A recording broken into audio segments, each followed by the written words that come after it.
Good evening or good afternoon. I'd like to welcome everybody to the Spokane Plan Commission hearing for Wednesday, October 9th, 2024. Tonight we have a pretty busy agenda ahead of us, so we're going to get right to it. Angie, if we could do roll call, please. President Francis. Here. Vice President Patterson. Here. Commissioner Bank. Here. Commissioner Edwards. Here. Commissioner Lenhart. Here. Commissioner Nepperud. Here. Commissioner Shook. Commissioner Williams. Here. Commissioner Yachts. Here. We have a quorum, and let the record reflect that Community Assembly Liaison Mary Winkus is also present. Yeah, and Carol's here. She had to step out for a minute. Okay. Thank you. And I will read our hearing procedures for the evening before we proceed any further. Please silence your cell phones when entering council chambers. No clapping, cheering, or booing. No public outbursts. President will impose time limits for individual public comments for 3 minutes. If a group or 10 or more would like to present together, let Angie know and we can present as a group if needed. Questions asked by the Plan Commission and responses to those questions shall not be counted toward, if you do a group presentation, the 15-minute limit. Those that have signed up for a group presentation will not be allowed to testify and may only sign up for one such group presentation. All persons and/or commissioners, commission members shall wait to be recognized by the president before speaking. Persons testifying are asked to avoid repetition and limit comments to specific project and code compliance. Each speaker shall follow all instructions from the president so that their remarks may be heard, understood, and recorded. All comments to the Plan Commission shall be directed to the secretary to be appropriately entered in the public record. That includes all oral, written, and email comments. No modes of expression not prohibited by these rules, not provided by these rules, including but not limited to demonstrations. I'm doing well on reading tonight. Not limited to demonstrations, banners, applause, profanity, vulgar language, or personal insults will be permitted. In the event such disorders persist, the president may require the removal of the instigator or instigators, recess, or adjourn the meeting. One thing, since we do have multiple hearing items tonight, I want to give kind of an idea on what we're doing. We have 3 sets of hearings before us. We will be doing the citywide improvement plan first. And when we do that, staff will present. Then we will take public testimony and then do our deliberation and vote on that one. And then we'll move on to the protection of historic buildings in downtown and centers and corridors area. Same process, public comment, staff presentation, and then voting. And then when we move into the 2024 comprehensive plan amendments, we have 6 of those. We will have the staff presentation, then the applicant will have an opportunity to speak, then we'll take public comment on each one of them, and then we will move on to the next one. We won't do deliberation until we've had all 6 of them presented to us, but we will have all the public comment done as each of the comp plan amendments are presented to us. And then we will close public comment, and then we'll do deliberation afterwards. So that's our plan. So let's go ahead and begin. We will start with the citywide capital improvement program with Kevin Freibot. Good evening, all. I think this is working. Good evening, Plan Commission President, Plan Commissioners. It's good to see you. This is a little appetizer before we get into all the other things tonight, and hopefully this one will go pretty quickly. This item is, of course, Z24-306 COMP. This is the capital improvement program that we had a workshop on in late September. Just as a reminder on this, there is many topics in the capital improvement plan. The streets portion has already been approved earlier this year by you and by the city as a whole, so just keep that in mind that we're not talking about streets tonight. Hey, there's the microphone. Officially, this is a amendment to the comprehensive plan, and what it does is it doesn't change any maps, it doesn't change any policies. It adds the capital improvement program to the appendix of the comprehensive plan, which one is a required step of the Growth Management Act, but it also allows us to point to the comprehensive plan as when we're trying to secure funding for some of these projects. Someday my computer will wake up. There we go. So just as an overview from what we discussed last time, the capital improvement program lists all of the next 6 years of capital projects. So we're talking about physical improvements over $50,000, you know, streets, parks, sewer lines, water lines, those kinds of things. It's not staff. It's not necessarily software. It's not paper clips. It's physical improvements in construction. It's updated every year, but each CIP is for 6 years. And this is always adopted as part of the budget process. So lucky you get to start the budget process for everybody. And Plan Commission's review is focused on its consistency with the comprehensive plan rather than is this project a good idea or is this funding source a good idea. That lies with council, but you get to talk about comp plan compatibility. As an overview, the 6 years of the program, these are the amounts for all the projects. That includes streets, by the way, even though those have been approved. And you can see it's a varying amount every year. The split, there's about 30% of the funds identified in this program are streets and already approved. The rest are split among various other departments, with the big ones, of course, being water and wastewater. And that's where the comprehensive plan comes in because, of course, those have to do with capacity to accommodate new growth and existing development. There's a little sliver there for other, just keeping in mind that that's parking, fleet, IT or innovation and tech services, and facilities management. Those of you who were here last year, there were a few others like Office of Neighborhood Services.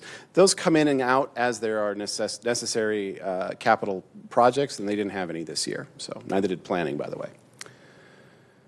The decision criteria were outlined for you just as they always are in the staff report. The staff report this time was part of the agenda packet that was provided to you. So in there I've identified all of the criteria that the municipal code asks you to consider and the relationship of this proposal. All agency public comments were also in that staff report. You're going to hear us say this about 7 times tonight. The only comment on this one was a comment from Ecology that was forwarded on to the folks actually creating the CIP for their consideration. And then, as with all comprehensive plan amendments, Plan Commission is asked to make a recommendation. That recommendation is generally either a recommendation to approve, a recommendation to approve with changes, or a recommendation to deny. And then if you do deny, please let staff know why so that we can make sure that that moves forward with City Council. So we're asking you to make a recommendation. Ultimately, the decision will be City Council's. The reason this is a little separate from the applications that we'll talk about earlier, just for the folks in the room, as well as your reminder, the CIP is not part of our annual program of applications and proposals. It is separate. It's separate under GMA. It's allowed to be a different process. It just was lucky this time that it was finished and ready to go at the same time as the applications. So I don't want anyone to get confused as to why this one's separate. And I think that's it. So after you have made your recommendation, it will go on to City Council, and it'll leave my hands, and it'll be in the hands of the Budget Office. But other than that, I'm happy to answer any questions you might have, and then I will go away and let you do your jobs. We have any questions for Kevin? Thank you, Kevin. Thank you so much. See, this is going to go so fast tonight, right? We're trying. I will now invite public testimony on this item, and I want to also remind anyone that if you would like to make public testimony on any item, make sure you sign up so that we have a list of everybody. Is there anyone that would like to make public testimony on this item? Anyone online? Okay, hearing none, I am closing public testimony, and we will move on to a motion and deliberation. I'd like to move that we adopt the capital improvement plan as presented by staff. Thank you, Commissioner Patterson and Commissioner Bank. Are there any comments? Any items? Shouldn't it actually be a recommendation, not an adoption? Would you like me to amend the motion? I think the Plan Commission only has the power to recommend. Sure. That was my intention, that we Yeah, I know, I just, approve, that we make a recommendation to, that City Council adopt it as presented. Second concurs. Thank you. I would like to, before we vote, I want to thank Kevin and city staff for putting all this together. I know that this is a relatively large document, a very complex document, so, and it's a lot of work to be done in behind the scenes. Angie, can you do a roll call vote, please? President Francis, Aye. Vice President Patterson, Aye. Commissioner Edwards, Aye. Commissioner Lenhart, aye. Commissioner Bank, Aye. Commissioner Neprud, Aye. Commissioner Shook, Aye. Commissioner Yachts, Aye. Commissioner Williams. Aye. Motion passes 9-0. Thank you. With that, we will move on to our second hearing item. Protection of historic buildings in downtown and center and corridor areas. Modification to SMC 17D.100.230 with Megan Duvall. Welcome, Megan. Thank you so much. Let's slow this down a little bit. Things are going a little speedy for me, so I'm just teasing, but we will slow it down just a little bit for you. So I know we've done this workshop twice. I was here for one, Logan had one. And so some of this is going to be repeats, but we also have added in some examples and things like that to hopefully make a little bit more sense. So Angie, I turned it on and I hit my, there we go. I have to point toward you. That's what it is. Okay. Oops, and that's what happens when you go too fast. Okay.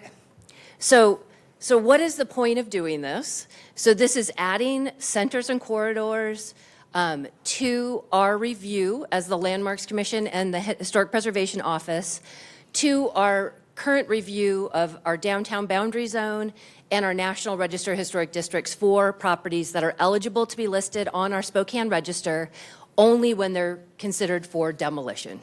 So basically, it's just a last sort of look at a property that might be demolished.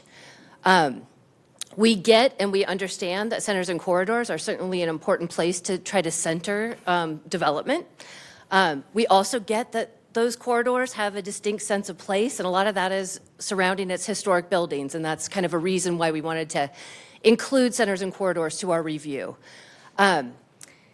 So we, as I mentioned, we already review demolitions in our whole downtown area, the downtown boundary zone, and in our National Register Historic Districts. This proposal would expand it to the CNC zones. You just completed a centers and corridor study, June of 2024, I believe, and so there was a paragraph about historic preservation in that study, and so we just wanted to throw it up here on the screen to re-emphasize it, that we agree that, you know, those, that there aren't a lot of protections. There aren't a lot of buildings that are individually listed in centers and corridors. Hilliard is an example where actually there are quite a few of those buildings are individually listed on the Spokane Register. But on Monroe, there's really not many. I think there's one, the old Carnegie Library. So, you know, Sprague has a few, and they've gotten a few more over the years.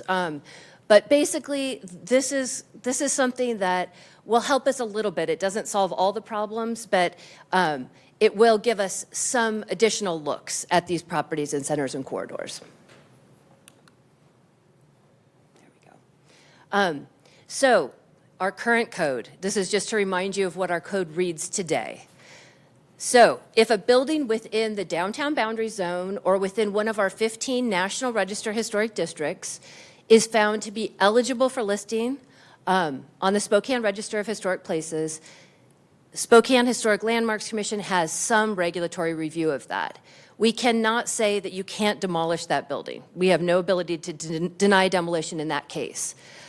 But we do have a little bit of say. So basically, demolition permits cannot be issued today until a replacement structure has been reviewed by the Landmarks Commission and approved, and the property owner actually has their building permits in hand.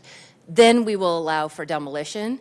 So basically, we're looking at context and compatibility of that new building with the surrounding neighborhood.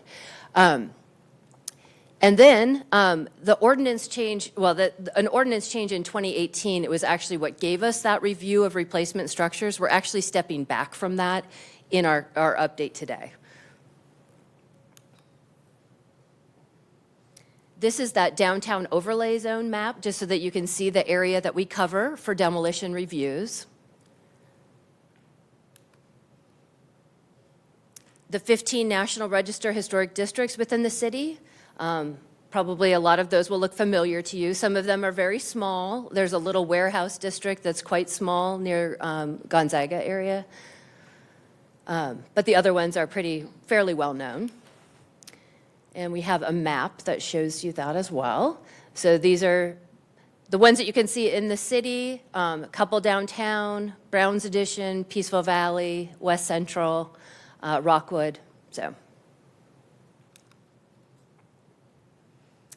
So really, in a nutshell, we're just adding the word centers and corridors in addition to the National Register districts and the downtown boundary zone throughout that ordinance. The pictures here just show the White Elephant building and then the building that was on the northeast corner of that block, so basically behind the White Elephant. I believe they used it as storage. Those buildings were demolished a couple years ago, and now there is a drive-through Panda Express and a parking lot that's left on that lot. I have to click sooner than later. That's kind of the... There we go. Okay, so this only comes into play when somebody is proposing a building for demolition. That's the only time we're going to look at it. So somebody comes up to us, building is within a center and corridor, and it's proposed for demolition. So we have to determine whether or not it's eligible. And I've just thrown up here, these are our criteria for determination of eligibility. We have 5 basic categories. There are things like association with broad patterns of Spokane's history, development, those kinds of things. Category B, associated with a person that's important to Spokane's history. Category C, which is probably our most common, is our architectural category. Category D is more about prehistory and archaeology. We don't do that a lot. And then category E is something that's related to culture and heritage, but not necessarily meets our other criteria. An example of that, since it's October and Oktoberfest just happened in their building, the German American Hall on 3rd Avenue. That is actually a very early building. I think it's 1892. It's changed dramatically since it was first built. We have pictures of it when it was first built. It might not meet our test for integrity. It wouldn't meet our criteria under category C for its architecture because it's been changed so much over the years. But my goodness, is it ever related to that German American society who's been in that building since the beginning? So that nomination came to us under category C or category E. So that's just an example for you. So then this building is either, I also stuck this in, this is new. A building can be determined as not eligible by staff for cases where it's obviously not eligible for its architecture. And if we know that there's no cultural significance or things like that. But if something's 50 years or over, that's generally our cutoff is 50 years. Not always. Sometimes we have a little bit newer buildings. But 50 years or older, but if it's had significant changes to it, we can, as staff, just say right in the beginning, this is not eligible. You don't have to go through the whole landmarks process. So I wanted you to know that that was in this ordinance as well. But if we don't, if we're like, 50 years old, it looks pretty eligible to us, okay, owner, if you think it's not eligible, you probably need to submit a report to us that somebody prepares that says why it doesn't meet any of our criteria. Then we, as staff, will prepare our own report if we think it is eligible, And then both get to present in front of the Landmarks Commission, and then a determination of eligibility is done by our Landmarks Commission. And that will all be done within 30 days of the receipt of the application. And our decision is final, and it's appealable to the hearings examiner, which is part of our ordinance. These buildings, I'll go back real quick. So these were a couple properties in 2018-19 that were reviewed for eligibility. This is the dance hall and the Carnation Garage buildings were sort of counted as one, even though one was determined eligible, one was determined not eligible, but we still allowed the project that you saw, was the podium. You know, the Carnation building, the garage was intact, it was eligible. Was it worth saving?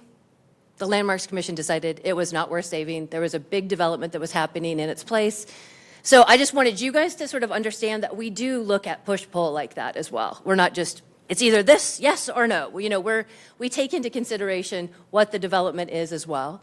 The other building here is the old Shack restaurant down on 3rd, and now that is, I believe it's the Volunteers of America's, their women's housing apartments and shelter. The Shack was found not eligible. So another piece of that puzzle on eligibility is integrity. So a building has to still be able to convey its historic significance through its materials, that kind of thing. So we have to have a little bit of integrity. If all the windows have been changed out and they're stucco over the original brick. So something like the German American Society. There was originally a grand staircase that came down to the sidewalk on that building.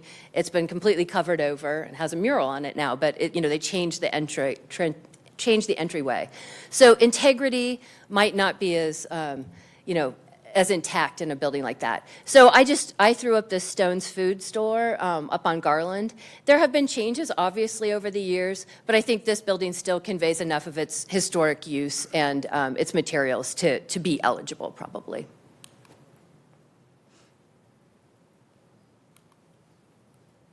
There we go.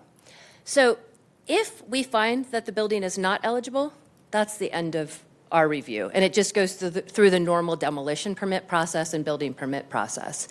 This is an example on First Avenue, right across the street from Brick West Brewery, that this particular building was found not eligible. It's part of a National Register Historic District. It's obviously also in the downtown. But it had been changed so much over the years, it does not have any integrity. There's still some brick on it, but that's about it. Everything else is pretty much gone. It was a one-story building. So we allowed for that. We said it wasn't eligible. It was demolished, and the building was, the 7-story apartment building was built in its place. So if we do find a building eligible, then it becomes, as I mentioned before, we used to have the full Landmarks Commission review the replacement structure for design, that sort of thing. I'm going to talk a little bit more about why we're doing this, but now it's just going to go to staff. And so staff would review the replacement structure for the certificate of appropriateness, which is a precursor to a building permit or a demo permit, by using objective design standards, size and materials in this case. All other regular zoning and design guidelines will be completed by the appropriate departments at the city. And once the replacement structure is approved by staff, then full building permits and a financial commitment from the owner to actually build that property will be required before the demolition permit can be issued. And the whole point of that is to avoid speculative demolition and the loss of historic buildings without real plans in place for its replacement. So we just want to make sure that people have the financing ready, they've already gotten their building permits, it's in the system, and then we'll say, okay, go ahead and demolish the building. Remember, these are only for eligible properties, they're not just for any old property in your centers and corridors. So here is kind of the big thing, and I watched the workshop that Logan gave you as well. So, and we're going to give you some examples here in a second, but these were kind of the big things that changed. So the replacement structure's footprint needs to be equal to or greater than the footprint of the building to be demolished. And the footprint of the new construction will be located on or encompass Spencer added some nice language for us about encompassing that footprint rather than just being like on the footprint. We wanted to make sure that if it was bigger, that's fine, of the demolished building. So we basically just need it to be in generally it's got to be on that lot. There have been cases in the past where a property owner wanted to demolish a building and then build on an adjacent lot. That's not what we're looking for here. That doesn't keep the harmony of buildings intact in your centers and corridors. So for eligible structures in the downtown boundary area and centers and corridors, the replacement structure must also have an overall square footage equal to or greater than 100% of the building to be demolished. We're not going to demolish a historic building and let you build a drive-through coffee stand. That's not good for anybody here. So it's got to be at least the same size, and it can go up to whatever the underlying zoning of the area is. So if you can build a 20-story building, you can build a 20-story building. For contributing properties in a National Register Historic District, the replacement structure also has to have a square footage equal to or greater than 75%, but not larger than 150% of the contributing building to be demolished. And the reason for the difference between these two is really because most of our National Register Historic Districts are residential in nature. And so we felt like having a little bit more of a limitation on the size of that would be important to neighbors that have lived in a historic neighborhood that's obviously important enough to be on the National Register of Historic Places, to keep that size a little bit smaller. So that's the point of just National Register Historic Districts. This is us taking advantage of having the code open, I guess I would say. So it doesn't really have a lot to do with centers and corridors. Now this does, and this is where it got a little complicated, and I hope we can really clarify this well for you. In just a very few places, there is an overlap where a National Register Historic District resides within a centers and corridors. Probably the easiest one to see is up in the very right-hand corner for Hilliard. Hilliard it's covered by everything. So it's a center and corridor district center.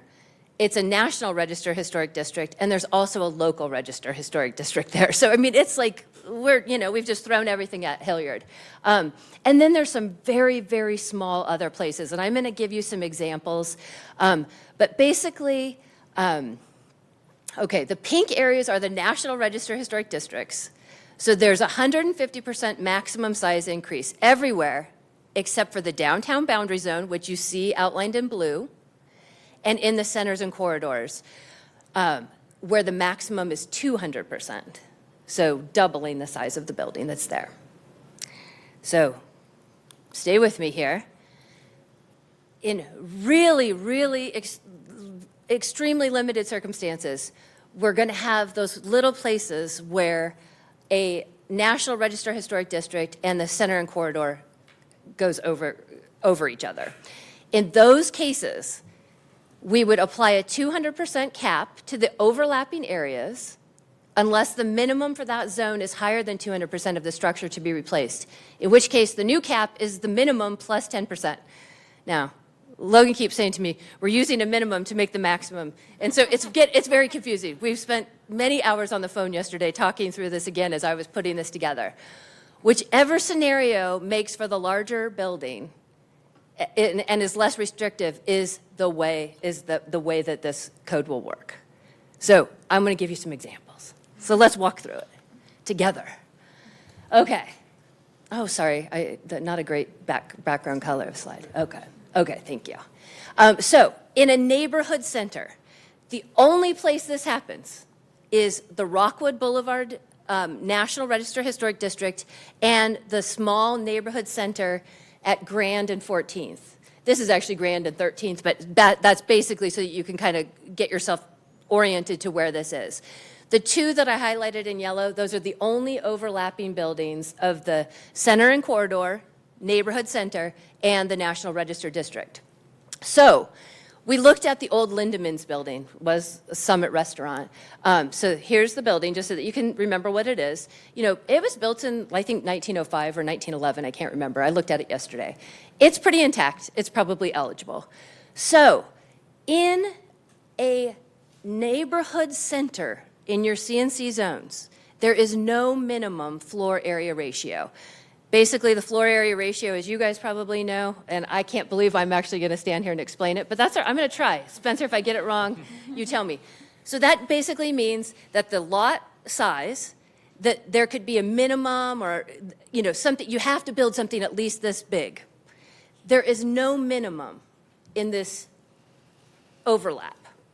So that means it's going to default to our National Register Historic District limits, which means that this building currently is 4,915 square feet. The land size is 9,664 square feet. That doesn't really matter to us because there is no minimum FAR in this situation. So we're just looking at the building size.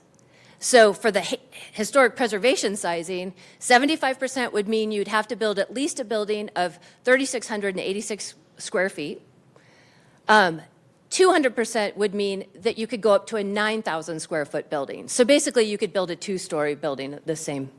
150 every place else, we just threw that number in because we wanted to just tell you what it would be if it was just outside of a center and corridor, would be 7,373 feet. Okay, so now we're going to move into Hilliard. I wanted to put up the map so that you could at least see those green stars, and we're adding 3 more green stars at our October Landmarks Commission meeting, where 3 more properties are going to be on the Spokane Register of Historic Places. So you can see that I think that'll make it 17 properties within those. I think there's 20-some properties there. They're not all eligible. So this is in a district center and corridor. So in this case, this is a building. This is a couple buildings that have been actually boundary line adjusted to one parcel. So it counts as one building, basically. So the building size is 10,788 square feet for those 2 buildings together. The land size is 19,000 square feet. So the minimum in a district center is 0.5 FAR. So you'd have to build at least 9,525 square foot building. That's your minimum. The maximum is at a height of 75 feet, something like that? Yes. Yeah, height of 75 feet. So in this example, the historic preservation sizing, so you could build a building as small as 8,091 square feet. 200% would allow for you to go up to 21,576 square feet. So in this case, actually, historic preservation would be the bigger of the 2, rather than the minimum, the 0.5. So, a 21,000 square foot building. So this is another one that's a district center. This is up on 29th Avenue near Grand Boulevard, right across the street from Super One. I actually put X's because those 2 houses have been demolished, but I'm going to use that as an example in a second. So this is another one where it's the 0.5 FAR of the lot. So I chose the corner lot, the very corner of this area. This is a nice little brick bungalow. It's certainly eligible. So what would that mean? So in this case, this building size is small, 974 square feet. The land size is 7,100 square feet. So the minimum in this district center would mean you'd have to build at least 3,550 square foot building. For historic preservation sizing, you can see how much smaller that building would be. So in this case, this is where that 200% plus 10% shows, or I'm sorry, the cap. Yeah, the minimum would be the 3,550 square feet for the district center minimum, plus 10% more. So the building would be capped at 3,905 square feet. So much bigger than just historic preservation would allow. So that, in this case, it's going to lean toward that. So this is where it goes. Whichever one is going to be bigger and allow you to have a bigger building, that's what we'll go for. And this is the last one, I promise. But I just wanted to show you a real example. So this is the 2 X's that you see on the map. There were 2 historic houses. This is part of that Rockwood neighborhood. So these were already considered contributing to that Rockwood neighborhood district, National Register District. So again, minimum FAR 0.5. This one, the land size was 14,200 square feet. So the minimum building size would be 7,100 square feet. Historic preservation sizing, you can see the 75 and the 200% would be 9,200 square feet. So actually ours is bigger again.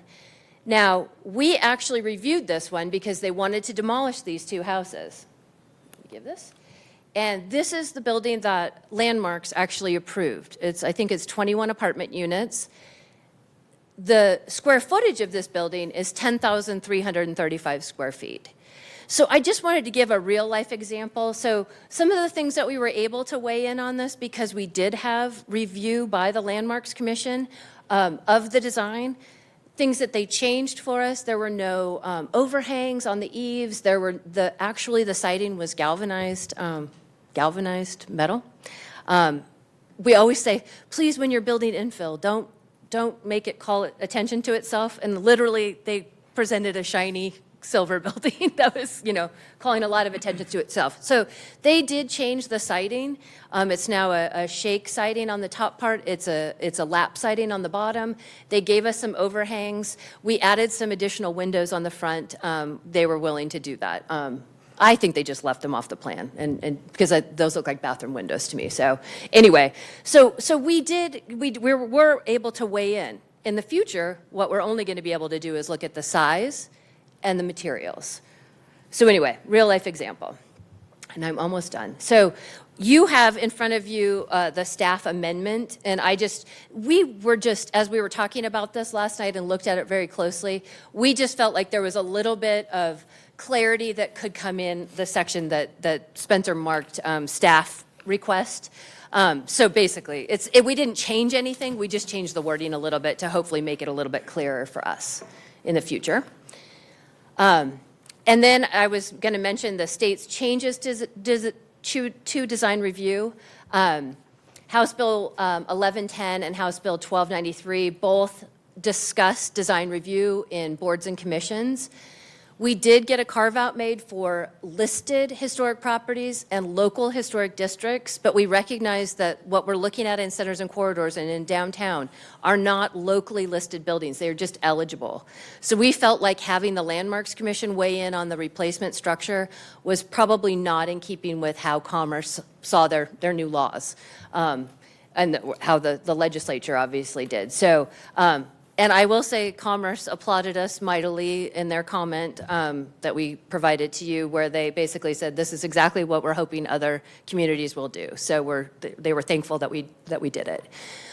So basically, that's when we took out the objective design of the Landmarks Commission and just changed it to size, as we've discussed, and the materials. And the materials that we're talking about are things that are common in the area around the buildings that are going to be demolished. So brick, stone, wood, we'll look at where we're at. And then we just took some things out. So I don't want to belabor this because this isn't even in the draft anymore. There were some confusing things. Honestly, I don't even know exactly what submitting plans in lieu for design approval by the city's design. I don't even know what that really meant. We never did it. So we just took it out.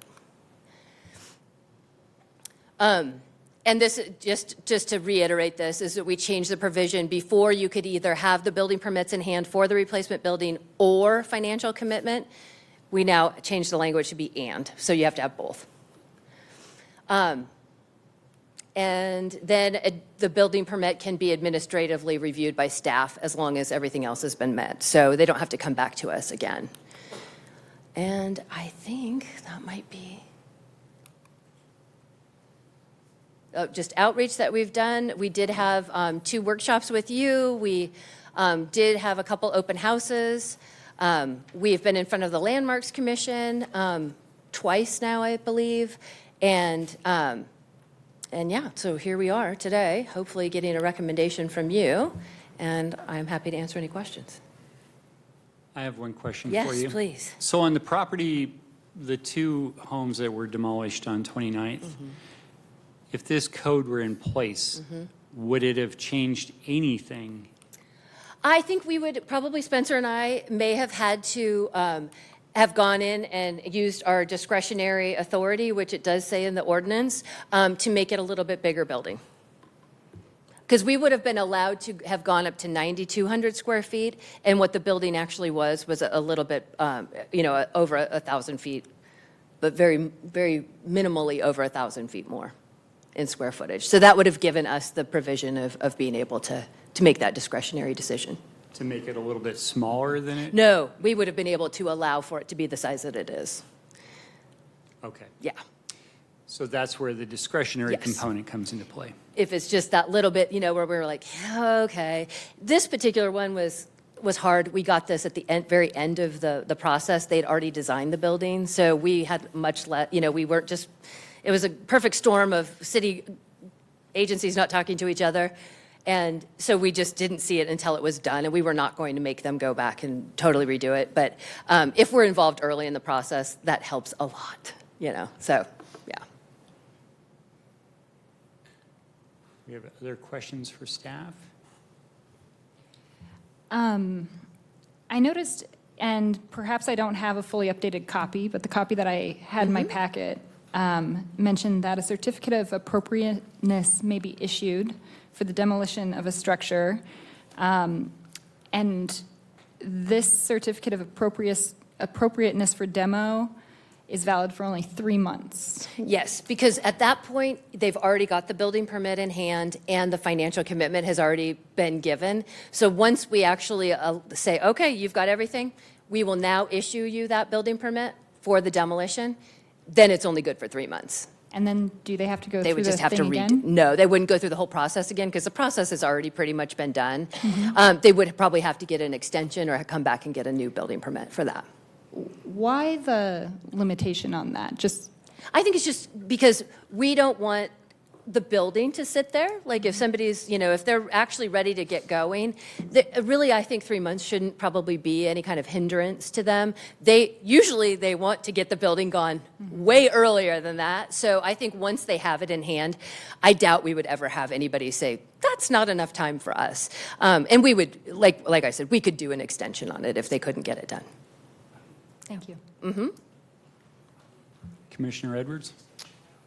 The is it a change now that we're saying that the replacement building needs to be on, not on the footprint, but encompassing the footprint? And do you envision that means that just a portion of it would touch the footprint, or does it need to completely cover the original? We wanted to change that for clarity because right now we don't really say it in the current code.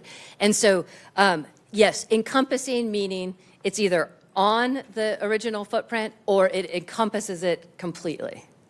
So not just like touching a corner of it. I think encompassing means it's all included.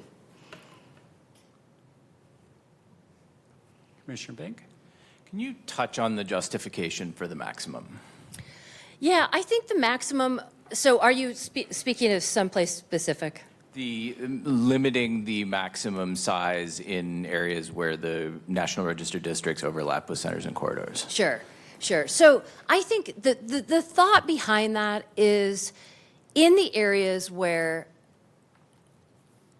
we have buildings that are part of a district or part of that center and corridor, that a building that's exceedingly larger can really take away from the rest of the existing properties, the things that still remain. So, in one building, you could do that. So rather than, if somebody's buying an entire block of buildings and they want to demolish them all and they want to build a giant building, well, that's not going to be really a center and corridor kind of feel probably either. But you can envision that happening downtown potentially. So we felt like the 200% cap on that was especially for like intact blocks. You've got the rest of the block is all there. You've got a building in the middle. Somebody wants to tear it down and build something in its place. Twice the size seemed like an appropriate cap. That's basically what our thought was. I was going to say, I know this is more Logan's thing than mine. If I could just give like one example, maybe Megan was talking about a fully intact block face. And sorry, this is Logan Camporeale from Historic Preservation for the record. Like the Jefferson and Norman building at the corner of Jefferson and First. That's a whole intact block. That the size of those two buildings together is 66,000 square feet. And so under the 200% rule, you'd be able to build something basically that's 6 or 7 stories, and that could be as much as 130,000 square feet. It's a pretty large building for downtown, and it would add significant density to that already pretty dense corner, but it would prevent something, say, like the Bank of America building, which is 20 stories and 330,000 square feet, from being built on the corner of that block face, which otherwise is fully intact. And so that's the kind of situation that we're thinking about. So then I guess a clarifying question, you used the example of the 7-story residential building across from Brick West. Generally speaking, that's approximately 7x. Yeah, it is. So that could not be built then. Well, if it's not an eligible property. It wasn't, so we looked at it, it wasn't eligible. So, I mean, I think that's the really, we're so in the nitty-gritty of it, is that it's just eligible, yeah, it's just eligible property. So, you know, the chances of an eligible property being demolished, you know, there's plenty of places for infill downtown where you could put a 20-story building or, you know, those kinds of things. So when we're losing a historic building, and I get when you also think we're losing a historic building, we should get the bang for our buck. I get that too. But I don't want it to be a detriment to the rest of the historic buildings that still remain, you know. And maybe we look at it, maybe we say, okay, this is a 1-story building. And maybe Spencer and I have a conversation where everything around it is 3, 4, 5 stories. This could only be 2 stories. Well, maybe in this case, we make a discretionary change and say, this one can be bigger. You know, so I think we have we've built some flexibility into the code. But, you know, I think this is going to happen so rarely. But I think it's good to think through all of these possibilities. So I guess I think the real question that I'm asking is, how do you defend the idea of a maximum in light of the goals of the comprehensive plan to direct development intensity to those centers and corridors by imposing a limit on those sites based on a building that's not there anymore? I guess I would just say that in this case, the center and corridors overlap with another sort of overlay that we've identified as also being very important to the city, something that we established in 1981 and that we continue to put resources and staff effort to, and that's historic preservation and historic districts. And so those two things need to, in my opinion, work together in a way that makes sense. And so I think that that this is a way that we're kind of having some compromise. And the rest of centers and corridors where there isn't overlap, that won't be an issue, and we can focus development in those places. But yeah, I acknowledge we kind of have two sort of overlays that need to figure out how to interact with each other, and I think they're both priorities that the comprehensive plan has highlighted as being very important to the city of Spokane. That's a good answer. It was a good answer. Yeah, well done, Logan. I like that. Commissioner Williams.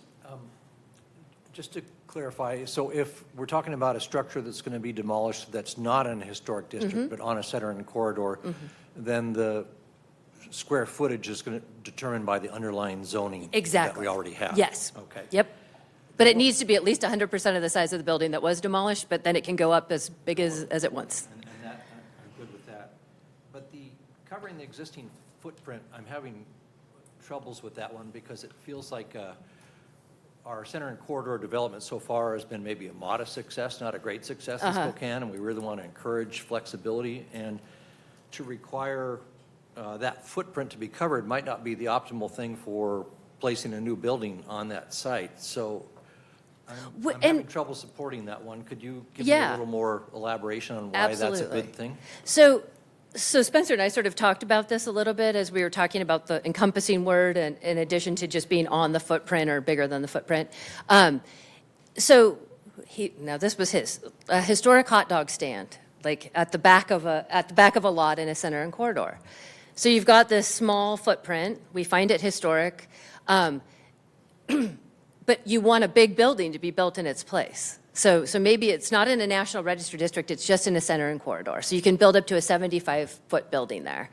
So we want the building probably to be up on the sidewalk. Maybe that's what the rest of the buildings look like there, and this was an anomaly. So having that building stretch probably for most of the lot coverage would do that encompassing thing. I never would see something that would be at the front by the sidewalk in a center and corridor that wouldn't be already encompassed by a new building. I guess so. I'm not sure what building would not be, that footprint wouldn't be covered. It seems like it would be a rare occasion. What if there's like an old grocery store that's more than 50 years old, and it's got the parking in front? Sure. And the best idea for the new building is an apartment building that would be facing the street, right on the street, with the parking behind. It seems like that would not be allowed with what's... I think that's where the deviation would come in. Again, that would probably be a discussion between Spencer and I, and if the building, we don't have parking requirements. It seems like people want to build, as big a building as possible on these lots. So maybe the building doesn't go all the way back to the supermarket in that example. But I think that's where we could be like, okay, yeah, this makes perfect sense. The building is at the very back of this lot. It doesn't make sense. We're not going to have parking in front of it. Let's pull it up to the sidewalk where it makes more sense. I think we can make a deviation Which from would that. require a manual deviation versus just putting that flexibility in Yeah, the first because I place. think the problem with just putting it in the code, I think that this way we can at least talk through, the intent of the new building, the intent of the corridor, where it is. It's very site specific, so that way we aren't just putting sort of a broad brush over it. We're actually looking at that lot. And I think that, so I mean, I know I would be willing to certainly work on having that be something that Spencer and I could do, because I don't think there's a good way of not including that footprint, something about the footprint in the code, because I just don't want somebody to move. There are other buildings downtown that do have large lots that could just move around, and so I think that was important to the Landmarks Commission to keep it at least in the place of where the building is. One other question, if a building's been vacant for a long time, and we have some of those around town Sure. that maybe they would be eligible, but maybe, I don't know if they'd meet the criteria or not. So with this change, if somebody had a building in a center and corridor that was, had been vacant for a long time, they would not be able to demolish it unless they had a plan to build something new right away. Is that correct? Yeah. What if it was a nuisance property, for example? Building official can trump us. So if a building official actually decides something needs to be demolished, we don't have any say. That's in our regular code. It's not in this code, but it's about all of our demolitions. So building official can order a demolition, and we don't stop that.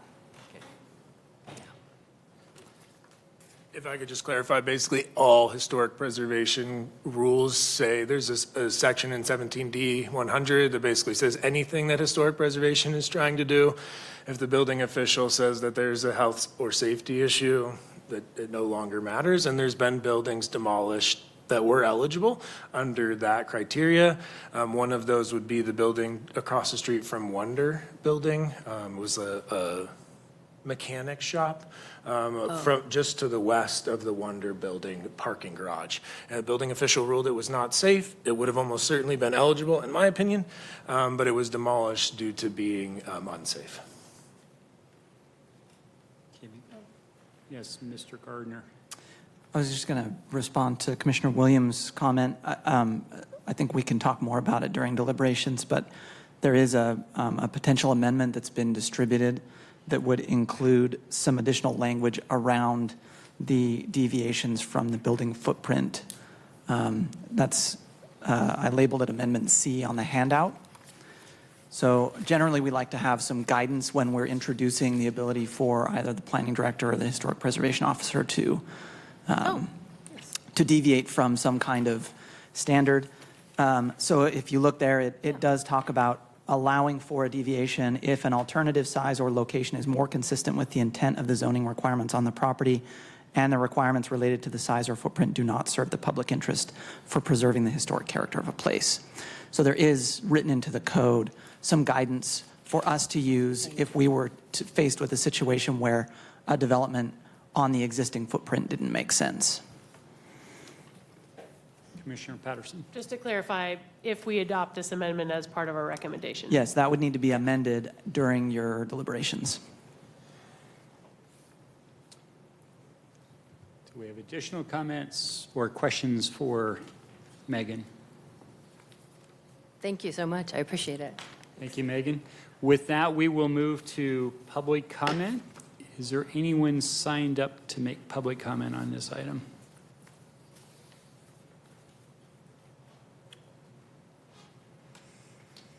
Is there anyone online? Okay, hearing none, I am closing public comment, and we will move to motion and deliberation. I move that we adopt the changes to SMC 17D.100.230 as presented by staff. Second. Thank you, Commissioner Patterson. Commissioner Bank? Commissioner Bank? So question of clarification, if we were to propose an amendment, could we do two of the suggested amendments in our printed packet together as a single amendment? Can we combine them? You're talking about, Can I do B and C together as one I amendment? think that would be up to you as the one suggesting the amendment. If I would like to, am I procedurally permitted to do that? Yes, I think that's totally fine. So then, Mr. President, I'd like to make offer an amendment to the motion that encompasses the language changes proposed in the printed out handout labeled Potential Amendment B and Potential Amendment C. Yeah, can we either get them up on the screen or I'm you happy read to them? read a little bit about what they are also, if that's easier for the record. Yeah, that would be great. So then I move to recommend an amendment to the motion adopting the language changes in Potential Amendment B that outlines text changes in 17D 100 230 subsection E2C that eliminates the maximum size in areas where a National Register district overlaps with a center or corridor district or with the downtown's boundary area, as well as the language proposed in Potential Amendment C that changes Section 17D 100 230 EC, adding 1 and 2 clarifying requirements around encompassing the original building footprint and potential deviations from staff. Is that Instead of seconding, can I recommend that they be amended separately? sure? So do we need to go back through that again? Happy to do so. How about you retract your motion and just Perfect. start with B? Okay, I retract my motion, and I replace it with a new motion for amendment to adopt the language in Potential Amendment B that amends Section 17D 100 230 subsection E2C to remove the height limit in the instance where a National Register district overlaps with a downtown boundary area or centers and corridor zone. Do we have a second? Second. Thank you, Commissioner Yachts. Okay, so we have a motion on the floor, and let's have some discussion. Yes, Commissioner Patterson.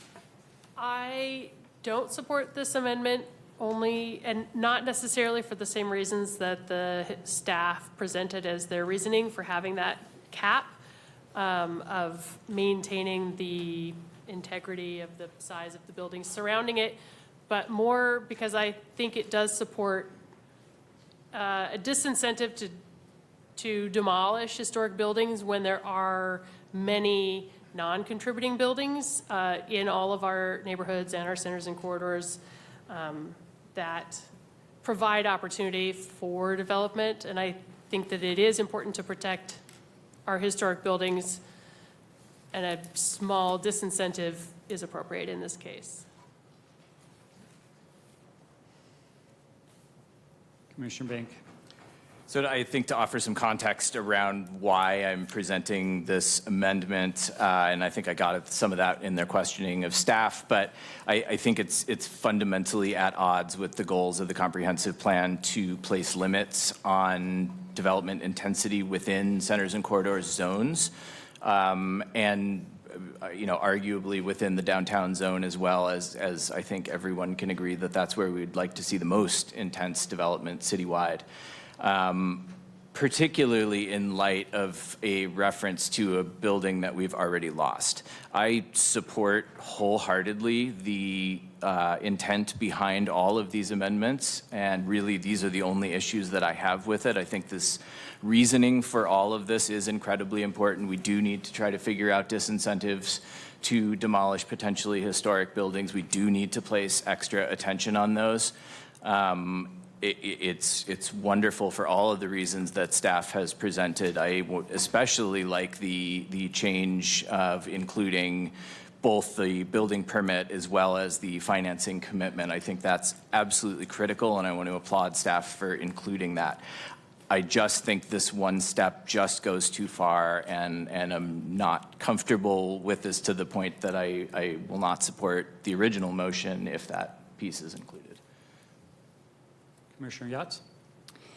Thank you, Jesse, for that clarification, or Commissioner Bank. I actually, once I read this, I felt a sense of relief because this was a big hang-up for me as well. We have beautiful buildings in Spokane, and preserving that distinct sense of space and that texture and character brings a lot of pride to the neighborhood. So we definitely need to have some sort of protections. And in a space where we are looking to grow and looking to grow for the long term, putting caps disincentivizes developers, I believe. And whether we personally like developers or not, they are people who work really hard to shape our city. And it is extremely costly and difficult to rehab historic buildings. So people who putting more barriers to that, I think would cause people to not want to develop in our centers and corridors with those eligible buildings. So I think that we will see more. Without a cap, I think that we might see a little bit more development, or at least it won't disencourage it. Commissioner Edwards? Yeah, I was going to say that I support this amendment where we have a housing shortage of roughly 25,000 units right now. Our emergency housing shortage is 744 out of, we have 744 out of 1,134 units needed according to the comprehensive plan. And I also see the cap as being arbitrary. I'm worried that it's hard to defend the percentage limit. Why not more? Why not less? And as far as, I'll leave it at that. Commissioner Patterson?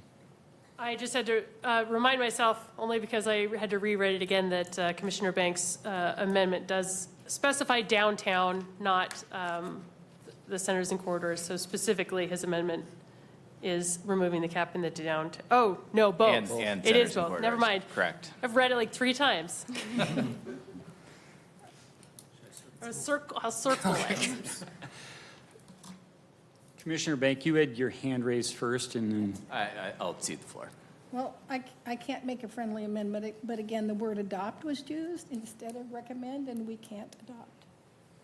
we can adopt the amendment. No, I'm on the main motion. So noted. We can, Can you just fix it to recommend? just a friendly amendment to recommend. Which I can't Actually, remember exactly we what I can't while said the motion either, is so on the we have floor. to- We're So talking about the amendment right now.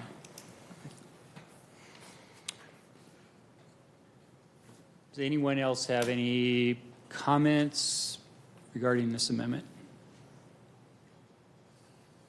Okay, All in favor of the amendment, say aye. Aye. Opposed? Nay. Abstentions? Amendment passes. Okay, before we make another amendment motion, do you want to revise the initial? I would clarify the original motion to specify that we are recommending the changes for adoption by city council. Second concurs. Thank you. Okay. I have another amendment to propose, amending the language, proposed language in section 17D 100-230 subsection EC to clarify language around the requirements for the size of the building footprint or the location of the building footprint and providing additional clarity for staff around departures. Do we have a second? Second. Thank you, Commissioner. Discussion? As the person that recommended this, I think it's just adds needed clarity that was absent in the additional, or in the original draft of the language, and so I thought it would be best practice to give more clear instruction to staff. I appreciate the clarity. The question I have, is that all inclusive? Or are there still alternatives that could be utilized by the historic preservation officer and the planning director? Possibly. Personally, I saw issues with the existing language and raised that issue and discussed with the planning director proposed language, and this is the result of that discussion. So I'm open to other ideas. I guess the question for me to the planning director was, would you consider this constraining, or would it provide, these are clear definitions that could then also be, you could also see an alternative as well? An alternative placement for a building you're talking about? Well, no, I'm just saying that there's two specific call-outs on why. If there was a third reason found, would you be constrained? I don't feel like the language constrains. I think it gives us guidance for what kind of criteria to consider, but it seems broad enough to me that we can be pretty flexible with situations as they come forward. Okay, thanks. Commissioner Shook. Thank you. I just have a question. Since we're talking about centers and corridors and those type areas, and we want those areas to develop, do we necessarily need to put a cap on 150%? Because we're looking at, I'm on C. Okay, so we already passed that one. So I guess I'm past that. I was thinking I'm behind. Yeah, that cap is gone. Yes, great. Okay, thank you. I missed that. I apologize.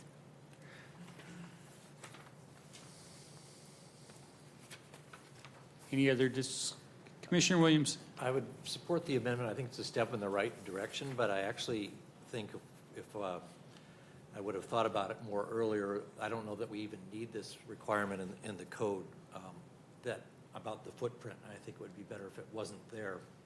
So I just put that out there. That's my personal opinion, but I do support the amendment because it moves us towards the flexibility for the developer. Commissioner Baker. I mean, I guess a question on that is, are we comfortable with the underlying zoning dictating the position of the building? I'm more than happy to withdraw that amendment and support another amendment as you've outlined.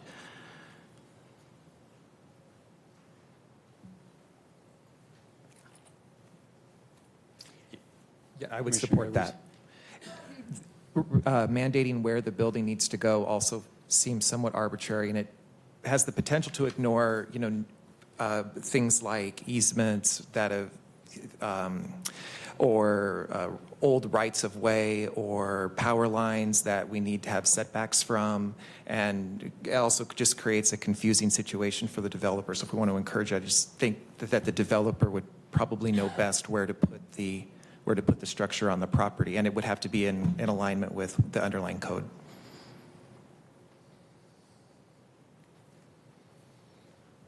Commissioner Bank? So procedurally, can I withdraw my motion then? Motion to amend withdrawn. It is withdrawn. I could use some assistance in how to craft my thought into an amendment. But the intent of the proposed amendment would be that to remove the language and the recommendations regarding the building footprint covering the existing building footprint. So I think you could accomplish that by just striking subsection 1. That is subsection E1 in its entirety. That just removes all of the rules about building footprint.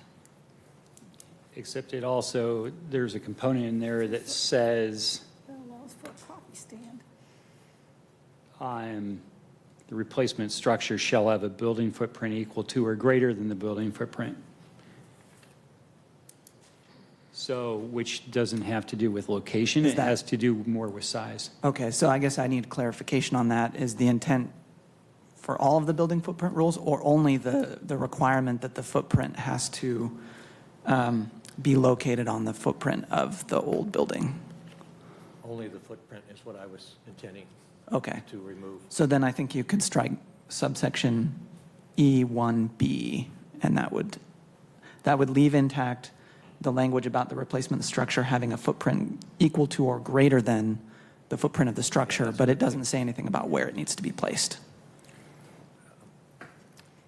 Is that- My motion is now to move to strike section E1B. Second? Thank you, Commissioner Williams and Commissioner Edwards. Discussion?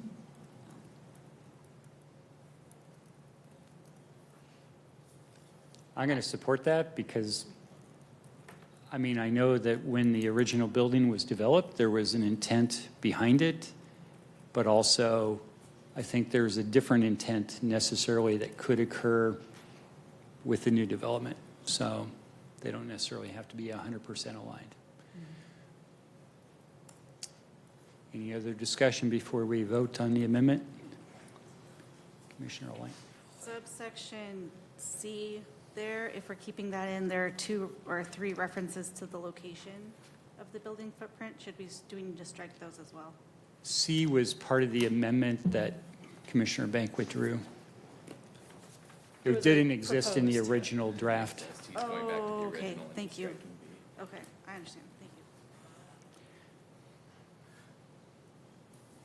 you. Okay, seeing no further discussion on amendment, Can I make a request? There may be other locations where there is a reference to that. It may be helpful if the amendment clarifies that we can also make additional adjustments to the proposal consistent with your stated amendment, I guess.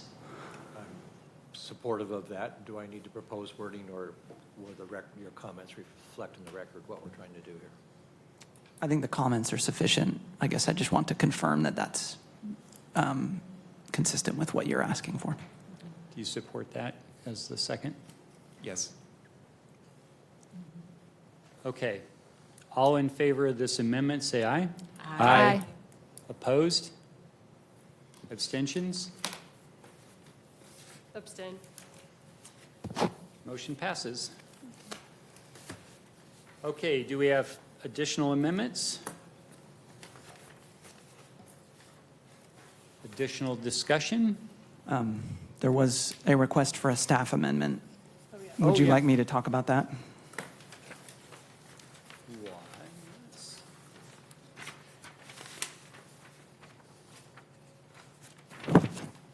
So So- Commissioner Banks, since you're doing such a good job of making amendment motions, I guess I would need some clarification, though. Is that section not referring to a concept that has been voted down Oh, already you know in what? the You're first? right. I'm sorry. Okay. Thank you. thank you. Okay, any further amendments? Thank you for bringing that up. Okay, with that, we are moving to a vote as amended. Commissioner Patterson, did Oh. you have something? I just wanted to also reiterate that although development and encouraging development, especially in downtown and centers and corridors, is part of our stated goals in the comprehensive plan, so is maintaining the historical integrity of the city, specifically in downtown. There is an important place for these regulations to occur, and I think it does support both what people care about in the city, as well as one of those things that makes Spokane distinct and unique in our region, and we have been recognized multiple times for the number of historic buildings that exist in our city. Yeah, I mean, I guess I'd just like to add on to that. I completely agree, 100% agree. And I think really my only issue was limiting something after the fact, once it's already gone. But I, again, do want to underline that this is a fantastic move from staff. I think this really does address a lot of those issues. And I would encourage them to explore other potential disincentives to demolish potentially listed buildings, because I think that is a laudable goal. I just don't think that we should limit future growth based on a building that we've already lost. I will say I do have a slight concern with regards to having both financing in place and a full set of building permit. That can be a heavy lift sometimes. It's a big one. And I just hope that, we'll have to see how this plays out, because I could see that being a potential constraint in the future for future development. So, okay, with that, roll call vote, please. President Francis. Aye. Vice President Patterson. Aye. Commissioner Edwards. Aye. Commissioner Lenhart. Aye. Commissioner Bank. Aye. Commissioner Nepperud. Aye. Commissioner Shook. Aye. Commissioner Yachts. Aye. Commissioner Williams. Aye. Motion passes unanimously 9-0. Thank you. Thank you, Megan and Logan. I got that right, Logan? Okay, with that, we are now moving on to the 2024 Comprehensive Plan Amendments with Kevin Freibot.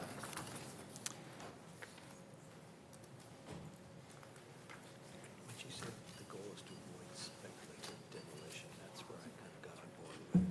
But I needed to see some of those changes to feel all the way good.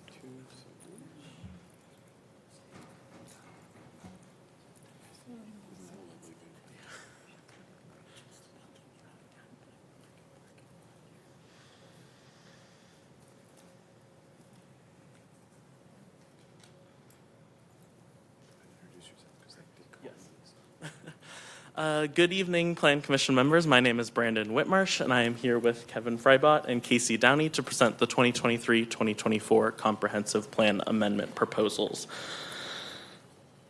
Maybe. Yep. There we go. So first, we're going to discuss how we're going to talk through each of the applications, the decision criteria in which you're reviewing the applications for, and then we will present each of the applications, finally leaving deliberation and voting to the Plan Commission. As a reminder, we have a project website that has the application materials, the staff report, the SEPA checklist, all of the project information available to you guys and the public, as well as the comprehensive plan can be found at shapingspokane.org. So this evening, we will go through each of the applications, starting with the staff presentation, then allowing the applicant to present, followed by public testimony, and then an optional applicant rebuttal. We'll do each of the 6 applications, and then following that, we will allow you guys to deliberate and vote on all 6.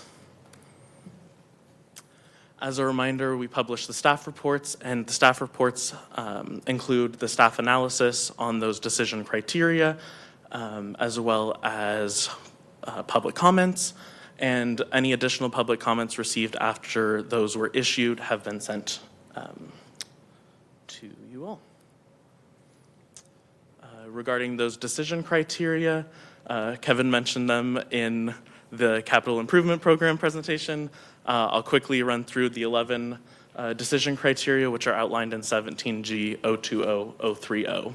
And that is that the proposal is consistent with state and federal law, consistent with the Growth Management Act, that if there are any infrastructure needs because of the proposal, that they are outlined in that CIP, that there are no funding shortfalls because of the proposal, and that is internally consistent with the comprehensive plan and regional plans and policies. Also, the decision criteria include that the effects of all 6 applications were considered cumulatively, that SEPA was completed for each of the proposals, and that there's adequate public facilities for the proposals. This is not an urban growth area amendment, so J does not apply. And finally, the biggest of the criteria is the need that the change has been demonstrated. And so all 6 of these are applications to amend the land use plan map. And so that comes with considerations that the proposals conform to the location requirements of the comprehensive plan, that the site is suitable for the type of development allowed with the proposed land use and zoning, and that the proposed land use and zoning implements the comprehensive plan better than the current land use and zoning does. As with all your decisions, you have the opportunity to recommend approval with conditions, or recommend denial based on those decision criteria. And then are there any questions before we start presenting the actual applications? Okay. So we have 6 applications in total, like I mentioned, each to amend the land use plan map, 1 in Chief Gary Park, 3 in the West Hills neighborhood, 1 in Balboa South Indian Trail, and 1 in the Logan neighborhood. And the first application will be Z23-474 comp, which we are calling Mission and Cinto, and that is in the Chief Gary Park neighborhood at the intersection of Mission Avenue and Napa Street. Like I said, to the north is Mission Avenue, to the west is Napa Street, to the east is Crestline Street, and to the south is Cinto Avenue. Just for a general context of where we are, 2 blocks to the west is Stevens Elementary School, and a few blocks to the east is Chief Gary Park. The original proposal was for 4 parcels owned by Family Promise of Spokane, including their offices, 2 single-unit homes, and a parking lot. During the docketing stage, the City Council expanded the proposal to include an additional parcel with a single-unit home, and that was just to keep consistency along East Mission Avenue with the change. And then also of note is that along East Mission Avenue here, the City Line Bus Rapid Transit route has stations providing frequent transit immediately adjacent to this proposal area. So in total, we're discussing 5 parcels totaling 1.5 acres. The land use plan map designation currently is a mini center for a majority of the northwest parcel that houses the Family Promise offices, and then the remainder of that property, as well as the other properties within the proposal, are residential low. And the proposal is to amend the plan, the land use plan map, so that the entirety of that northwest parcel is designated mini center, and the remainder of the parcels are designated office. The existing zoning is neighborhood retail with a height of 35 feet for a majority of that northwest parcel, and then the remainder of that property and the other properties is designated R1, our lowest intensity residential zone. And then once again, for the proposal is to change the zoning of that northwest parcel to neighborhood retail 40 for the entirety of that parcel, and then office retail with a height of 40 feet for the remainder of the parcels. And the request for that 40-foot height modifier was intended to match the change in residential height from 35 to 40 feet so that it's consistent with the height allowed in the residential zones, surrounding zone. Supporting comp plan policies are LU 1.5 office uses, which states that office uses should be directed towards centers and corridors. However, there is discussion within that policy that supports using office as a buffer between commercial and residential uses. LU 1.7, neighborhood mini centers. This policy states that neighborhood mini centers should not expand past the extent in which they were originally designated. In this case, we are the proposal is to expand that designation about 10 feet. And once again, that's just for consistency on that one parcel so that it's not split designated and split zoned. And finally, LU 4.6, transit supported development. As I stated, the city line provides frequent transit to this area, and so increased intensity is supported, and a mix of uses is supported by comprehensive policies in this area. There have been no additional public comments since the issuance of the staff report, and as a reminder, staff recommends approval of this application. Are there any questions before we move on? Okay. Then, is there any public testimony? Yeah, no questions for Brandon?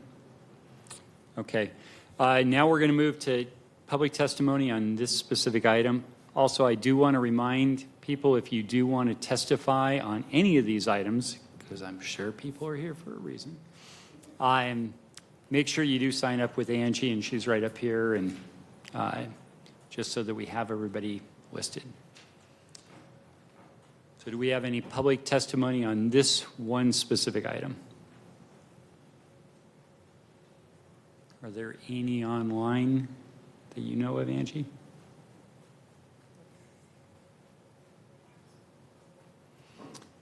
Okay, since we have none, I am closing public testimony on this item, and we're going to move on to the next one.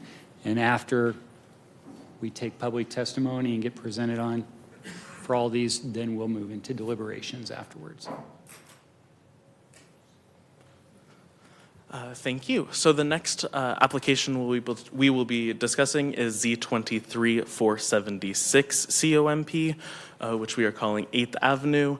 And this is in the West Hills neighborhood, just north of the interchange between I-90 and US 195. So just south of the proposal, as you can see, is that interchange. To the north is Sunset Boulevard and Highbridge Park. To the east is a bluff down to Latah Creek. And to the west is a hotel, as well as the intersection between Sunset Boulevard and Government Way. The original application was for 3 parcels, including the offices of Northwest Renewables, a single unit home, and a vacant parcel. At the docketing stage, the City Council expanded this application to include 4 parcels to the west to ensure consistency and zoning and land use in this area, and then also expanded the proposal to the east to include some right-of-way at the applicant's request. And you'll note that the graphic here shows a different boundary to that right-of-way than was in the staff report and was discussed at the workshop, and that is to be more consistent with the docketing committee's recommendation as well as the applicant's actual request. So we will be asking for you to amend, if you recommend the inclusion of the right-of-way, or we would be asking that you amend the boundary of the right-of-way to be consistent with what is in the graphics today and not what is in the staff report. So in total, that would be 4.3 acres and 7 parcels, including some right-of-way. Can you clarify the part of the right-of-way that wasn't included in the staff report? So this is actually smaller than what was included in the staff report. So you can, let's see if you can see the mouse? Oh, barely. It used to be to the east, consistent with the very tiny arrow. It's about an acre smaller than what was originally put in the graphics. And can you just clarify the reason for that change? Yes, so it's twofold. The original graphics were larger than what the docketing committee originally recommended, which was to the edge of the bluff there. So the flat land was included, and then also in speaking with the applicant, there was not really a need for that full area. Okay. Okay, so to clarify, it's flat, not including bluff. Yes, so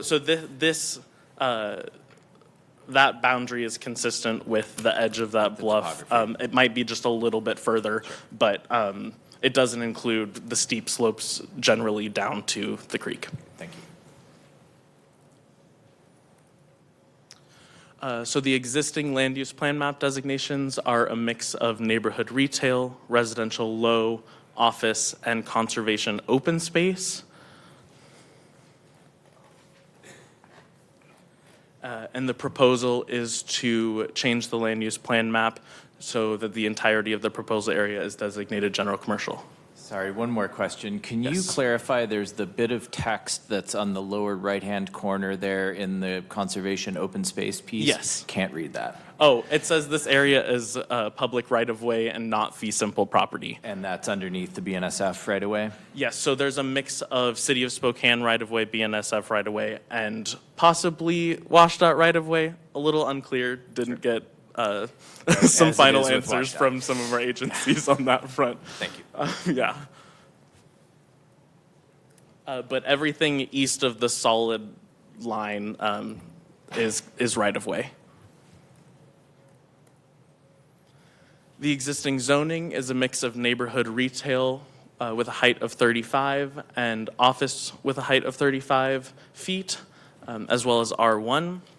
And the proposal is to change the zoning to community business with a height of 55 feet, which is consistent with the zoning to the north and west of this proposal. Comp plan policies of consideration are LU 1.8, general commercial uses, which states that general commercial uses should be directed towards centers and corridors. There is a mini center just northwest of this proposal, as well as there is an exception to that policy as well that states that general commercial uses can be expanded upon near adjacent commercial uses, and there is commercial, general commercial to the north and west of this proposal, and so that is consistent. LU 4.6, transit supportive development. STA has indicated that Sunset Boulevard will be receiving more frequent transit in the future. And LU 6.2, open space. The right-of-way is currently designated conservation open space, which this policy states should be left in public ownership and undeveloped. So there's an unclear relationship between this proposal and that policy, which we will be asking you guys to make a determination on. Once again, there's been no additional comments received since the staff report was published. And staff recommends approval of the private application and the expansion to the west, and requests your recommendation on whether to include the right-of-way, and if you do, to amend that right-of-way to the boundaries consistent with what was shown today. I have a question regarding the right-of-way to the east. Yes. Are there any negative ramifications? I mean, it's undevelopable land, correct? In speaking with, well, there's a number of layers of jurisdiction here because we have the City of Spokane's jurisdiction, then you have BNSF's jurisdiction, but it is our understanding that this would not be developable, but more of a, the applicant can probably speak to that a little bit more, what their intentions are here. But I believe they have discussed fencing in the area for outdoor storage.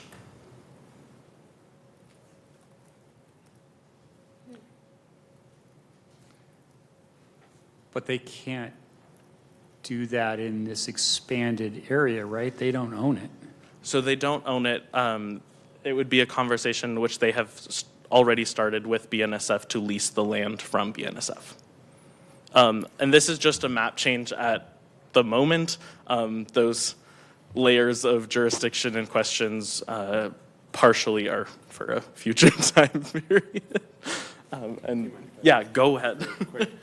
So What's before Plan Commission, of course, is just the map and change and the rezone.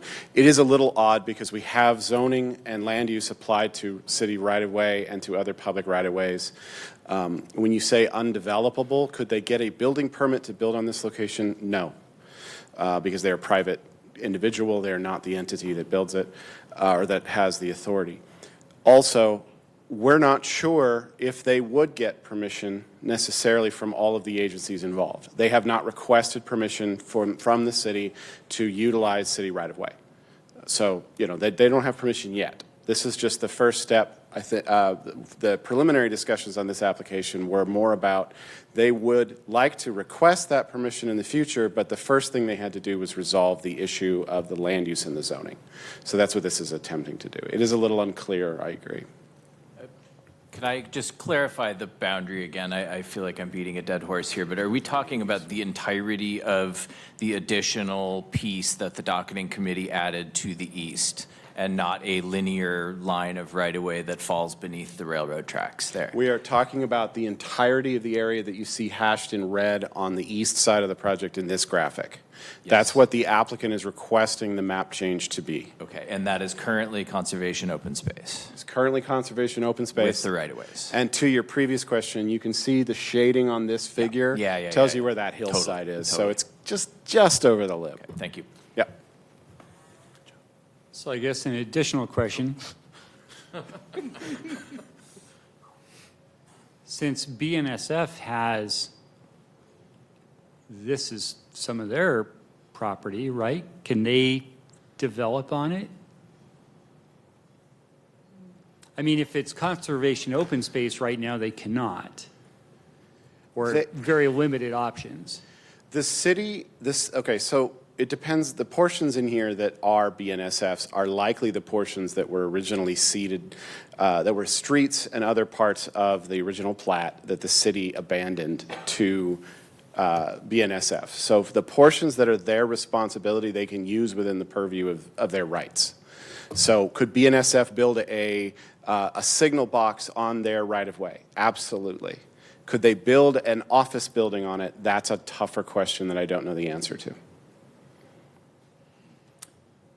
If we change the zoning, does it give them more latitude? Does it make it easier to address that question?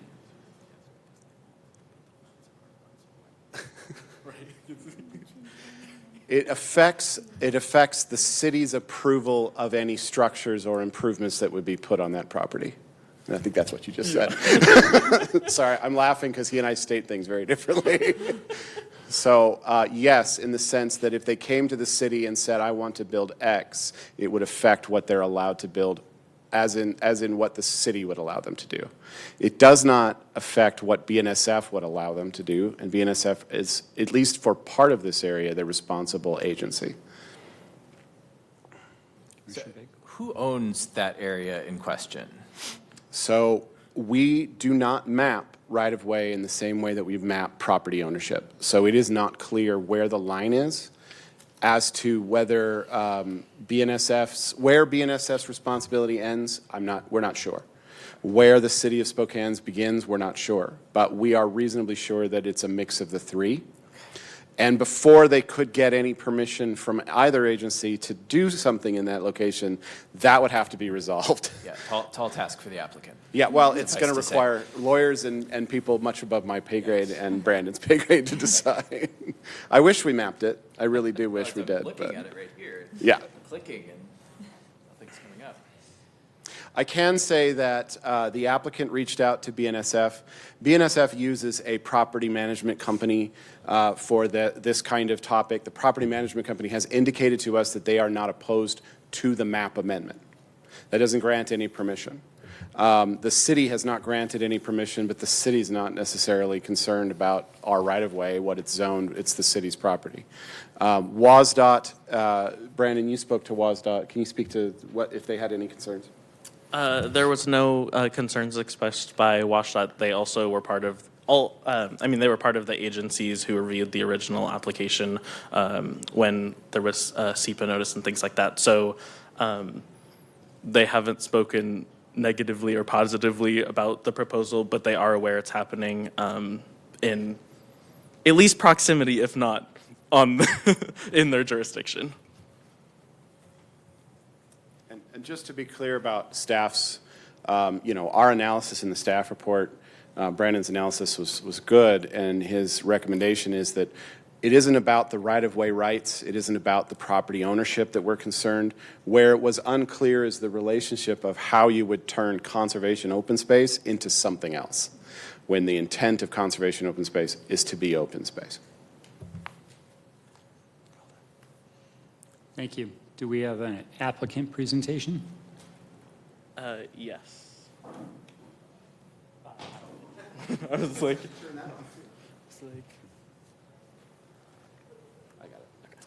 So for applicant presentations, we ask that you keep it to no more than 15 minutes. Okay.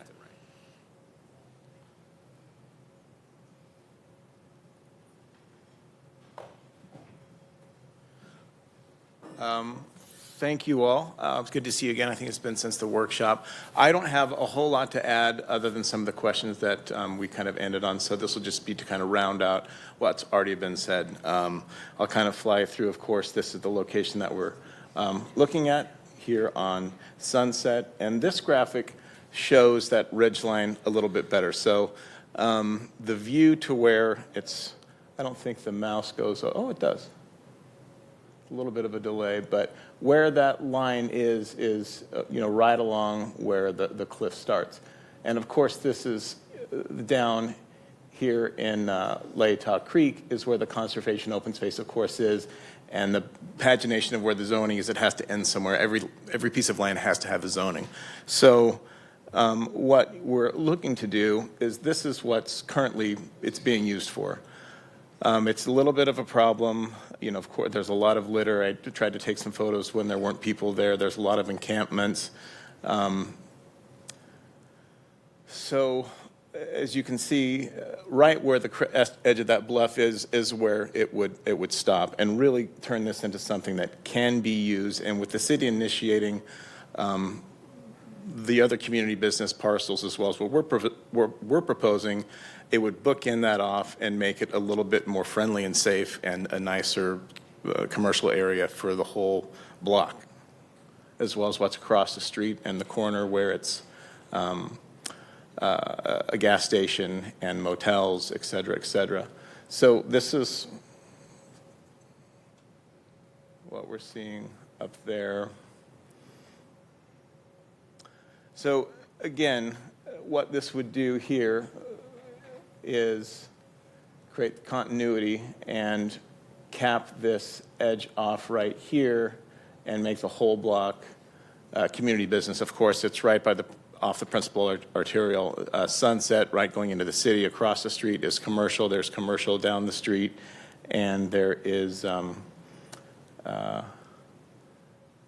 gas station and a motel right on the corner. And this is the graphic that I think Kevin was alluding to, that I think this is the updated graphic. That's the latest version. So you can see where the bluff rounds out. This isn't turning any open space that's usable into commercial. This is making the land that is being degraded and littered on into a viable commercial corner there, where the actual open space starts is where it would clean up some of the zoning. These are some photos that kind of show you the complexion of the area. It's kind of hard to see now, but there's little indicators that show the view shed of where you're looking.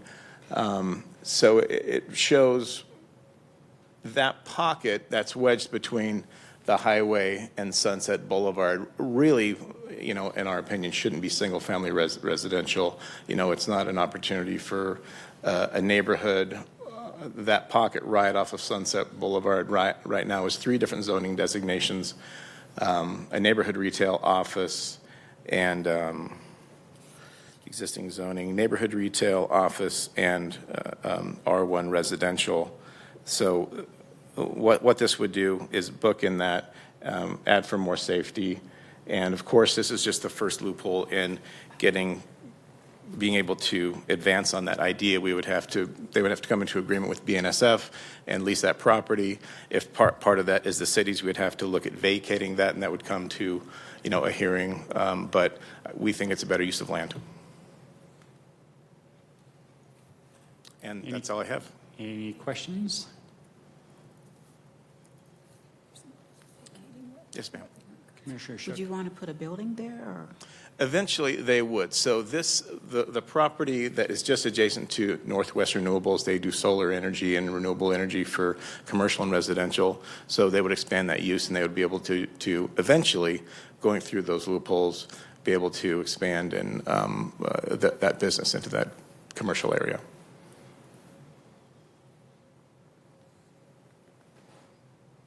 Thank you. Thank you. I do want to say that I really appreciate the graphics and the detailed photos that were in the staff report that you had contributed. Oh, you're welcome. Thank you. Okay.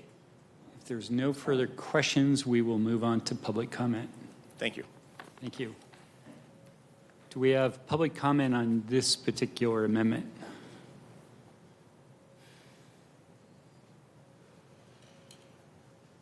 Any online?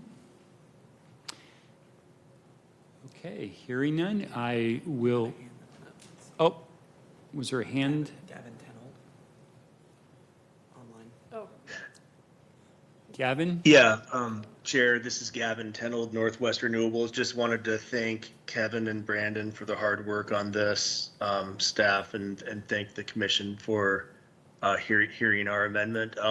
More here to answer any questions if they were to come up from other testimony, but it doesn't sound like that's happening. Thanks again. Thank you. Okay, with that, I am closing public testimony, and we will move on this amendment, and we will move to the next one.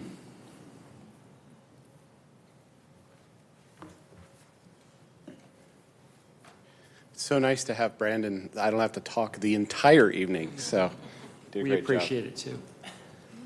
Yeah.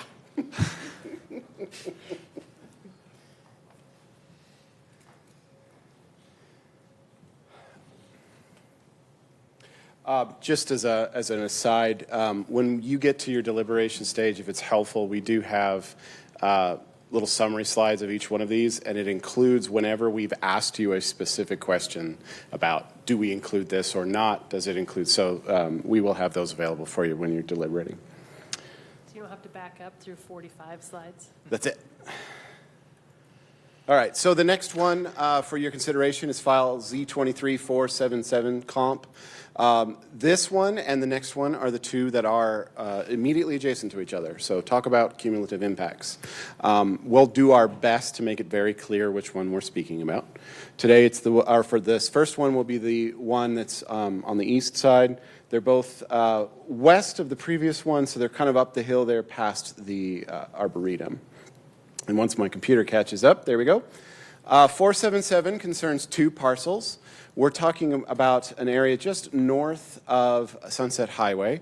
And these are a little odd. This one and the next one are a little odd because the right-of-way for Sunset is enormous, and that is because of the large drainage ditch and other features that the city maintains on the north side of the street. So don't be surprised by the larger boundaries when we're only talking, like in this case, we're only talking about 0.84 acres on two parcels. That red boundary extends all the way to the middle of the right-of-way, so it's going to encompass a lot more. Also, this one you'll notice is immediately adjacent to quite a bit of commercial development. The properties to the south have large landscaping areas, but they are also commercial developments. So just because you see what looks like beautiful pasture land, it's all within the same kind of development style that they're looking for. The land use plan map designation for this area now is residential low, and as you can see, it is almost completely surrounded by general commercial. They are proposing to bring this one into general commercial. For the maps on this one and the next application that are right next to each other, just know that we've shown the color change for the other application as well. So when you're thinking about this one, know that everything to the west there, that residential low that's changing to commercial, That's only if you approve that, or only if the city approves that application as well. So they are looking for general commercial here as the land use designation. The zoning is currently R1, our lowest intensity residential. They are proposing to go to general commercial with a height limit of 75 feet. Their original application was for 70 feet to match what is south of Sunset Highway, but as you'll recall, the city adopted some changes to the options of different heights that applicants can choose. It's now 75, and they requested that it be 75 this time.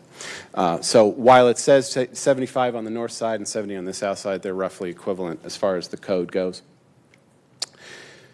Because they are transitioning to, or proposing to transition to general commercial, of course, LU 1.8 is the policy that most applies.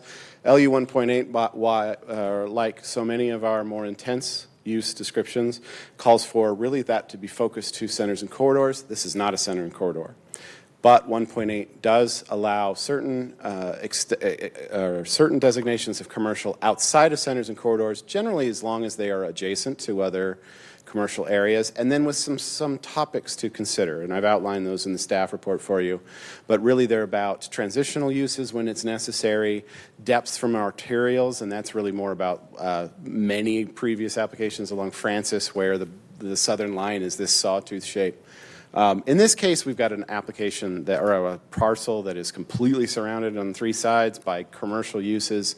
It's pretty clear, at least to staff's mind, that this one conforms with the standards of 1.8.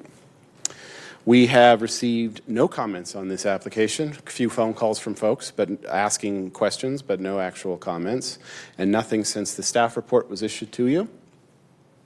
And then, of course, in this case, as I said, we found that this conforms generally with, at least in our analysis, conforms generally with the criteria, and we recommend approval of this application.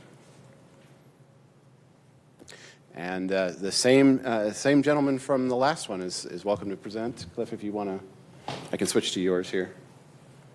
Are there any questions for me? Sorry, sorry, Cliff. Questions for Kevin? Okay. We have to have one or two that are straightforward. Otherwise, it doesn't seem balanced, right?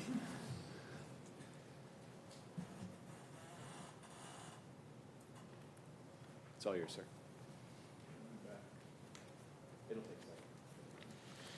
Thank you. Good to see you again. I'm just here to really just field any questions. Like Kevin said, this is really straightforward. I'll run through these because we've been through there, but as you can see, the subject parcel, this is surrounded by a commercial. This really shouldn't be single-family residential.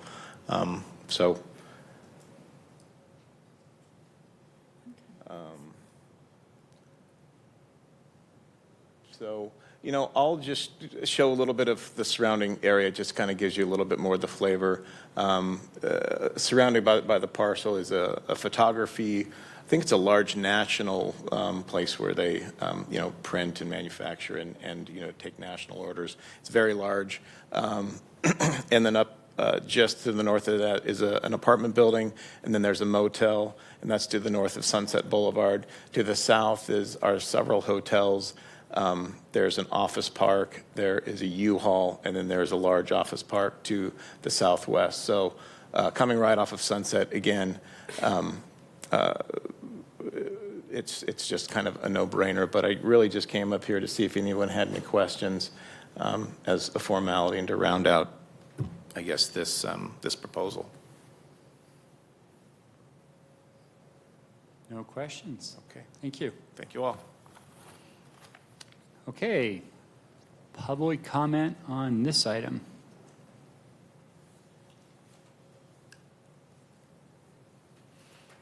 All right. Hearing none, I will close public testimony on this, and we will move on to the next one. Tremendous. All right, the next one is super far away. It's across the street. This is file Z23-478 comp. So I'm not going to show you where the location is again. You already know. This one is immediately to the west. It is on both sides of Assembly Road, again on the north side of Sunset Highway. You can see here some of those, that extremely deep right-of-way exists on this one as well, so don't be intimidated by the large area to the south. That's just to bring it to the center of to the other side of the street, essentially. I finally have updated aerial photos. I don't know if you noticed. So the house that no longer existed, that was showing on the old photos, you can see here on this image, it is gone, the one on the east side. The greenhouses that have been removed, these were all done before the application. So finally, I have up-to-date aerial photos for at least 6 months, so enjoy them while they last. At the time of docketing, this one was just this main area in the middle. In fact, I think the next, yes. So the area here marked 1. The original application was for 9 parcels of about 3 1/3 acres. At the docketing stage, City Council added the few parcels in Area 2. There's 2 full parcels and a little strip of a 3rd parcel. City Council added those because if this was approved, it would have left a very small island of single-family residential just sitting there surrounded by much more intense uses. So to avoid that, City Council asked to include those 2 parcels and the small partial piece. We have since heard from the property owner of one of those parcels, and he was all for this proposal. He was actually very supportive of it. Obviously, whenever we take a home and that's zone R1 or make it something more intense, nobody has to move. Nobody's forced to sell their home. They're not forced to demolish the home. And so I think he was rather like, okay, that was his response for the most part. The little strip of land is the one here on the south. This is the worst pointer in the world. The south end of this apartment complex to the north. And it was just one of those little accidents of mapping that happens when you go from things that were drawn in the 1960s and then you put them in a computer. So it's a strip of about 10 feet. It's really just a slope that no one's going to use, but this is a cleanup effort.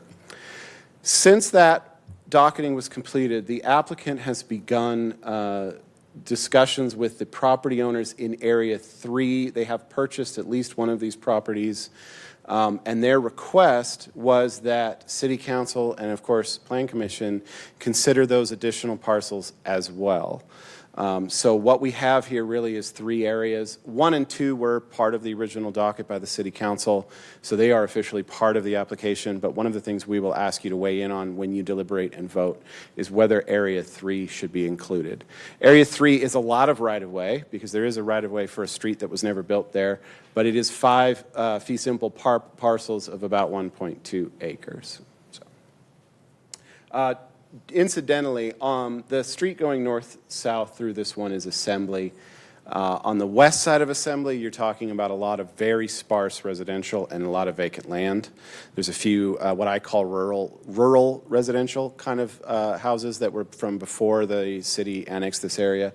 On the east side of Assembly, going north, is a lot of apartments. There's quite a bit of multifamily in this area that has built over the last few years. So it's kind of 2 natures in this area. The map currently, this entire area, all 3 of the areas that we talked about are designated residential low. The applicant is asking to go to a general commercial designation, just like the previous application. The text you can't see on this just says that those changes, I'm just showing the other application improved as well. And then the zoning is R1, again, our lowest intensity. A little different here. Well, we've got it all going to general commercial. And again, this one is general commercial with a 75-foot height limit because that's the new choice. Used to be you could be 55 or 70, now it's 55 or 75. So they've asked for 75. The only exception to that is the apartment property with the little strip of correction on the apartment parcel would match the rest of the zoning for the apartment, which is currently office retail with a 55-foot height limit. It won't change what's there. It really is like a gravel wall or a gravel slope that they put in for their parking lot. So just because I like to have my colors match the lines. So the cogent policy here for the location policy that is highlighted in the staff report is LU 1.8. This one is a little less clear. LU 1.8 does say that you can place general commercial outside centers if it's adjacent to commercial. Across Sunset is commercial. It also says that the city should consider It's not a limitation, but it says that the city should consider transitional land uses. Generally, what happens is we try to avoid general commercial next to the low-intensity residential without some kind of buffer between them. Oftentimes, that's office or a more intense residential. The idea being those hard, fast lines between very intense and not very intense are problematic. But again, the policy says consider it. It doesn't say thou shalt do. There's also discussion about the depth from the arterial. In this case, it's not really, it's not super cogent to the discussion, at least in our opinion, because, we're talking about the applicant's properties here, and it's not really about fixing errors with depth from the arterial. And then, of course, the all-encompassing intrusion into existing neighborhoods. The neighborhood to the west of Assembly is currently a few homes and mostly empty space. But the comp plan, the comprehensive plan, designates it for residential development, for low-intensity residential development. So we have to look at both what's there now, but also what the comp plan envisions. And the comp plan envisions that someday it would be a residential neighborhood. That relationship with this application and that potential possible maybe future of residential, it's tough. It's hard to say whether there's a problem there or not. So staff was unable to come to a recommendation on this one for you. I apologize. I hate when we have to do that. But ultimately, we're asking you to weigh in on whether this application is consistent with LU 1.8 in your mind. So we'll make sure that's on the summary slide later when you're deliberating. Actually, I just went through all of this and didn't put it on the screen. That's how well I'm doing. One side note, there was some discussion about the traffic analysis. A trip generation memo was submitted for this one, and then Integrated Capital Management, the department at the city who analyzes those, had some changes and corrections. Those have been made. They also wanted an analysis against what's called a signal warrant. Eventually, we are going to need to put a signal on Sunset and Assembly. It's just, if the city grows the way we expect it to, it's going to happen. It's already a project in our traffic impact fee list, which means that whenever somebody builds in this area, they're contributing a little bit of money to that project in the future. But Integrated Capital Management wanted to know, is the signal needed now? The end result was no. This project will not trip the warrant. It will not require that we build the signal. Even if it did, however, because it's in our in our traffic impact fee program, and the development on this project will pay towards that fee, it's likely that there still wouldn't be a significant concern. It was more about crossing T's and dotting I's and making sure that we were clear where we were than it was about a significant concern on the part of ICM. And that is it for me. Unless you have questions, we'll bring Mr. Hume up. He is the agent for the applicant. I do have a question, but I think it may belong more in deliberation. Okay. Oh.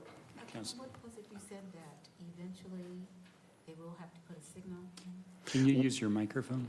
You said they'll eventually need to put a signal in Assembly and Southwest. Not this application, but eventually the city has identified that Assembly and Sunset intersection as probably going to need a signal someday. Yeah. In the long-range facilities planning for the city, it's identified as a need. But that's one of the things that ICM does every time we get an application is they weigh that application against those future plans and they decide, is this enough that now we need to do it? In this case, it wasn't enough. Even if they develop this with what they're intending to develop it as, we still won't need that signal because of this one. Now, if we get 3 more in the future in different locations in that area, then yes. Okay, thank you. Mm-hmm. Terrific. Thank you. Any other questions? No? Okay, applicant?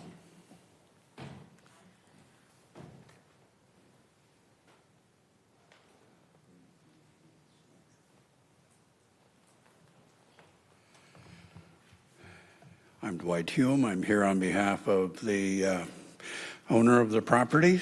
I wanted to clarify a couple of things. There's a variety of terrain in there. To the east of Assembly on Bemis, we're down in a hole. It actually appears to be about the same elevation as as U-Haul across the street. And I think they probably put a lot of fill in for what was then the state highway coming into Spokane, known as Sunset. On the other side, you have immediately a rock outcropping, and so they tell me in their proposed plans that will start with development of and this is all for apartments. This particular owner has developed City View and the other apartments that are above it. And their expectation is that there would be a single story on the west side of Assembly, and then it would spread out on top. The Area 3 that you've seen on that map, which was a add-in, the intent of that is just parking, not more apartments, but parking. We recommend that it be, as general commercial, be implemented with the GC 75 zone versus the other choice, which we talked about in the workshop, which was community business. That has a limitation of 55 feet. Because of the hole, because of the surrounding land use, you've got a 4 or 5 story office building on top of some rocks over at the southwest corner of Assembly and Sunset. So the bulk and scale isn't any different when we get all done, but the benefit is we can get an extra story in the development residentially with that GC 75 versus the CB 55. So that's why we want to go there. We want to take advantage of the ability to do that. You have, as you've seen on the proposed zoning map, a uniformity of an area that is GC.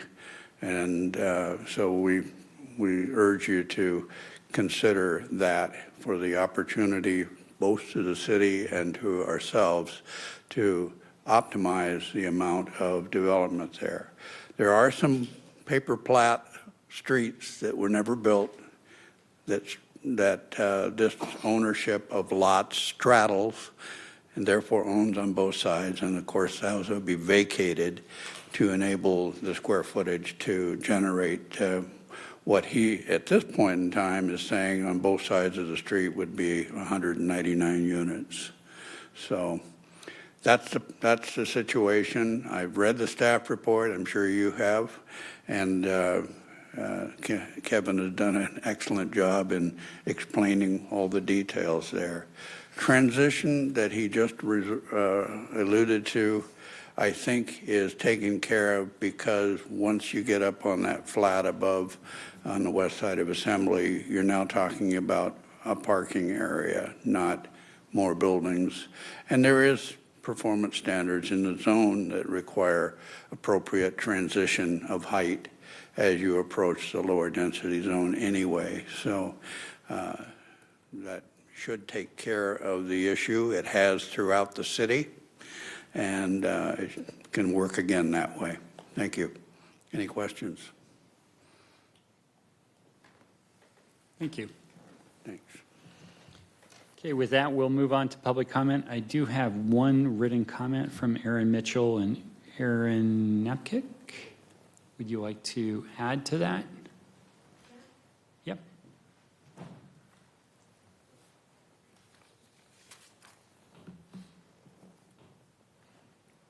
You have 3 minutes. Okay, hello. So we live in the in one of the apartments that is further down on Assembly Road, and we, from our neighbors and the people that live in the apartment complex that we live in, generally support this and think it's good to do something with this space. Ever since the flower shop went away, it's been kind of dilapidated. I don't know, it hasn't been very great over in the areas that they're talking about.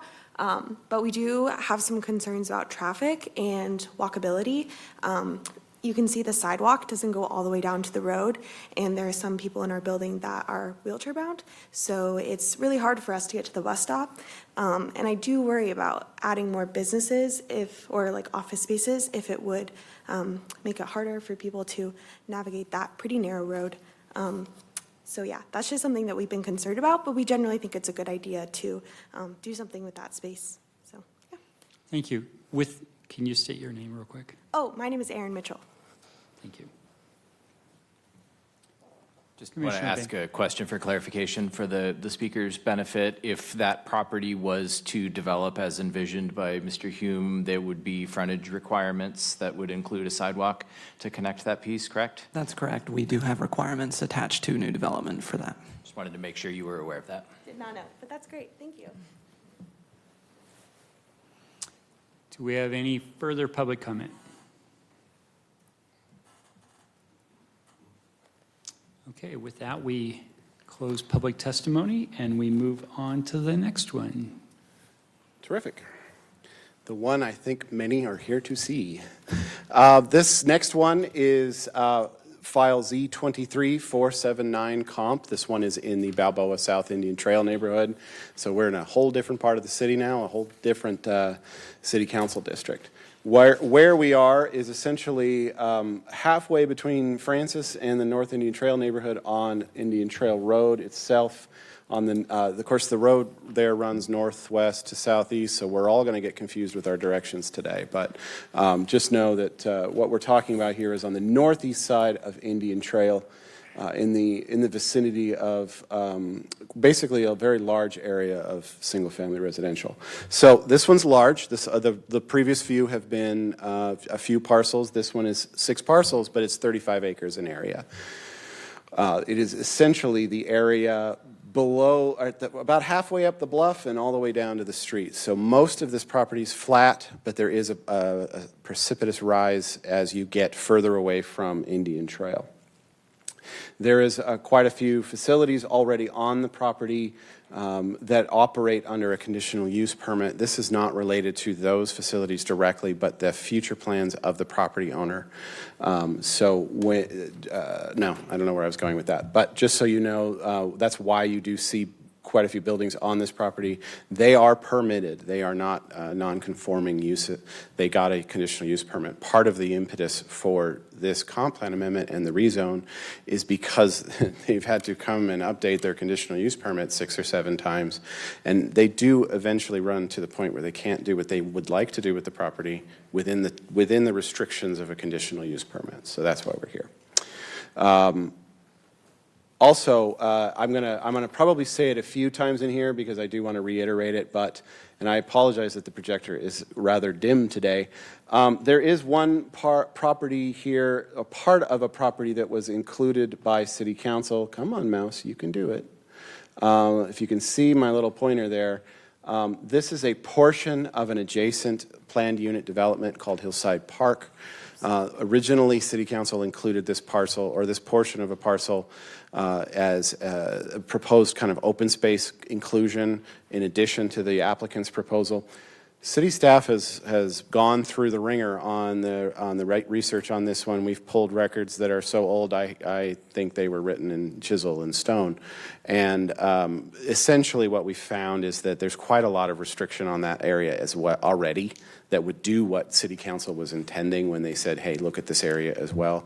So one of the things we will ask you to weigh in on is our recommendation that this portion of the project that was added by City Council just be left alone, to leave it at its current zoning and land use. There are 2 other additions that were made by City Council that are worth mentioning. Let's see if I can, it's probably easier. So these are the corners of 2 adjacent residential lots. They are a significantly lower grade than the portion of those parcels that contain the homes above. The homes themselves are accessed from the street above Osage Way, and this is concerning a portion at a much lower elevation. It's actually close to the level elevation of the subject properties. These were included not out of capricious will. It was more about trying to avoid what we see a lot of times on the south side of Francis with this sawtooth shape of different depths from the arterial for more intense use. In this case, because of the oddity of platting here, this was a triangular shape that dove down into the applicant's property. So the attempt here was to kind of maybe even that out a little bit so that the depth was even. Since then, both property owners, we've made multiple attempts to contact both property owners. One of them has submitted comments. Neither of them has come to us and said, we don't want you to do this at all, or has been in opposition. It's been a lot of questions. What does this mean? And they have no intention of selling it and not, or using it for anything other than their homes. And there is nothing inherent in changing the land use and zoning that would prevent them from doing that. There's no compunction to sell. There's no compunction for them to redevelop. The site itself is completely surrounded by and designated for residential low. This is a large area. In fact, most of this neighborhood is designated residential low. The applicant is asking for a mix of land use plan map designations. You'll see here there is the yellow-ish, that is residential moderate. That is 2 steps up on the intensity scale, but it's still a residential use. There's some green conservation open space that they have proposed. This is in large part to protect some natural or some historic resources that are known in that location and have been known for a long time. By designating them as open space, it's just another layer of protection to keep them from being impacted directly. And then an area of general commercial that generally encompasses the existing buildings that Excelsior has been operating, and then extends all the way to Indian Trail. The zoning, with the entire area being the same land use, it's also the same zoning, which is R1, our least intensive zone. They are proposing zoning commensurate with the land uses.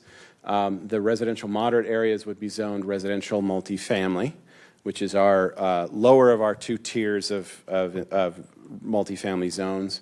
And then the commercial, while general commercial is the land use designation, they're not asking for full general commercial zoning.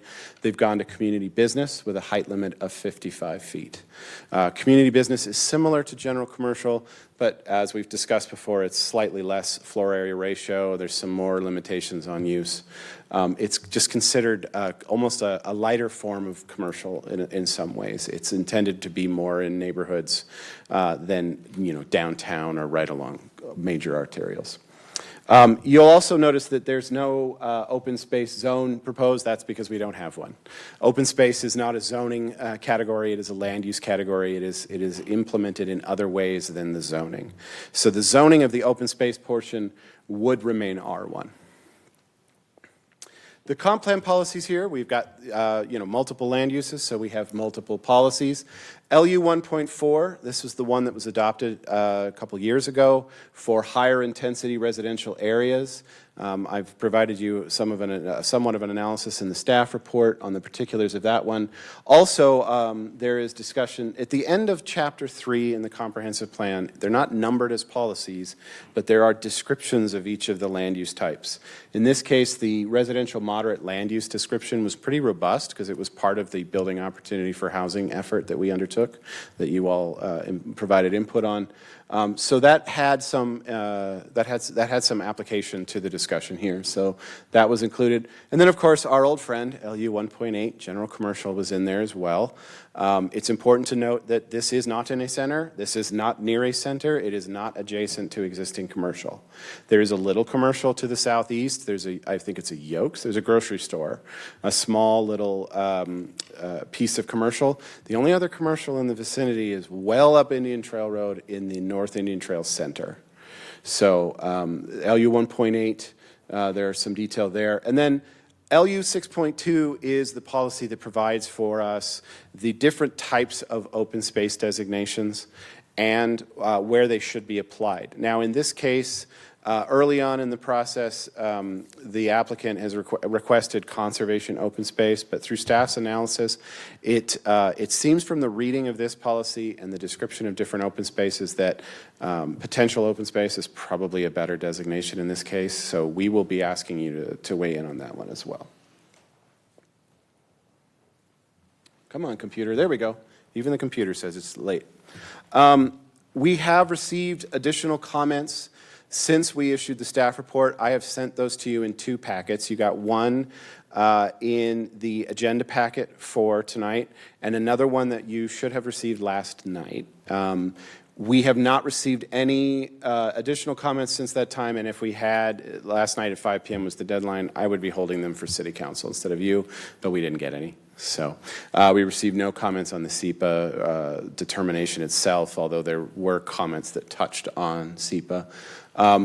The comments the additional comments you've received since the staff report were a lot of similar themes to what were already in there. So it was discussions of traffic, impacts to the adjacent neighborhood, some concerns about fire danger, and those were as much related about accessing the site as they were about any known or understood fire risk on the site. More comments on development character and intensity. The Hillside Park discussion continues. That's the PUD, the planned unit development to the east, and the disposition of their common land. And then, of course, another comment about natural resources. We received a significant amount of comments on this one, and you'll notice in the staff report, the appendix for the comments, we actually provided you some master responses because, we didn't want to type the same thing 8 times. So those still hold true for most of these comments. So, you can consider those together. We do, in this case, recommend a development agreement. It is difficult when we do comprehensive plan amendments because we cannot tell you exactly what will be built, and neither can the applicant. In this case, the applicant is hoping to develop a site plan, future planning, they want to build, they know generally what they want to do, and I'm sure that they're here tonight and they will tell you about that. But the comprehensive plan amendment itself does not limit for what they say and what they want to do right now. It only controls what we're changing in the plan, which is the land use plan map designation and the zoning. And to that end, it was not possible for staff to find the consistency for this proposal with those comp plan policies and with the vision and the strategies in the comp plan. To resolve that, our recommendation is that if you wish to recommend adoption of this change, that you also recommend that City Council condition it upon a development agreement. For those of you that aren't familiar with development agreements, think of it as an agreement, a contract between the developer, the property owner, and the city. And they say, we will meet these requirements before we build anything. Or it says, we will not build this. We will build these kinds of things. It is usually the best way that we have to condition a comprehensive plan amendment to certain things. And I'm not necessarily saying for this one, but I'm saying, for instance, if we wanted to say, we think you should get approval for this, but we don't want any drive-throughs. The only way to limit drive-throughs would be to have a development agreement that says that they will not build a drive-through.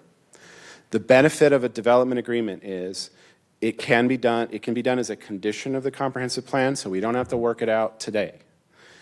Also, it travels with the land. It is tied to the land. So if tomorrow the applicant gets approval and sells it to another developer, that other developer is also held to that agreement. Now, that agreement can, of course, be changed later on, but they have to come to us. It has to be a process. Generally, development agreements are approved by the City Council, so that it would be a condition of their condition. Say council you recommended it and council wanted to do it. Council would approve with the condition that a development agreement be signed. The comp plan amendment would not take effect until the development agreement was complete. If the development agreement failed, so would the comprehensive plan amendment. So they have to travel together. They both have to happen for it to happen. So just a little background info. We are recommending a development agreement, and specifically one that provides detail on a future site plan, which will resolve a lot of, I think, some of the access concerns that the city departments have and maybe some of the commenters. It will also allow us to better understand the traffic impacts. A circulation plan, again, access, roads, whether a signal is needed, where a signal might be needed to access the site. That could all be worked out as part of the development agreement. Development detail, in other words, a understanding of what uses specifically, not just commercial uses, but maybe it's so many thousand square feet of this, so many thousand square feet of this, exactly how many residential units they are expecting to build, or at least a maximum. Much more specificity than we can get here. And then possible limitations on uses in the commercial portions. Our commercial zoning is fairly permissive. There's quite a lot of things you can do, and I imagine that there will be some input as to whether a gas station would be appropriate, whether they're even looking to do a gas station, or outdoor storage, or those kinds of uses. A development agreement can establish what that is. So that is our recommendation. That's it's in the end of the staff report, but you folks haven't got to do one of these before, so I wanted to spend a little time going over it. To be fair, I haven't done a development agreement with the city of Spokane yet. I have other places, but the last time we did a development agreement for a comprehensive plan amendment was Tyrrell's going to kick me. I think it was, well, it was before I started here, so probably 2014, 2013. So it's been a long time. But they are common, and they are easily done. We also, so we recommended the development agreement. We also would like your input on whether the Hillside Park property really should be a part of this proposal. Again, you're not taking it out. You're recommending the city council take it out or not, whichever way. And then again, we were unable to determine consistency with LU 1.8, so we're asking for your input on that as well. Are there any questions on the massive amount of things I just threw at you before we go to applicant? Commissioner Yachts. Thank you for this level of detail. I have two questions, and the first is regarding the development agreement. How is the agreement enforced? It's a limitation on the land, just as if zoning would be. It's just probably to a different degree of detail. So when they came in for building permits, we would go, does this match with the development agreement? At least as far as the city's approvals go. Okay. Is the same for, not to speak, I'm not a lawyer, but it has similar force to other SMC, or Spokane Municipal Code requirements. So if the SMC requires that they have so much landscaping, the development agreement, we have to look at that too when we're permitting the site. Okay, great. And can you speak a little bit to the traffic impacts or the potential traffic impacts? Mm-hmm. And as well as maybe elaborate a bit on what a developer may need to address when they submit plans? So Integrated Capital Management did analyze this one. They requested a traffic generation memo, which is essentially a licensed traffic engineer. It's getting late. I can talk, I swear. A licensed engineer looks at what is proposed for the site, the kinds of, it's a schematic level discussion of what the development might be. And then they discuss how many vehicle trips that would generate. Integrated Capital Management then takes that and analyzes it and determines, is this enough that we're concerned? If they're concerned, they would require a full analysis by the traffic consultant.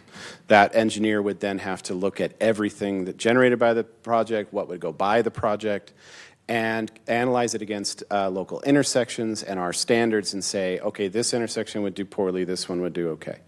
In this case, Integrated Capital Management, what they have, it's a comp plan amendment, not a development proposal.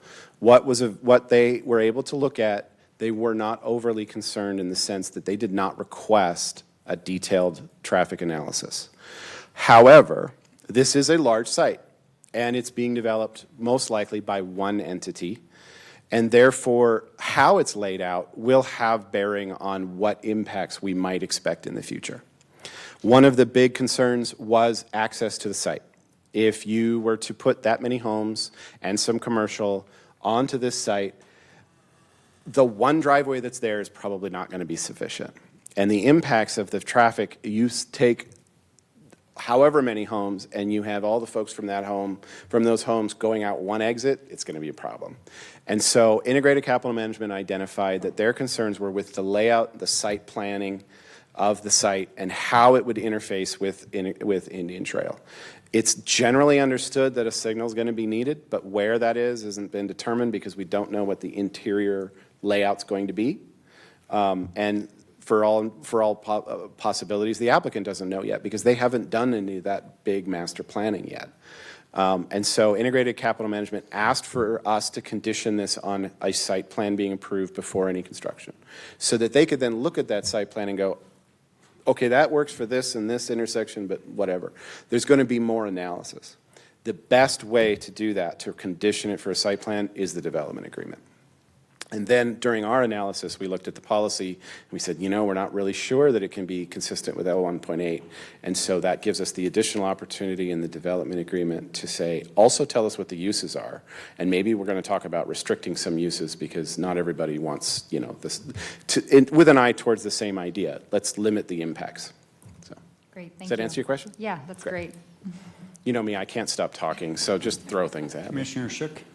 Thank you. So that brings something else to my mind, Kevin. Would the site plan also include an evacuation route for fires and anything like that? Generally, when we look at site planning, one of the agencies that we have to consider and we consult with is fire.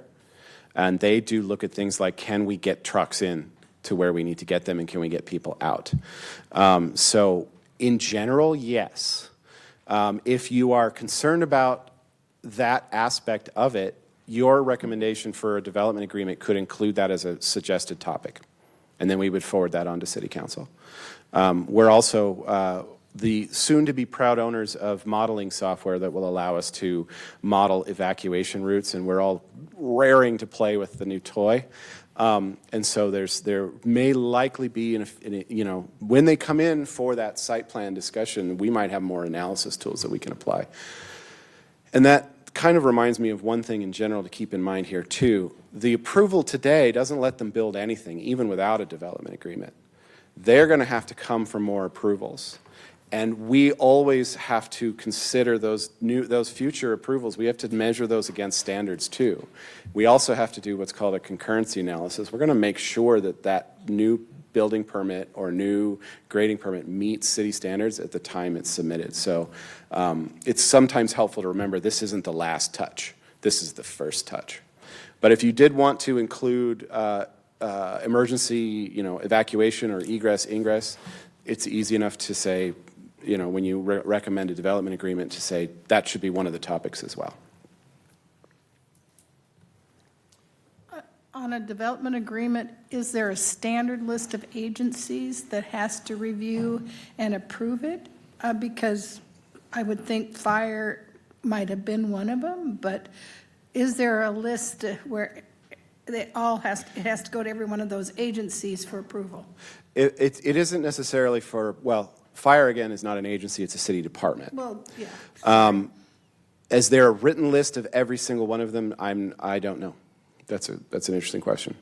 Okay. I know that for our basic processes and practices, we would consult the same agencies and departments that we consult for comp plan amendments. And that includes fire, and that includes police. Yeah, fire, police, integrated capital management. I mean, there should be ICM would definitely be a party because it's one of the reasons that we are talking about a development agreement is their requested condition, and also it's in the SEPA determination is what's called a mitigated determination. There's a mitigation measure that says that ICM that the site plan is necessary. So, but it doesn't sound like there's a complete list that every development agreement has to run through. I would not say that that's true. I would say what I said is I don't know because I haven't run one myself. So therefore, it would be useful to add concern about fire and evacuation. I would say that if there's a topic that Plan Commission feels is necessary to address in order to find that this proposal is consistent, then they should tell us what that topic is, and we will include that in the findings that Greg signed, or that the Plan Commission President signs, and then we will also include it in our presentation to Council as a Plan Commission recommends it's these topics. Okay. So in that case, yes, tell us what topics you're concerned about. And if you can, tell us how it relates to the thresholds, the criteria, so that we can put that in the findings as well.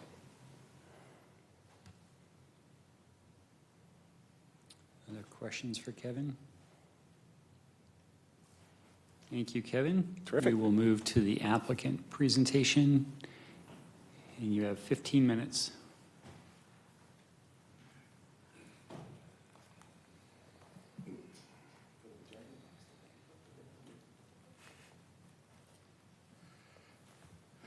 Thank you, and hello again. Dwight Hume on behalf of Excelsior.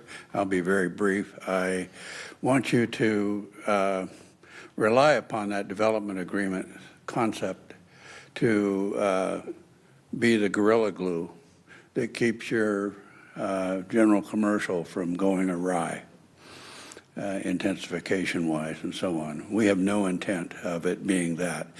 But it begs the question that I'll give you the answer to because you'll be thinking of it. Why didn't we go with neighborhood retail? Why didn't we go with mixed use? Well, we couldn't do mixed use because we had had to been a sub-area study, a 2-year walk in the wilderness just to come with what we're proposing right now. Why didn't we do neighborhood retail? Because we can't do a what's called a binding site plan. We will have third-party tenants who need to be graphically put into place with this binding site plan. We can't do that with neighborhood retail. So here we are with the implementing category of general commercial, but the request of the lesser intensity, which is community business 55. With regard to traffic, I just wanted to point out something to you. We had our traffic engineer look at the request of the city, what would we conceivably generate for traffic. The conclusion was less than what we can do now. And the reason is your broad-brushed single-family zone across 30 acres under its new formula of intensification generates 380 more trips per day than what we would have in our concept of what we want to do. So relax. The development agreement will take care of traffic mitigation. We won't have as much as we could have if we didn't even come in here to do any discussions about zone changes. So with that, I want to give it back to our CEO, Andrew Hill of Excelsior Wellness, to explain to you why they're doing what they're doing. And I can say, as a consultant working with lots of developers, this has been the most encouraging team to link into because they are about doing the right thing. And it's because it's all their development and their control. You're not losing anything to a third party to take over and do what they want. Thank you. Good evening. Good evening, President Francis and Commissioners. My name is Andrew Hill. I am the Executive Officer of Excelsior Wellness. And we're about building neighborhoods that kids and families can thrive in. That's why we do the work that we do, and it's why I'm here standing in front of you today. Between 1959 and 1982, the site that we're looking at served as a home for the least prioritized youth in our community. And for 35 additional years, Excelsior continued to provide that home. Over time, we realized that removing kids from their community was not helping them become thriving young kids, as our founders intended. Today, Excelsior has shifted toward building community wellness. We know that to help a child thrive, we need to educate adults. We need to support families, and we need to build opportunity for children to experience social connectedness to every generation in the neighborhood. This Wellness Village in District 3 is the latest evolution of our work. On behalf of kids and families and neighborhoods, this is work we've been doing for 40 years and will continue for 40 more and beyond. Our vision for this village is guided by principles that we developed a few years ago to reflect the neighborhood's identity and history, to foster social connectedness, and to promote health and wellness for every member of the neighborhood. Over the past 2 years, we've worked closely with city staff, and their guidance is all over this proposal. We've also, most importantly, listened to our neighbors who voiced concerns and given us useful feedback.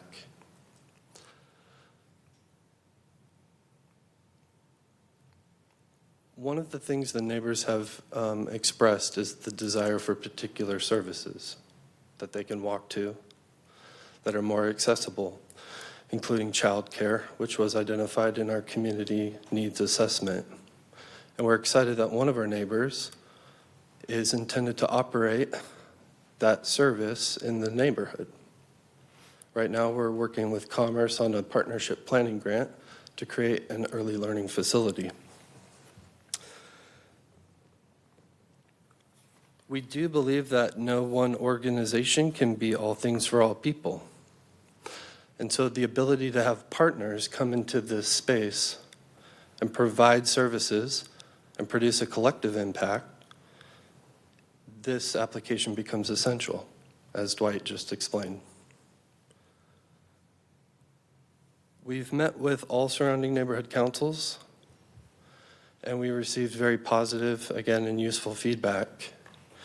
At one council meeting, we had a round of applause and gratitude expressed from members about having this type of a vision for the neighborhood.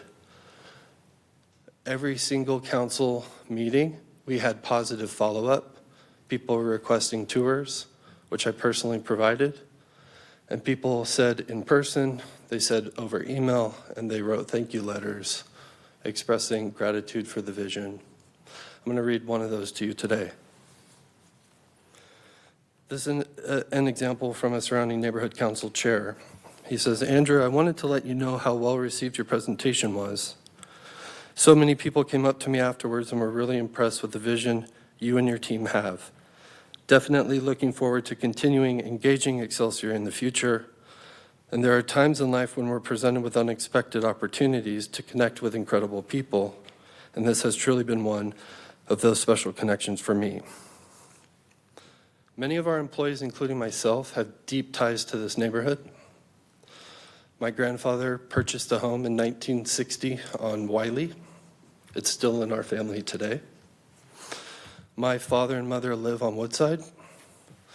And after graduating from EWU, I rented a place in North Indian Trail.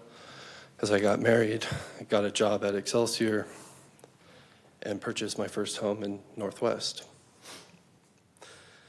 And so it's important for everyone to know that it's important to us as anybody in the neighborhood to protect it.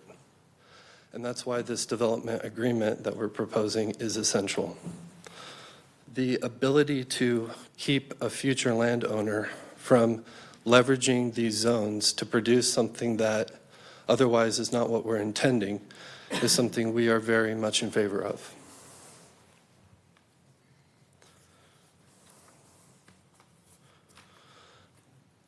During the public comment, we read concerns about the type of housing that could be built. So I'm here to be very clear. We intend to build market rate housing. We intend to build workforce housing. And we intend to build senior housing. It's important that the revenue generated from the housing and the neighborhood businesses be used to support not just senior housing, memory care, and skilled care, but it also be used to support certain types of homes and health services. This is for kids, young adults, elders, and families. Let me describe for you the importance of them. So, in every neighborhood, we have elders that sometimes must leave their neighborhood. They have to leave the neighborhood for care, long-term care, end-of-life care, and isolation and loneliness then become even more of a challenge for them later in life. we have an opportunity to provide safety net resources within a neighborhood to allow every elder to age in place and to experience generativity, which is giving back to the younger generation through program social connectedness. This is going to help create wellness in our communities and in each neighborhood. We also have young adults who return from college or practicing independence that need transitional homes to be able to do that in a secure way.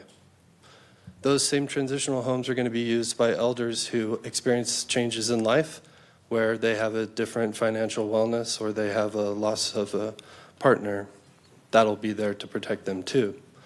And finally, children, the same children that were the focus of our services all along. Right now, children experience something terrible when they lose their family. Many terrible things happen when someone loses their family, but for a child, that terrible thing is they lose the right to live where they live. By providing a few single-family homes for families in our neighborhood that will foster that child and protect their right to belong in the neighborhood, we will produce those single-family homes. This is the Wellness Village. These are the neighborhood assets that would require every neighborhood to be able to use all of these things to stay where they belong.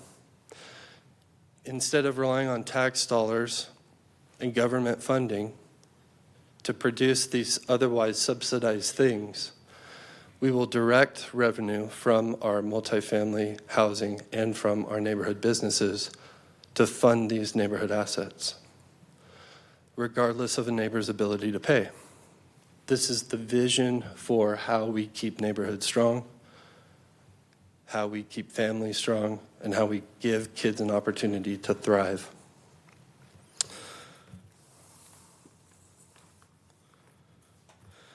A significant portion of the property is designated as open space, and it's to protect the 5-mile pictograph. That heritage site is something that we've been working with the Spokane Tribe since 2015 to preserve, protect, and to create opportunities for the community to gain more awareness and education about Spokane Tribe heritage and about the priorities of the tribe moving forward. In closing, I want to say again, we're here for kids, we're here for families, and we're here for neighborhoods. We've spent years working with city staff, council members, and community members to ensure the proposal reflects the needs and the desires of people who call this place home. And our vision is to create a thriving community where every member, from youth to elders, has access to the services and the supports that they need to stay in the neighborhood. Excelsior Wellness is an anchor organization in this community. It builds wellness and it provides opportunities to create collective impact. Providing access to services that promote wellness for every neighbor requires the value that we value the input of every neighbor. So we've been listening, we've been responding, and we've been collaborating, and we'll continue to. Thank you to everybody for your time and energy, and I thank you for your continued support as we go forward. Thank you. Any questions for the applicant? All right. I have a question, but I should have asked Kevin, so can we, when we're done here, can we ask one of Kevin before we open it up? I can step aside. Sure. I'm still here. I know you are. I should have asked, and I didn't. Once the development agreement is drafted, who does it go to? Is it, since it happens so infrequently, does it go back to the Plan Commission? No, it's a city council agreement, so it goes to city council. It does not, it's not part of I the will, responsibilities of the Plan Commission or, at this point, the Transportation Commission? that's a good question. I don't believe it comes back to Plan Commission. I'd have to check. I have the code up, so I just reviewed it. Thank you. It does say that the application comes back to the reviewing body, that would be the Plan Commission in this case, to make a recommendation. But ultimately, just like with these amendments, it goes to council for approval. Right. Perfect. But it does come back. It comes back here. Okay. As, just like this does. Just- And then Plan Commissioner my would be asked to make a question. recommendation. Because since it hasn't happened in a number of years. Okay, thanks. In a decade.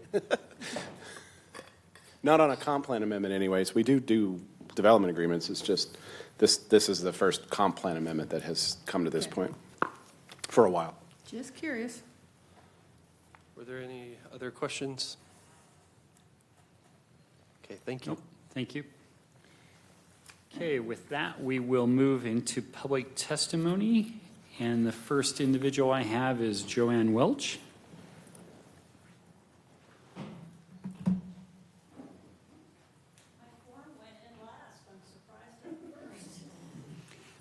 It's that top to bottom thing. Well, I'm Joanne Welch. I live on Hiawatha, which is just above the property in question. Oh, thank you. I can't tell you what an overwhelming task it is for an ordinary citizen to be involved in addressing a big change like this to your neighborhood. I've spent tens of hours studying how the city deals with it.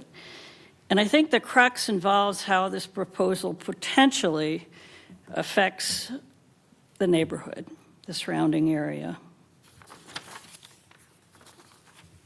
I do believe in building opportunities for housing, but I would say the city code supports development opportunities as they, and this is I'm quoting, integrate into the nature and context of the neighborhood. There's also other language that talks about proposals that would be considered intrusions where they're incompatible with established neighborhoods.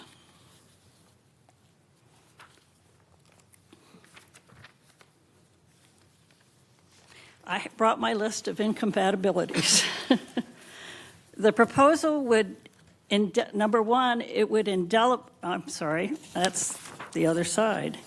Indian Trail Road is already experiencing too much traffic, primarily at peak times. It's especially difficult to turn against oncoming traffic. And that's how Hiawatha leads out into Indian Trail. The proposal, number two, the proposal is planned in an already established community. The boundaries are directly adjacent to some homes' backyards, as we've seen, and even requires infringements on privately owned properties. Number three, the proposal would indelibly change the already established character of the community affected by this proposal. It's a beautiful area. It's a very natural area. And there's large lots and abundant wildlife. It's forested. And I had read, there's some articles in Inlander and Spokesman Review that the development would possibly pave like 70% of the area. So that's concerning. In the past, the presence of Excelsior has had a somewhat disturbing effect on its surrounding neighborhoods. We came here in 2016, and there were 28 boys in residence, and there was a lot of complaints about trespassing, frequent police presence, and multiple fires started in the woods. In addition, the changes and expansion in Excelsior's mission has been confusing. It's changed at least 3 times since we've been in the neighborhood. You have So about 1 more minute. Oh, good. We hope that you hear me and my neighbors' concerns about this proposal and look really closely at it. So thank you very much. Thank you. Next is Karen Lewandowski.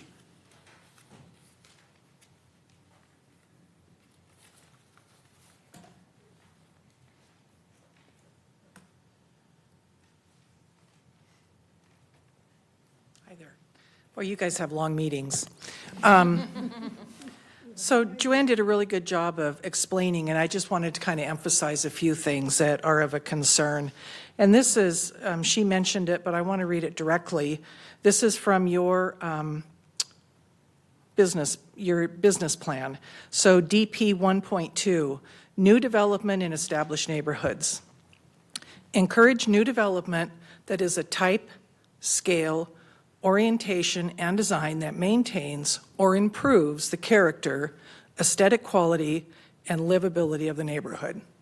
So what was pointed out to you is that is all surrounded by single-family homes. I don't know how the proposed idea plan of 300 residential units, 80 multifamily units, 40 senior units, 24 family units, and up to 20,000 to 40,000 of square unit of commercial space does any of that for that neighborhood to enhance it or bring quality to it at all. That is one of the reasons that I'd like to say please decline the rezoning. My other concern is traffic on Indian Trail in general. I have sat here and listened to the testimony and people who have to speak. You guys are looking at Indian Trail through a telescope. You're seeing a small fraction of the concerns of the traffic on Indian Trail. And not only that, but the city limits end not too far past Excelsior. You don't even look at the county and how many hundreds, if not thousands of homes are out there. And on top of that, you've got people that come down from 5 Mile that come down the hill and also go out Indian Trail. So one of my biggest concerns is when you're coming in off of Francis, which is the main arterial, and you turn onto Indian Trail, it's a free right turn. You do not hit a traffic light for over 2 miles. So as we come down and we're trying to turn out and go left, we have steady oncoming traffic coming left. We also have where they did a turn lane. People use that turn lane as a passing lane if you're waiting to turn or you're going too slow. So we've already got people who are doing illegal and very dangerous things in a very small area. And that just happens to be where my street comes down and interacts with Indian Trail. The other thing is at that turn where you've got free right turn, where the turn, when it comes in, there's a turn lane, at that point on, Indian Trail becomes a single lane heading north. So at one point, this is where I'm really asking for you guys to look at the big picture. Years ago, Indian Trail was going to be made into 2 lanes from Kathleen all the way out. That was closed for about 8 or 9 months. Tax dollars were spent, planning was done, and at the end of the day, the road was too narrow by 8 inches for emergency vehicles to go out. So what we ended up with was turnouts that were put in that served no purpose whatsoever. So I'm really asking the Planning Commission, the City Council, to look at what is all being involved when you talk about adding anywhere, no matter what the zoning is, any development in that property is going to add over 2,000 vehicle trips per day to a road that's already crowded and overdone. Indian Trail is 2 lanes. It turns onto Francis, which is 2 lanes, which turns onto the one-ways, which are 2 lanes. Or if you go down to Monroe, that's 2 lanes. And you have to go all the way to Division before you've got any road that begins to accommodate the amount of traffic that is coming from Indian Trail, that is coming down from 7 Mile Road, that is all merging into two lanes. So the free right turn, you don't have any, you talk about in your plan, you're going to encourage transit. I've seen people get off the bus, they can't cross the street. The majority of the homes are on the other side of what Excelsior will be built on. So you get to get off the bus, there's no traffic, there's no crosswalk, there's no lights. People don't stop. I walk my dogs. I have to wait for quite a long time before anybody stops if you're standing on the corner, no matter where you are. So you get off the bus and you stand there because you can't cross the street safely. 30 more seconds. I'm sorry? 30 more seconds. I just really want to emphasize that you guys really need to look at the big picture. Forget what Excelsior wants to do. Look at any development at all of the property, and then begin to look about what's going on around it for pedestrian safety, biking safety, traffic in general. Just look at the whole picture. That's really what I wanted to emphasize. Thank you. Next, I have Douglas either Spicaro or Spicard?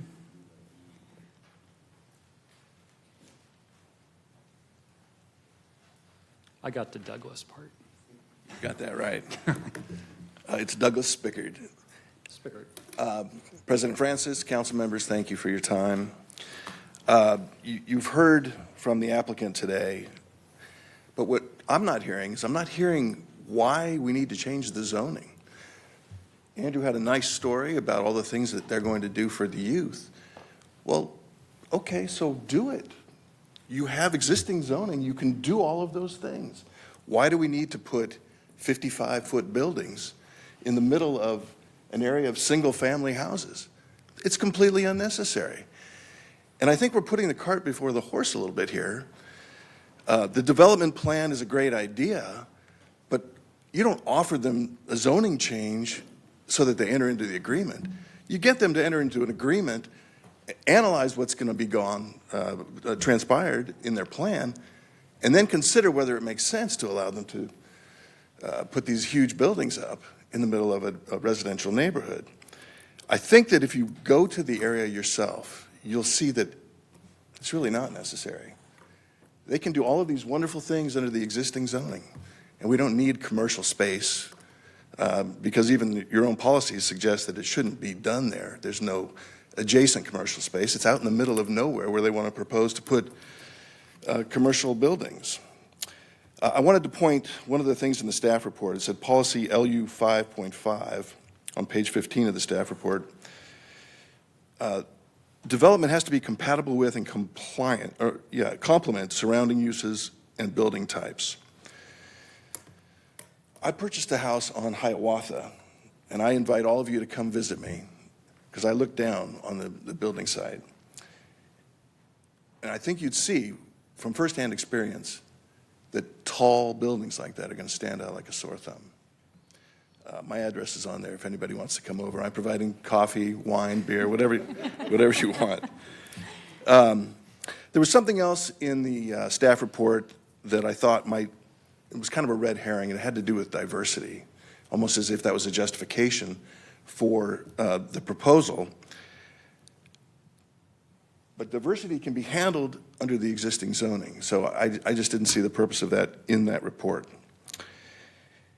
And there was one other thing about the property valuations and the impact from this proposal. I found it interesting that nobody on the view lots on the ridges on Pine Cliff Drive, Warren Drive, Horizon Drive, or even at the top of Hiawatha on Indian Ridge, none of them were given notice of any of these hearings. I think they would have something to say about how their properties are also going to be impacted. And you look at these houses that are on Osage and on Excel, man, their property values are going to be affected. And I hope you consider that when you take this into consideration. My position is that you don't need to change the existing zoning, and I thank you for your time. Thank you. Those are the only sheets I have. Are there additional public comments that we're unaware of? No? None online?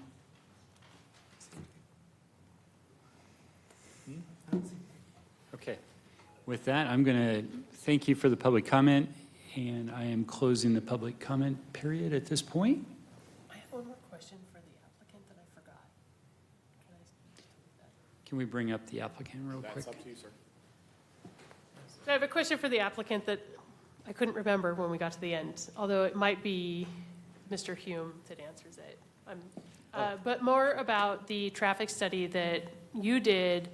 Was it based on your proposed site plan, which, I mean, isn't official, or was it based on just the potential development potential of the land? Hi, I'm Anthony Chang, and I'm one of the team that's part of the Excelsior team working on this proposal to the commission. And so what Mr. Hume was referring to is that the traffic engineer analyzed what, under the more recent density code change that was passed by City Council, the number of units that are already allowed under the current zoning, that the number of trips that are possible under the current zoning, no changes, is higher than what we submitted to the traffic engineers, the vision of the leadership team of Excelsior. So, you know, Mr. Hume was trying to go very quickly in his remarks to leave time for, you know, for Drew, and so kind of quickly sped through that statement. So hopefully that answered your question. So it is based on the vision and potential site plan? Correct, yeah. So the traffic engineer requested, like, what is the plan here? And so the Excelsior team shared that it is a combination of this intergenerational model, seniors matched with young adults, along with market rate housing, with workforce housing, some very walking district-like, so think like Perry District, kind of how that emerged as a more vibrant neighborhood. And, you know, having a local coffee shop, having a local daycare. Drew spoke to, you know, the current zoning doesn't allow for some of these uses. What was the former kind of, you know, residential facility for those at-risk youth that one of the neighbors publicly commented on, that's no longer there. This is a vision of there's an on-site clinic, there's behavioral health, they want to have daycare. The former gym of the school could be a local fitness center and local swimming pool. What used to be a completely fenced off for security and not to let these young at-risk kids out into the neighborhoods to cause trouble, the fence has come completely down. Now it's a vision of an open neighborhood, community assets in this neighborhood, your local coffee shop. Bring your dog to the campus. Take a walk, for up into the hills, to have interpretive trails for the Native American history on this site. So it's an incredible vision of vibrancy for the neighborhood, and really the current zoning, unlike what the last commenter said, doesn't allow for this vision of adding all of these community assets into what right now is just, it is residential, but there's a real desert of these kind of community assets. You have to go pretty far north or go into the core of the city to, go to your local coffee shop, or to walk your dog along a nice trail, or to, find a fitness center, or to find daycare for a young family. So really when he referred to it as a wellness village, it really is consistent with the values and vision of this organization. Thank you. So I know you had an opportunity to respond, and I think he just kind of did. Did you have one final thing to say as a response?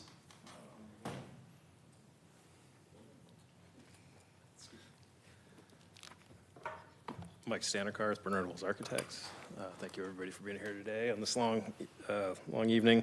I guess to piggyback on Anthony's comments about community services, community assets, expanding the needed services, especially healthcare services, wellness services, into the neighborhood to provide those. It's important to note that the current zoning, now being residential, does not allow commerce to happen within this area. And that's really the driving force behind a lot of this. As Andrew had mentioned, Excelsior cannot be all things to all people. And so they're going to have to bring on partners, vendors, people who can manage, say, the gym, people who will actually be the daycare provider. These typically happen in a lease arrangement, and that can't happen within the zone as it is currently. And that's really the impetus for why we're looking at the commercial piece. So, thank you. Thank you.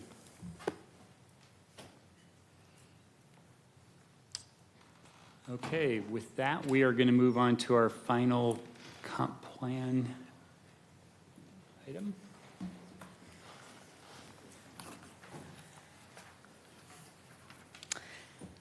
All right, good evening, Plan Commission. I'm Casey Downey with Planning and Economic Development, and we're almost done with this portion of the hearing. So we are talking about file Z24-105 Comp.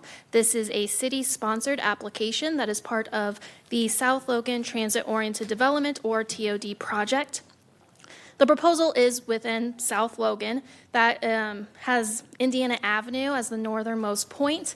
There is the Spokane River, Mission Park, and Perry Street along the east, the rivers to the south, and then Lidgerwood Street is the furthest west. For landmarks, there's Gonzaga, Global Village, NOI in the southern portions, Hamilton goes up the middle, northern portion has Safeway, and then some residential housing. So it is approximately 361 acres made up of 604 parcels. Again, this is city-sponsored. The proposal is based off of the South Logan TOD plan. Also wanted to highlight that the South Logan area has 3 stations that are part of City Line, the newly opened Bus Rapid Transit. And that is really what instigated the South Logan TOD project. We wanted to leverage the city line, bring more intensity to the area so we can bring more people to the area to benefit from and support the Bus Rapid Transit. As I said, this is based off of the South Logan TOD plan, which was adopted by City Council in January. The plan involves the final sub-area plan, which has policies and visions of what growth will look like in the South Logan area. And then the final environmental impact statement, or FEIS, is the environmental review of that projected growth, of that vision for how the area will develop.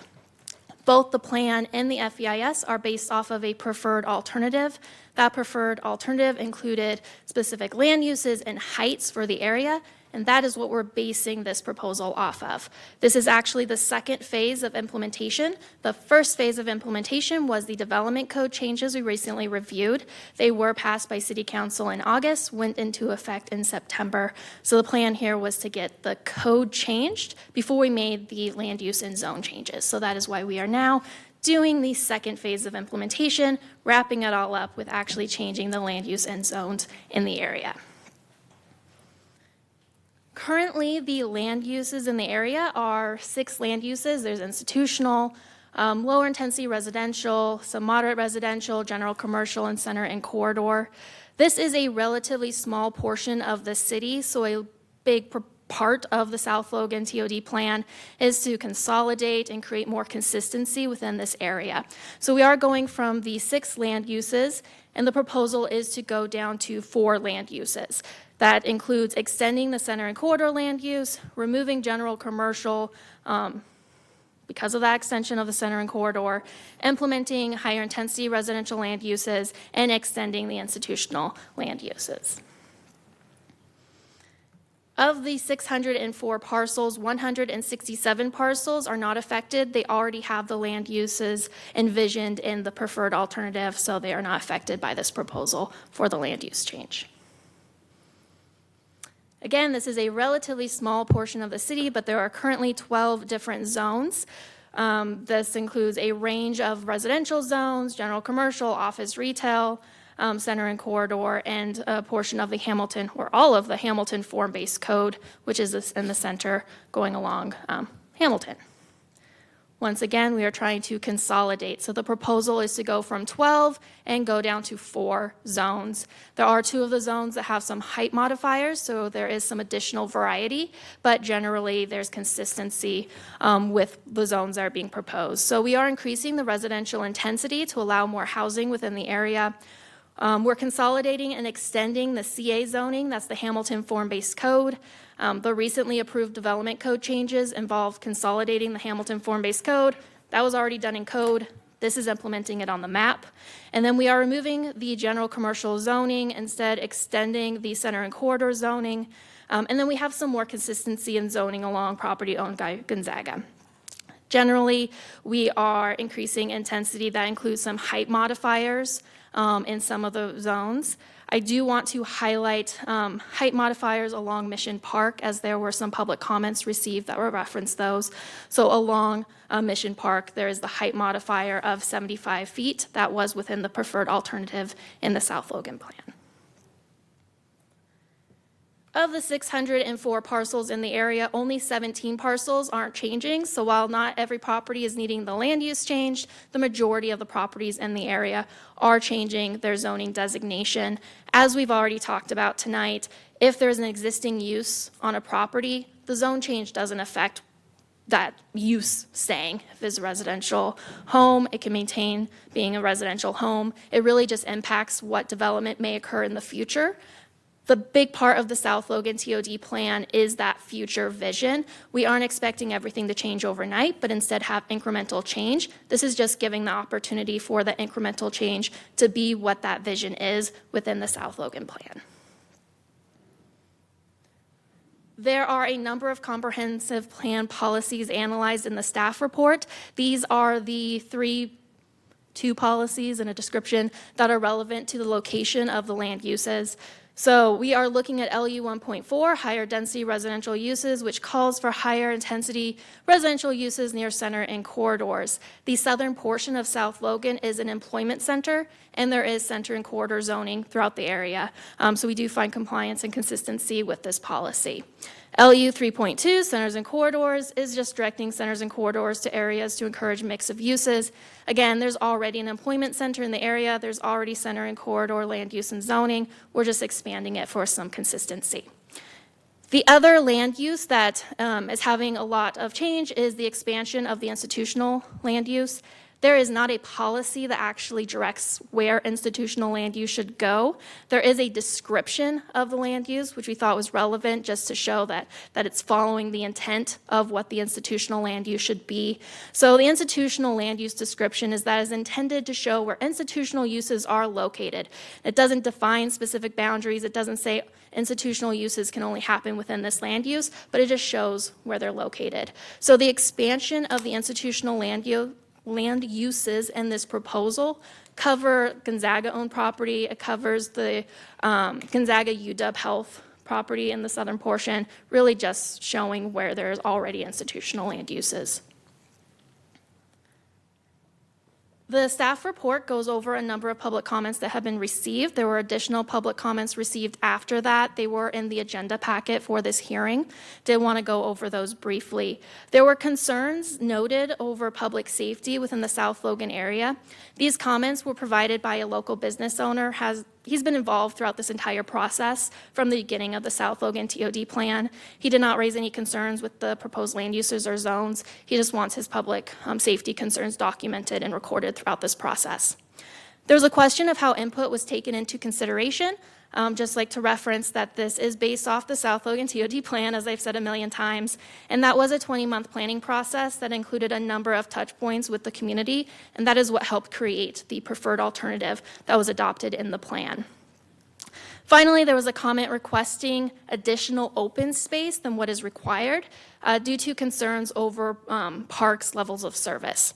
I would like to note that open space on private properties and parks aren't really reviewed in the same analysis. They're separate amenities.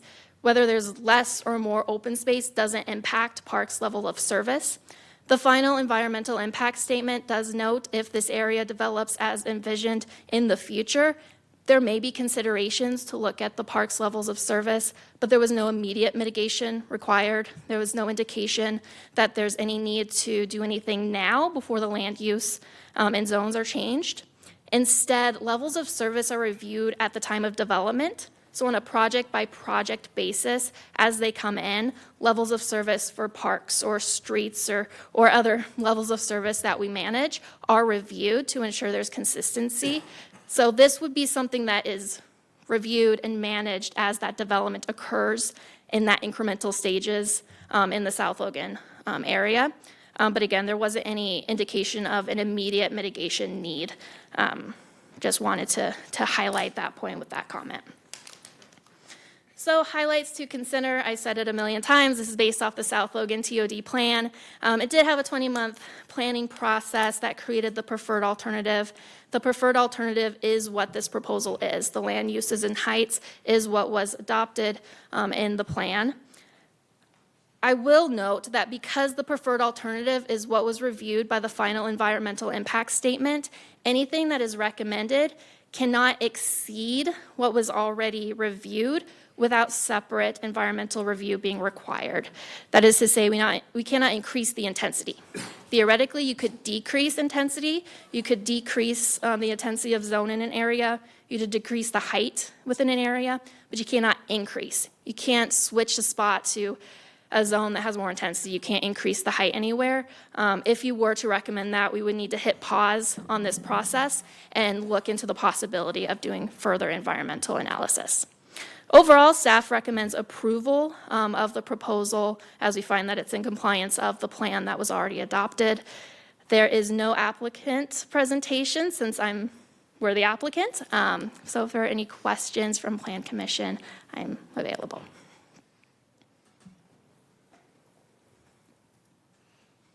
Tired of me yet? No, absolutely not. Thank you, Casey. Okay, at this time, we'll take public comment on our final comp plan amendment for the evening. Do we have anyone signed up for comment?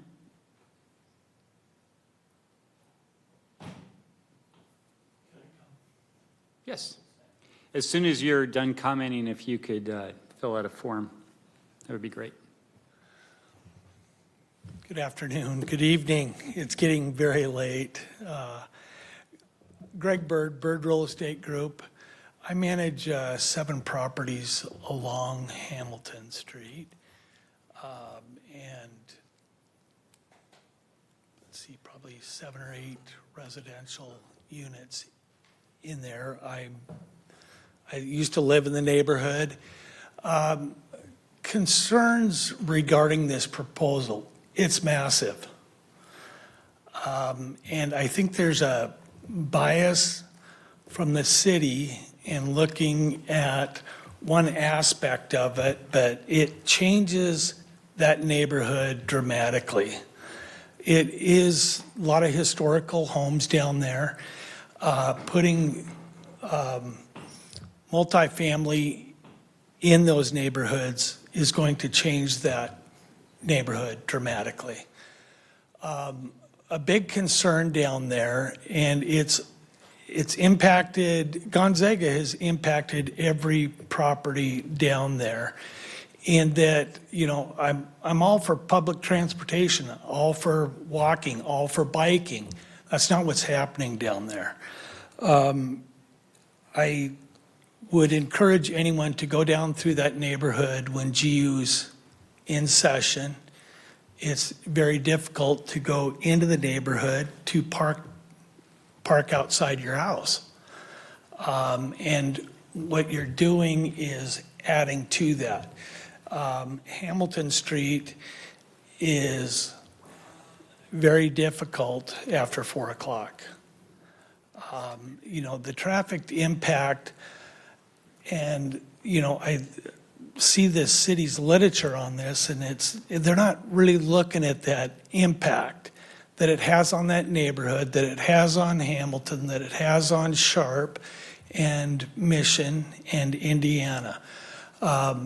When college is in session, the parking goes all the way up to Mission. GU says they have plenty of parking. It's on the south side of Trent.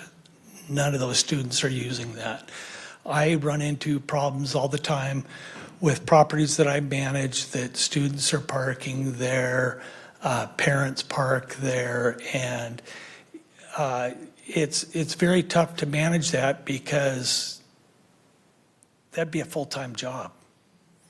We've got to do other things to make money, and there's no money to be made off of getting somebody towed unless you're the tow company.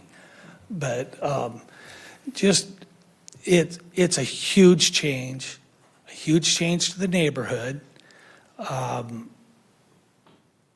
And there's already issues down there with the vagrants down there coming through that neighborhood, and just the students' impact. And it's very crowded down there now, and it's only going to get worse. Thank you for your time and for your consideration. Thank you. Commissioner Carroll. Excuse me, sir. Sure. I just have one quick question. Thank you. Where is the Gonzaga parking on south of Trent? Is it at their new building? No, it's just on the south of the baseball field. There's a little bit of parking over there. Do you know where I know where the baseball field is located. to the south, there's a little bit of parking, So, okay. about a block west of Hamilton and Trent, on the south side of Trent. Okay. Thank you. Thank you. Any additional public comment on this item?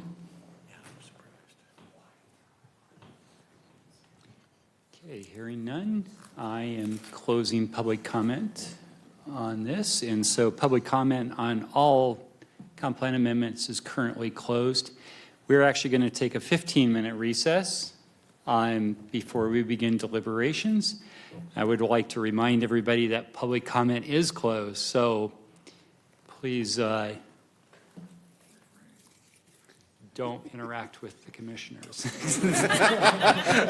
That's my request. Thank you. We are recessed for 15 minutes until 7:40.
Okay, with that, we are reconvened.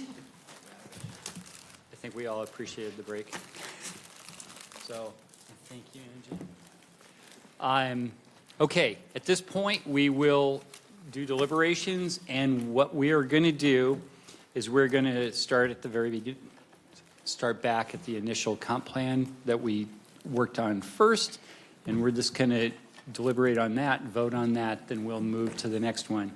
If we get to a point where we just feel like we can't go any further, we will do a continuation of our hearing until October 23rd. So ideally, I'd love for us to get through all this tonight, but we're just going to have to play that by ear. And if there are individuals that need to leave, as long as we can maintain a quorum, then we'll be okay. So, all right, Kevin, let's start with the first one. Oh, okay. First one is Z23474 comp, which is the Mission and Cinto one. And if we need Kevin to answer any questions or Brandon answer any questions, we can do that. Oh, yes, that would be wonderful. Thank you. I move that we recommend the 2024 Comprehensive Plan Amendment labeled Z23474 Comp for City Council. Thank you, Commissioner Patterson and Commissioner Shook. Discussion? I'll say I think this one is a good one. If you know the applicant and what they're doing in that neighborhood, it's been very beneficial. And I would note that in this, the neighborhood council did submit a letter of support for that rezone as well. I agree. I think that the land use and zoning change are consistent with the existing uses already in the neighborhood. It is on an arterial, it is on a central city line route. Although some of the, one of the areas was still zoned residential, it's a surface parking lot currently. So it would definitely help it be a better use for the neighborhood. Should bring it into conformance. That too. Any further discussion? Hearing none. Angie, can we do a roll call vote? President Francis. Aye. Vice President Patterson. Aye. Commissioner Edwards. Aye. Commissioner Lenhart. Aye. Commissioner Bank. Aye. Commissioner Nepperud. Aye. Commissioner Shook. Commissioner Yachts. Aye. Commissioner Williams. Aye. Motion passes unanimously, 9-0. Thank you. I got to sit closer, sorry. You could sit right there.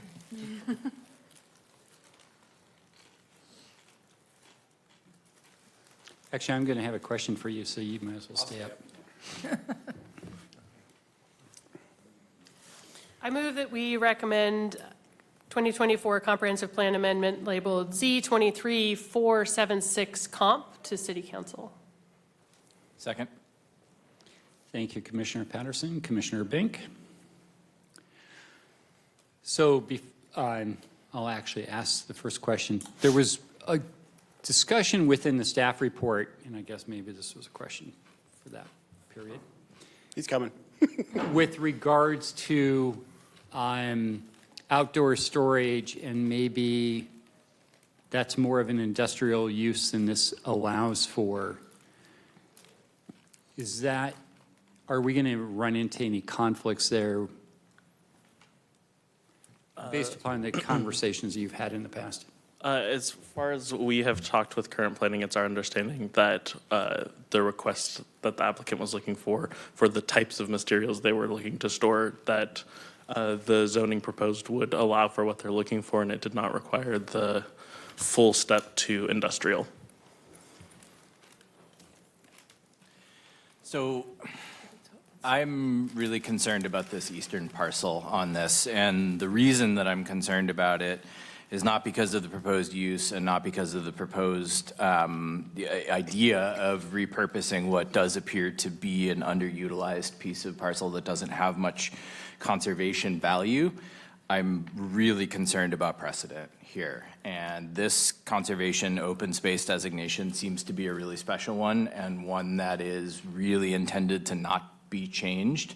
And I worry that if we change it in this instance, or we recommend changing it in this instance, that will open the door to other equally plausible arguments, because this is a very plausible argument, down the road that will lead to a degradation of that zoning category. So I guess putting that out there, I would look to make a motion to strike that parcel, but I want to just lob it out there and see if there's support for that. I support that. One option might be to put a conservation easement on that parcel if it were to be rezoned. Is that within our purview? We could recommend it. That just feels like a separate, that feels like something that requires the owner's consent, and as we've discussed, nobody really knows who the owner is. Yeah. So, yeah, I But don't I support your initial Yeah, I don't point, disagree with the idea. Yeah. Yeah, I'm kind of in that ilk too. I feel like if you start to give up conservation lands, it's going to be really hard to get back conservation lands. And so I would hate to give it up for something like that. I'm sorry, can I ask a clarifying question before we get too much further? You say parcel, do you mean the right-of-way? Yeah, the piece that we've argued about what that is that was added on the eastern portion there. It's just semantics. I just want to make sure that we're getting it correctly, because right-of-way is not a parcel by nature. Correct. So I got a little Yeah, confused. That's why I was asking all the questions about it. So yeah, whatever we want to call that piece over to the east side there, pear-shaped piece, if you will. It's getting late, sorry. Commissioner Yachts? I don't see an issue with changing the zoning code on that right-of-way at this point. Commissioner Bank, what you say about precedent, I believe anytime we have to change the zone of a conservation zone, I guess, it comes through us. We have to consider it. And so as long as we hold that consideration for every parcel that comes through, I think that this is okay. And that one could benefit from care and activity. Agreed. I was just looking at sorry, I'm getting into responding directly there. May I? Yes. Yeah, so I mean, if you're looking at, I've just been reading the text in the background. It says conservation open space includes areas that are publicly owned, not developed, and designated to remain in a natural state. And I guess that I hear your point, and I don't disagree with you. I just worry about an open season. Like, it signifies that there's some wiggle room there, and so let's try it and see. And absolutely, we have the purview to recommend things to council one way or the other, but I'm always worried about precedent in the background. Would you like to make a motion to that? Sure. I would like to make a motion to amend the original resolution to eliminate the added piece of right-of-way to the east that was added by the docketing committee. I second that. Thank you, Commissioner Bank and Commissioner Nepperud. And that's the conservation area you're talking about? Okay. And eliminating. Okay, discussion upon the amendment. Okay, great.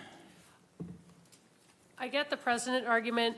I do feel as though this is more of a although it is technically, yes, changing conservation open space, it is more clarifying the boundary of the conservation open space. And because the boundary line at the ridge, it is significantly different down the ridge than it is at the top. I mean, I know that those are semantics, and it doesn't really address that. But to me, this doesn't feel as though it's a land grab or a significant change to the conservation open space that exists. I almost would wonder if the current designation was kind of a lazy, oh, we put in a freeway and a railroad and we don't really know what to do with this space and it's right of way, so we'll just slap this on there, so. So I have a question. Commissioner Shook. I think, isn't this the one where he said they were going to manage it, keep it cleared, and there was another business that was going to put something on there? So if another business puts something on there, won't that interfere with the right-of-way? Who would own that then? Oh, they wanted to lease it? Is that what they were thinking of doing? This is where it was a little, Yes, Unknown. the applicant has intended, or has stated their intention to lease the land from BNSF and has started conversations with them, but did not have their buy-in by the time that the application had to be submitted. And so that's why, at the applicant's request, this was included by the docketing committee to continue that consideration. So they wouldn't be able to do anything with the property unless they clean it, except if they got permission to use the right-of-way, correct? So if we went ahead and authorized this or recommended it as it's written, they would have to get permission to use it anyway, permission from from whoever owns that BNSF, right-of-way. which has the right-of-way. Right, so. Or part of the right-of-way. Even, so if we voted for this to go through, it would still be contingent on whether they follow through and receive the permission to utilize the property. That is correct. Right. This is the first step of many that they would have to take in order to use the land. Okay. I see that I think just helps the process and gives them an opportunity to go forward and research it and see if there's a way that they can use that property, keep it clean, keep it maintained. And if whoever owns it, and then it would be, they would be getting permission from whoever owns it before they do anything with it anyway.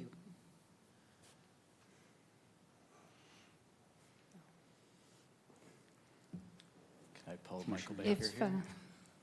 If this were a green space that the public enjoyed, I would probably fight harder for it, but I don't think this is worth the amendment. I will say I'm torn on it because I concur that we don't want to lose open space, but also when you're in a situation where the open space is not beneficial to the community, and I believe, as you said, it would have to come back through the Plan Commission. Now, I will say that we've been very good at saying, you figure 6 years down the road, it's a whole different Plan Commission. Well, what was the conversation back then? So was there a precedent set?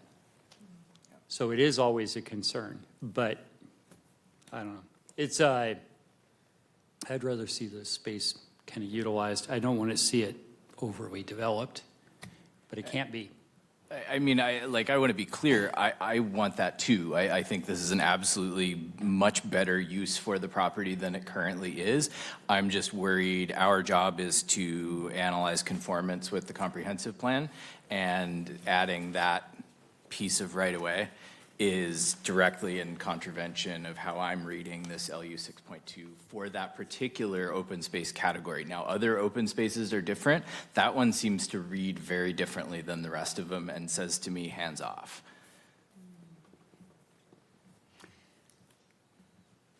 Okay, are we ready to take a vote on this amendment? So this amendment is moved by Commissioner Bank, is to remove the open space from consideration. The right-of-way area. If I can make a small request? Sure. It seems there are two minds here. If you could do a voice vote, it would very much help us with the findings. I mean, I'm not a voice vote, I'm sorry, a roll call vote. Normally you don't for amendments. Right. If you could in this case, I'd No, appreciate it. I think we could, I think that's beneficial. So Are people clear on what the amendment is?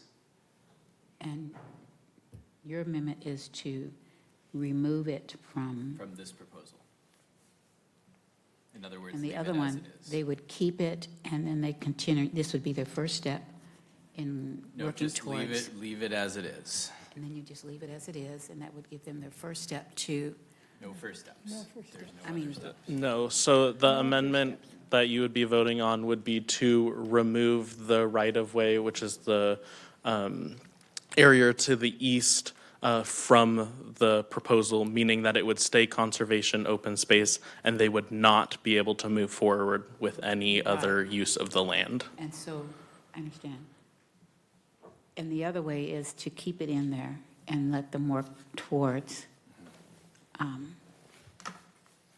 work with the different entities. Potentially, yes. Commissioner Linhart? Thank you. How large is this space that we're talking about? Sorry, we just measured it today to be sure. That's why I laughed. And now I have to do it off the top of my head. 1 second. I was gonna say, I want to Give me say, just a moment. I have 3.4 in my brain. 3.4 what? 3.4 acres? Too funny. All right. Yeah, you must have. It's in here, don't worry. 3.29. He almost got it. It's 3.29 acres as drawn on there. Now I got to get it back up. Did you have a comment? Thank you. It's like, oh. Okay, so at this point, we are just voting on the amendment to remove the right-of-way area from the application. And we will do a roll call vote just to make it clear. President Francis.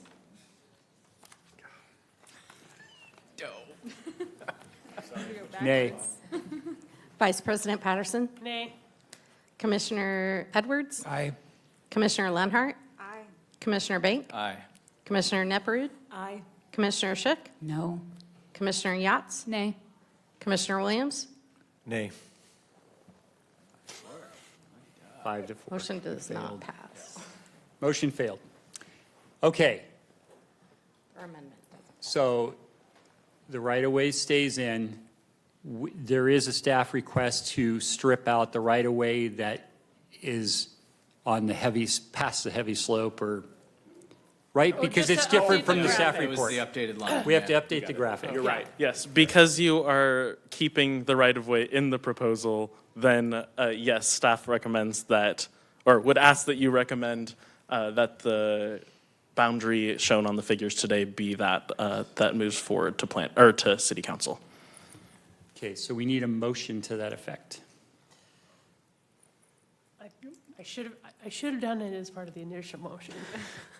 But I'd like to amend our recommendation to specify that we're including the graphics as presented in today's presentation for the conservation open space in this proposal. Second. Thank you, Commissioner Patterson and Commissioner Bank. Any discussion on this amendment? Okay, all in favor of the amendment, say aye. Aye. Any opposed? Abstentions? Motion passes. Okay, other discussion.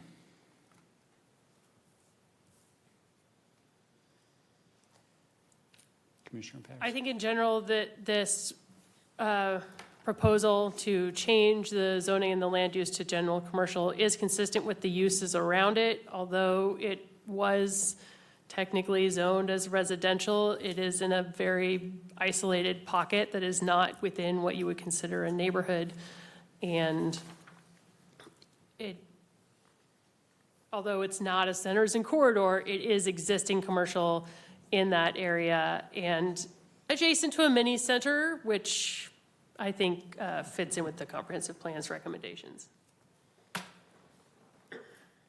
Commissioner Bank? Yeah, I mean, I'll just piggyback off this, and I think this is going to be a consistent theme of my comments on a number of these tonight, is I think we're exposing some of the limitations of the rigidness of the centers and corridors framework here. I think looking at the built condition on the ground in this location and in others that we'll discuss shortly, the reality is this is clearly a commercial zone, and so I think for that reason, we have to kind of look at the gray area in the comprehensive plan a little bit and understand how we can apply some of these zones outside of a center or corridor, because that is consistent with the current use on the ground and consistent with reality. So I completely agree. I'll say my concern is that we love to have a proliferation of general commercial. And it's always a concern for me. We have that huge leap that seems to occur every year that we do comp plan amendments because our existing zones don't allow for the uses that are needed without going to general commercial. And I always find general commercial to be overly permissive and not appropriate for a lot of areas, but there's really no other choice in a lot of cases in order to get the uses that they actually is going to work for that site. So I'm going to support this, but just as Commissioner Yachts said or talked about, you know, that kind of that future change, we've done it so many times where we've added general commercial in areas where maybe it wasn't necessarily in alignment with the comp plan. And we actually modified the comp plan in order to make it easier to do general commercial. Because land use 1.8 had some pretty tight restrictions on it before, and so we loosened the restrictions to make it easier to do more general commercial. I mean, does that suggest then, outside of this particular instance, that we need to look at that particular category and potentially add some different categories or add some, whatever that thing is that people are trying to get their permission to do, see if we need to adjust some of our code framework to address that? Because I agree, it's Yes. very broad, but I think that's beyond the purview, at least in my mind, of this particular conversation. It is. Just And highlights an issue. It's something where I think that we really need to have a good, solid mixed-use category that sits outside of centers and corridors. And we don't have that now. We've had that very early discussion as we look towards the 2026 comp plan update, which gives me some faith that we'll actually get it done. There's just way too much of a divide there.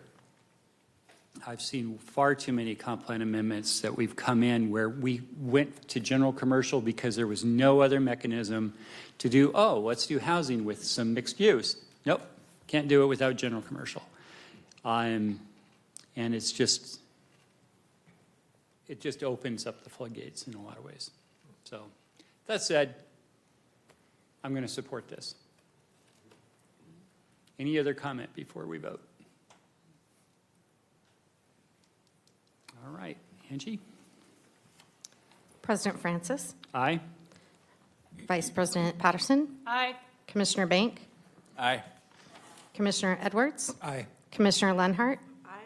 Commissioner Neperud, Aye. Commissioner Shook, Aye. Commissioner Williams, Aye. Commissioner Yachts. Aye. Motion passes unanimously, 9-0. Thank you. With that, we will move on to the next one.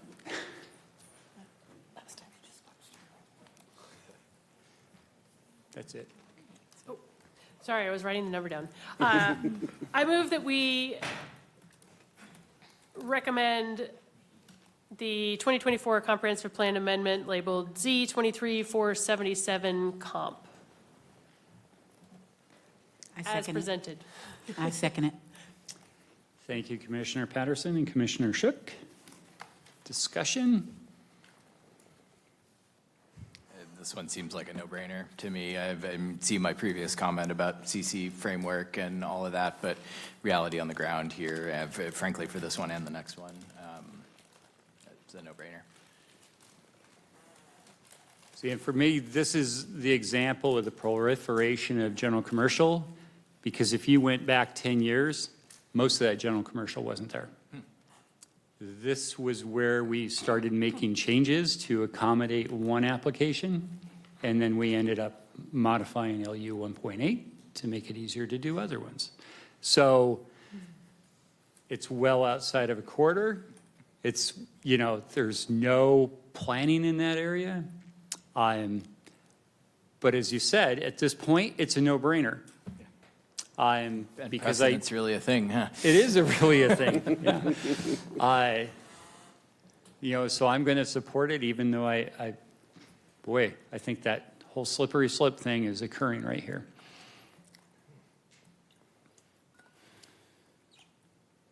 We have other comments. Commissioner Patterson. I guess I'd add, I agree on the slippery slope of going to general commercial. However, in addition, although probably a really good mixed-use zoning or different residential zoning would work in a lot of these areas, it's also adjacent to it's a highway. I mean, let's not mince words. And I don't think that our city's plan wants to put residential neighborhoods next to highways. So, keeping it R1, whether or not we're going to general commercial, we definitely don't want to keep it R1. There is a request to change it from GC 70 to GC 75 because we made code changes that put 75 feet as kind of the new standard in there. Is that an automatic thing, or does that No, need- it's not automatic. Oh, so we'd have to make that recommendation. Because the application said Oh, GC was it 70. really- It was before that, okay. So I would move to amend the application to change the desired land use classification from GC 70 to GC 75. Second. Thank you, Commissioner Bank. Commissioner Yachts. Any discussion on that amendment? All in favor of the amendment, say aye. Aye. Aye. Opposed? Abstentions? All right. Amendment passes. Okay, any further discussion on this overall amendment? All right. Vote, please. President Francis, Aye. Vice President Patterson, Aye. Commissioner Bank, Aye. Commissioner Edwards, Aye. Commissioner Lenhart, Commissioner Nepperud, Aye. Commissioner Shook, Aye. Commissioner Williams, Aye. Commissioner Yachts. Aye. Motion passes unanimously, 9-0. Thank you. And next one. I move that we recommend 2024 comprehensive plan amendment labeled file Z23-478 comp to City Council. Second. Thank you, Commissioner Patterson. Commissioner Nepperud. Point of clarification, did that include the additional properties? Yeah, as presented, it does include the additional, oh wait, do we have to make it a, We have to, we would, yes, that motion does include the parcel or section labeled number 3 that was in the presentation. Both the original parcel from the applicant, the city added parcels labeled 2, and the additional applicant request of number 3. Still second. I still second. okay. Thank you for taking care of that. Okay. I'm going to have a comment here. I personally feel that is beyond the scope of what Plan Commission can do. I think we can recommend it. I have concerns about adding the private parcels that are not part of the applicant, that the applicant doesn't own, and that the city council didn't add to the docket. So there are 3 parcels? 5. So one of the parcels is owned by the applicant. They purchased it after the original application was put in. I'm fine with adding that one. But the other ones that are in between, and there are however many of those? 4 of those. Those are owned by other parties, And I think that's kind of an overstep for Plan Commission to do that. That's part of the reason we go through the docketing process, and City Council can add those parcels in through their purview. But I don't feel comfortable adding it in as a Plan Commission. We'll start with Commissioner Bank. I mean, I was going to have a similar question. I guess procedurally, do we have some sort of a deadline that stipulates before which these additions to an application need to be processed, such that it can go through all of the noticing and the public requirements? Is that a question to staff? Yeah. Okay. To whoever can I just answer. want to be sure I don't want to step on anybody. So there is no hard and fast deadline that says thou shalt include everything you can consider by some date. What there is a set of standards for notification, for the mapping, for public information to ensure that we meet the requirements of GMA that says that public participation should be early and continuous. To that effect, these parcels were included after docketing stage. They were included on all the materials. The notification boundary, the 400-foot area in which the applicant must mail, included those parcels. So it was noticed as if that was part of the docket. And then because you opened the door and let me speak, the one other additional consideration is while Plan Commission, just like Plan Commission can't approve or deny an application, you really can't make changes either easily, especially at this stage. But but your recommendation goes to City Council. City Council has the authority under SMC 17G020. They can make changes to the application, and that includes the area and boundary of that application. So my understanding is that they can, your recommendation would go to them. They ultimately can decide to include these parcels. That is within their power, especially if it's already been discussed at the workshop level. If that helps. I'm not sure that helps, but. Commissioner Patterson. I just wanted to add that the docketing committee does include both members of Plan Commission and City Council, although technically City Council is the one that makes the recommendations. And because, like Kevin mentioned, that City Council ultimately makes the recommendation and it was included in the notification process, it feels to me not outside our purview to include it on our recommendation. I'd also like to note that there will be no applications to change or amendments to the comprehensive plan for the next 2 years. So if this is not included now, the applicant would have to wait until 2026. They would have to apply in 2026 for consideration in 27. Yeah. And just to be clear, City Council has not ever weighed in on adding these parcels. That's why this is a request at this stage. Commissioner Shook. Okay, it was a request by the applicant.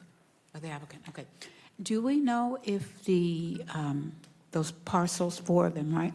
Do we know if they have responded to, do you know if the notification was in an area where they could see it easily, or? Well, they were mailed not only the normal notifications of the application existing and asking for comment, also the hearings, but we also mailed them directly saying, you may be a part of this application, please contact us, and they did not.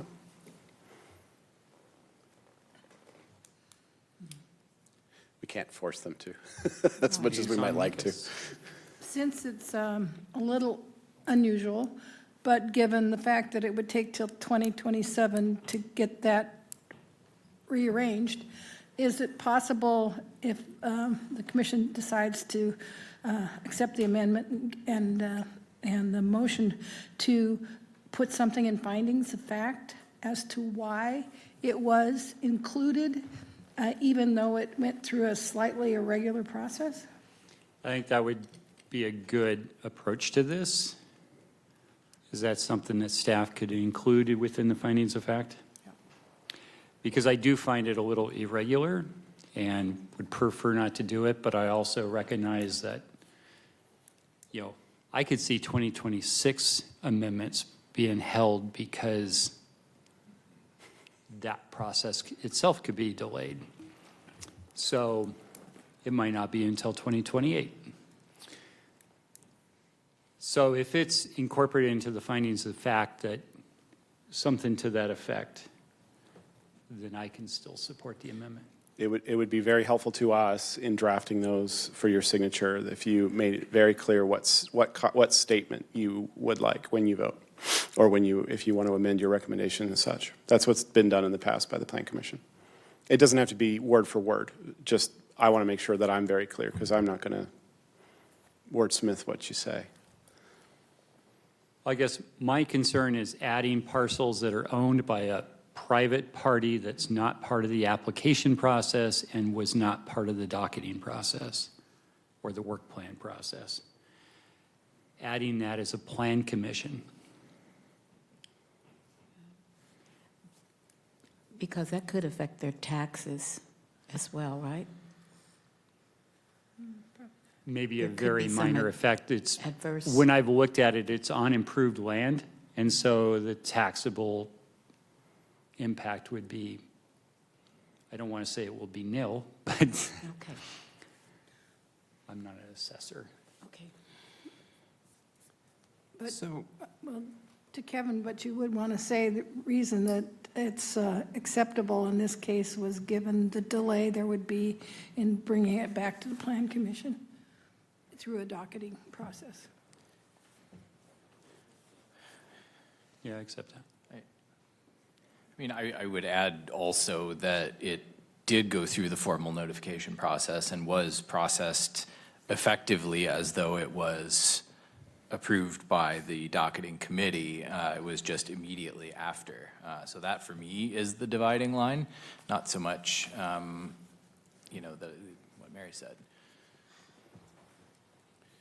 Can I read back what I have, just so you can say if that's sufficient for everyone's concerns?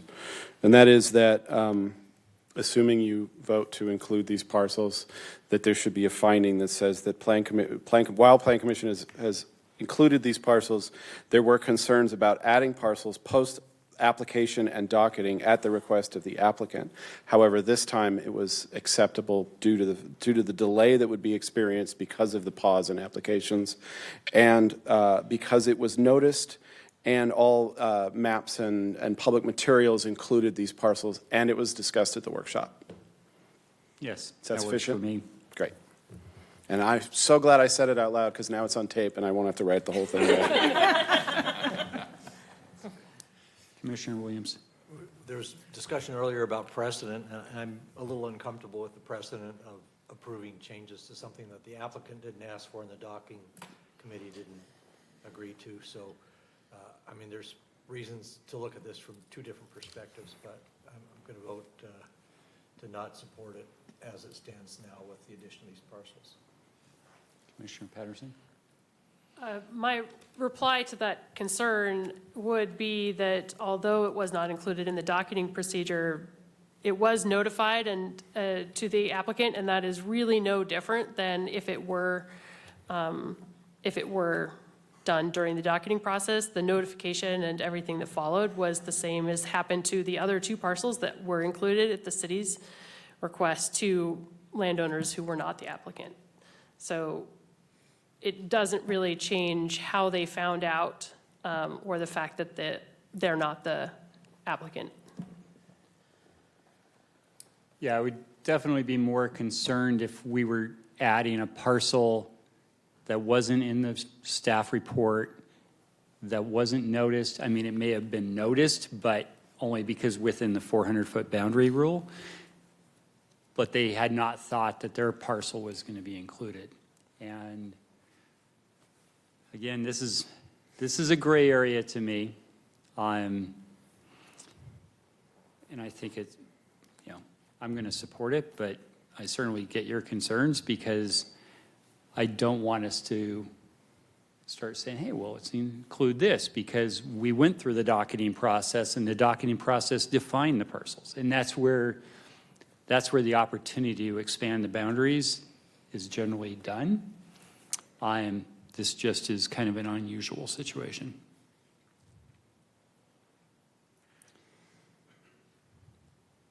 So we do have the GC 7570 issue in this same situation as with the other one.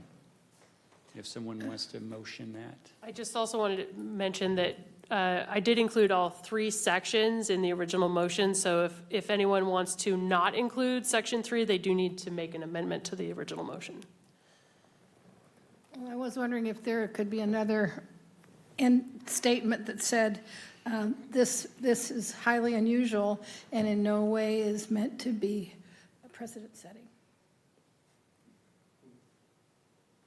It's up to you. But I think the length of time before they could come back is, to me, I'm not voting, but would be to me one of the big stumbling blocks if it weren't included. I think the fact that we're just including the findings of fact that already identifies it as unusual. So I don't think it needs to be called out any further. I'd like to make a motion to amend the land use classification from GC 70 to GC 75. Second. Thank you, Commissioner Bank. Commissioner Yachts? Any discussion about that change? All in favor of that amendment, say aye. Aye. Opposed? Abstentions? Okay, motion passes. Okay, so now we're back to the main amendment, or the main motion. Any further discussion on it? If I could ask a question, or just point out, if you want to take, oh, never mind. Sorry, took me a second to catch up. I withdraw the question. You never even phrased the question. I never answered it, and I'm withdrawing it. That's the whole point. Okay. Okay, so now the motion on the table is to approve Z23-478 comp as amended, which the only amendment is increasing the height from GC 70 to GC 75. And it includes all the parcels identified in sections 1, 2, and 3.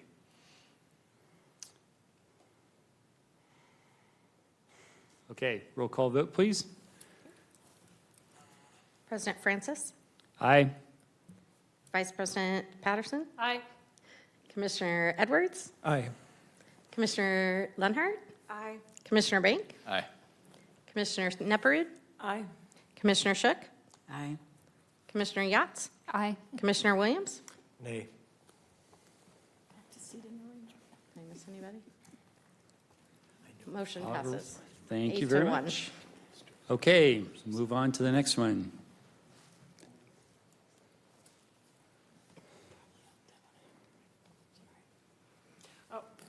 I was just thinking about it. Thinking, who's going to make a motion?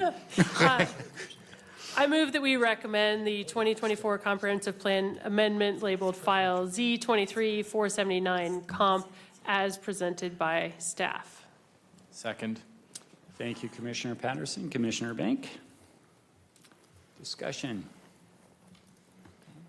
I Commissioner Shook. suggest, as was suggested, that we add a development agreement with this particular comp plan.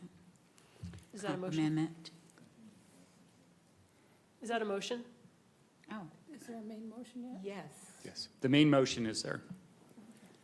So, and it sounds like we want the motion for the development agreement to include the key items that we want to have in the development agreement.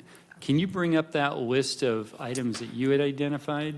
I could with some difficulty. You said you Read had it all the and- slides. No, that one was never a slide. If, you're talking about the list of topic, oh, you mean the bulleted one that was Yeah. from my presentation? That I can do.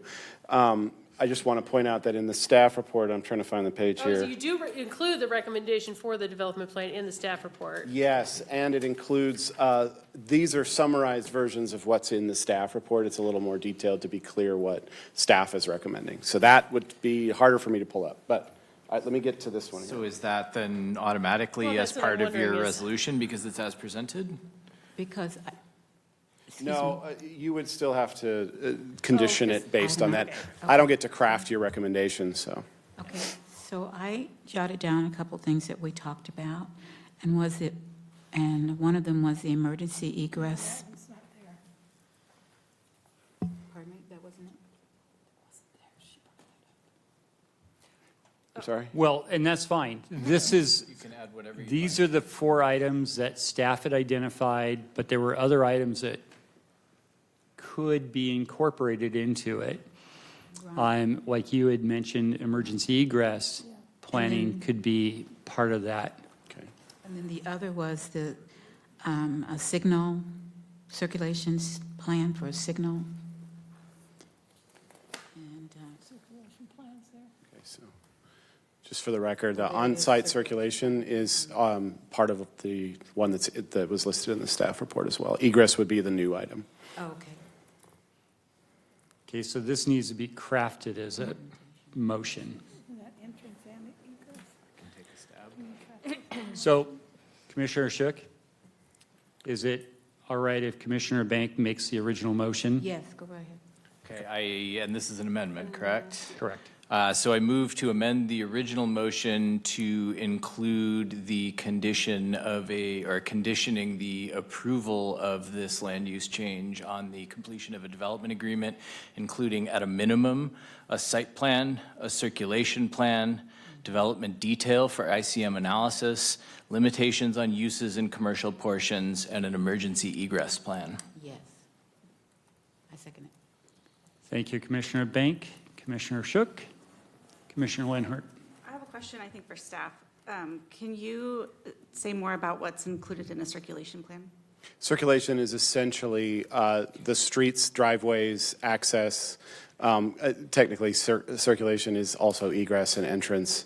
It will also likely include where the applicant or where the city feels the signal might be required or intersections with Indian Trail. Does it take into account pedestrians and bicycles or just cars? Okay.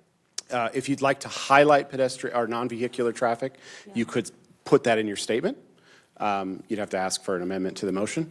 But generally, yes, we look at things like sidewalks as well. I think considering if I can, the mixed generations planned for the site and the interest in really integrating in the neighborhood, I think it feels important to highlight non-vehicle circulation. Multimodal, there's lots of words. Can we just do a simple amendment to the language and say that a friendly multimodal amendment? circulation plan? Yeah. So moved. Number 6. So moved. And then I just want to clarify, going back to the egress, did we say emergency egress? Okay. Yes. And I think, from my perspective, that stands out separately from the circulation plan, given the traffic difficulties that were stated by the residents and, risk of wildfire with the slope there. And, because that's such an issue, I felt important that that's called out specifically.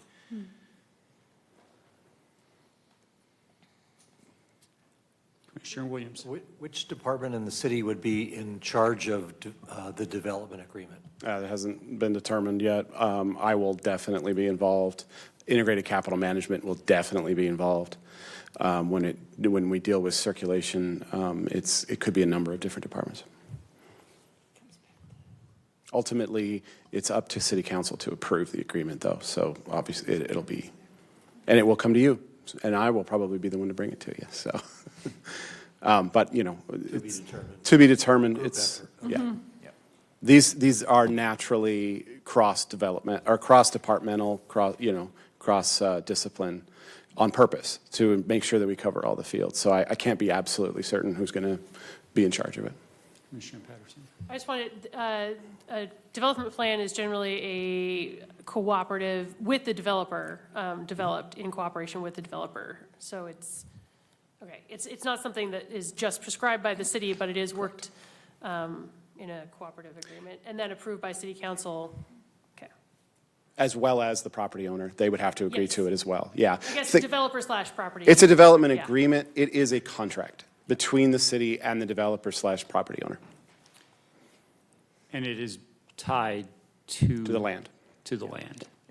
I just wanted to add a little bit of color here is because I'm actively working with a fairly substantial one that's been going on for a very, very long time. These are really powerful agreements. They do have a tremendous amount of teeth, and I think the fact that we are conditioning this land use change, which I do have some concerns about, and I share the neighbors' concerns about, and there are some major issues that need to be addressed here. This is a very, very powerful tool, and I'd be remiss if I didn't add public participation in the crafting of that development agreement as well. So you, the public, have the opportunity to come down and say, this doesn't exactly feel great.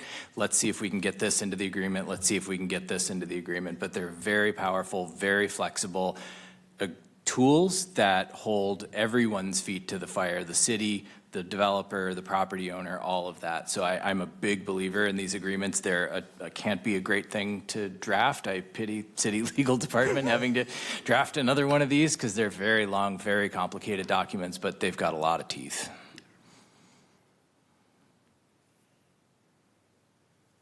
Okay, other discussion with regards to the motion to create, or the amendment to create a development agreement? I know, are you looking at me, I Yep. guess? Okay. I'm looking I at know that the folks mentioned working with the Spokane Indians, but I wonder if that should be called out specifically, because the Native American input on that in the development plan, I think, would be very important. So noted. Is that a one that you incorporate in, you want to incorporate in there? Wouldn't that be recorded in consultation with the tribes be required? I mean, it's required on everything, as it should be, so. Yep. I think I'm confident that's covered in existing requirements.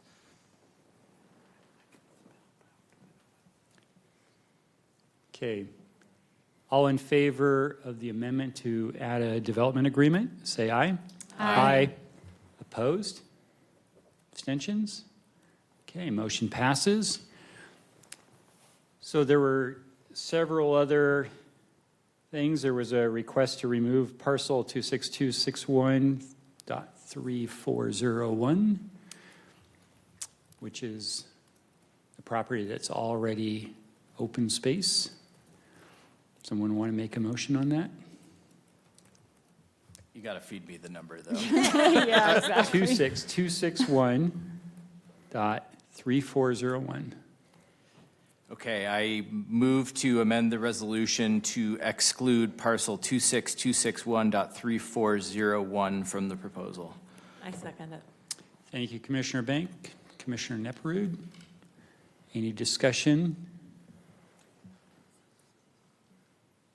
I think this is good to remove, and this also kind of shows the caution when we create the work plan of just adding parcels as part of the work plan process. Well, and I mean, I think this is one of those situations too where we have a map exercise and we look at blocks of color on a map and we're sort of predisposed to wanting things to be nice and neat and orderly and smooth, and the real world kind of doesn't work that way. And I think that was probably what was on the docketing committee's mind here with that depth out from the arterial. But it just seems arbitrary and there's just no reason to include it, so. Commissioner Patterson. I guess I'd want to clarify, it's not actually zoned as open space right now. I do believe it's just zoned as residential. However, there are like all these hidden other agreements in that public utility or development plan of the neighborhood that save it for conservation space. So it can be hard when you're looking at a map to know what all of those things are. And I don't think that changing this to open space would have changed anything in the neighborhood, but it made people not feel good. If we could add like little notes to our GIS map, so that next time this comes around, a little tooltip, that would be handy. Maybe the next generation. I'd be thrilled to have a long conversation with you about property restrictions and versus zoning any day, just not tonight. But advice noted. Definitely. So any other discussion about this amendment? Now, this is the amendment just to remove parcel 26261.3401. The one with the star. The one with the star. Okay, all in favor of that amendment, say aye. Aye. Opposed? Abstentions? Okay, motion passes. I'd also, next, while we're on open space, I'd like to move that we recommend the change from to potential, I knew it started with a P, potential open space, instead of conservation open space, to more align with the descriptions of that. Second. Thank you, Commissioner Patterson. Commissioner Bank.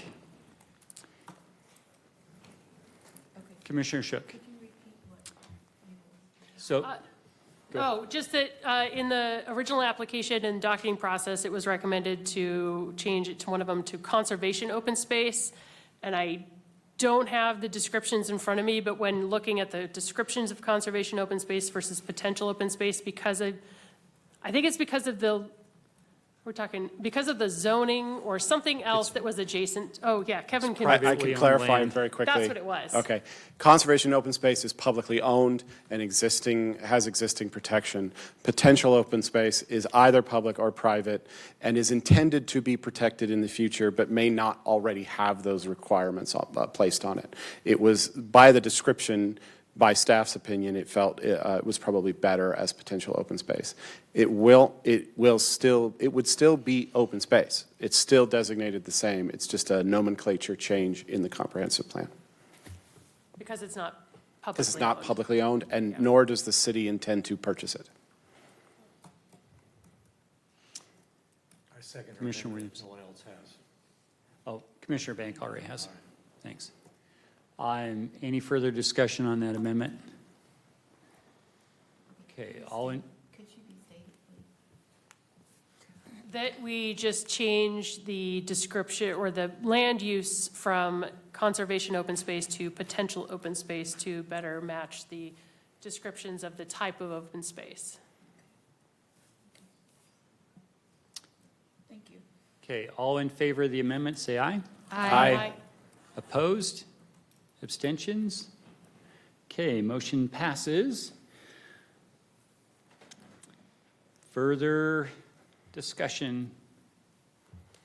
Commissioner Bank. I mean, this is yet another case of this rigid centers and corridors framework here. This one's a little bit murkier for me because there really is no established commercial use out there. But it begs the question, if there's no commercial in a fairly large area, should there be? And the CC framework doesn't really allow us to, we've talked ad nauseum about, neighborhood serving commercial and desire to get there. And once again, Greg, we don't have a code to address that. But it does seem to me reasonable to have some sort of pocket of commercial in there. Now, we can argue all day long about whether this is too big, whether it's too large, and I think that's back to that general commercial argument again, but understanding real estate development and understanding that the project needs to be financially viable and needs a mix of uses to be financially viable so that they can provide all of the services that they're talking about providing. The need seems reasonable, but it's awfully hard to justify by looking at the comp plan, which is our current purview. So precedent again, maybe? I don't know. It's a precedent evening. It is. Commissioner Patterson. Looking at the space and the proposed changes and the area that is proposed for general commercial as opposed to residential, although it is not technically a non-conforming use because it has a conditional use permit, the space generally that is being proposed for general commercial is already essentially built to that. Although, yes, it has a conditional use permit and it was a more residential-esque use. It includes things like a gym and a pool and large buildings that are not normally built in residential areas. So although it is not, it's not technically non-conforming, I think it does match how it is built out already, and the fact that it is adjacent to the arterial does align with the use for general commercial, where, and it's super murky. Again, something that we need to deal more with in our larger update to the comprehensive plan. But I do feel as though that being able to develop the rest of that space as residential does conform with the original intention of the land use zoning. It is a residential area. It will have mostly residential use. And it allows them to make use of the existing buildings and structures that are already there, while not restricting them to only being the sole operator of said buildings. Commissioner Yachts? I think that this is actually a tremendous opportunity for the neighborhood. Listening to what Commissioner Bank and Commissioner Patterson said, I agree with those. And it's just a developer could come in and buy the land and develop anything, or develop already based on the fact that there is zoning. And they wouldn't have the same level of investment in their community. And so the fact that Excelsior is coming in and saying, we want to develop and have guardrails and create like neighborhood activation is, I think, a very lucky opportunity compared to what could be there. I'll agree with that. My concern is if the guardrails weren't there, if we weren't putting a development agreement in place, then I would be very hard pressed to approve this because, yes, while conditional use permit has allowed a lot of commercial-esque activities to occur in that area, it is still not general commercial. And this creates general commercial zoning, which creates a lot of latitude for use. So I think that's where I think that development agreement is absolutely critical to the success of this project. And I appreciate the applicant and the developers, their stated goals. But as we know, comp plan amendments are only changing the zoning. They are not the actual use. And so this is where I probably wouldn't support this without the development agreement. So I think it's important, and I think it's very important to listen to the neighborhood, but also looking at the long-term growth of the city.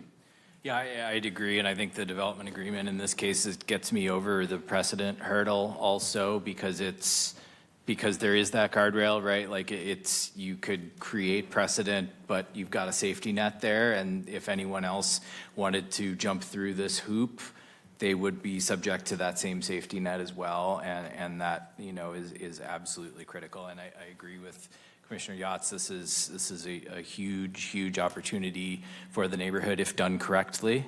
Excelsior is a fantastic actor in the community. They are unquestionably additive, but as you just pointed out, we can't look at that, but that is in the background. And so, yeah, I think the development agreement is everything on this one, and I look forward to participating in that process.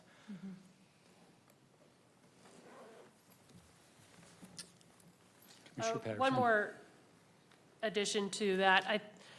Looking at the proposed land use map, and there was concerns about a buffer between existing residential land use and proposed. For me, looking at it, the large residential moderate zoning that is proposed does provide a very large buffer around the proposed commercial zoning, as well as there's a significant geological buffer at the rear of this property, which essentially separates it from the homes at the top of the bluff. And then an arterial on the other side.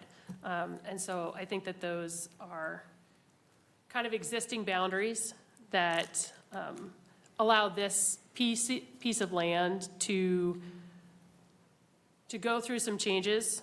And although there were people talking about how it's largely forested and it contains a lot of animals, I mean, that goes back to a lot of our undeveloped property in the city that may be undeveloped, but at any point, the landowner can choose to develop it as they wish. And we cannot place restrictions on how people want to use their private land just because it had owls on it. And although undeveloped land is very important, I think our Parks Department has done a great job in identifying that.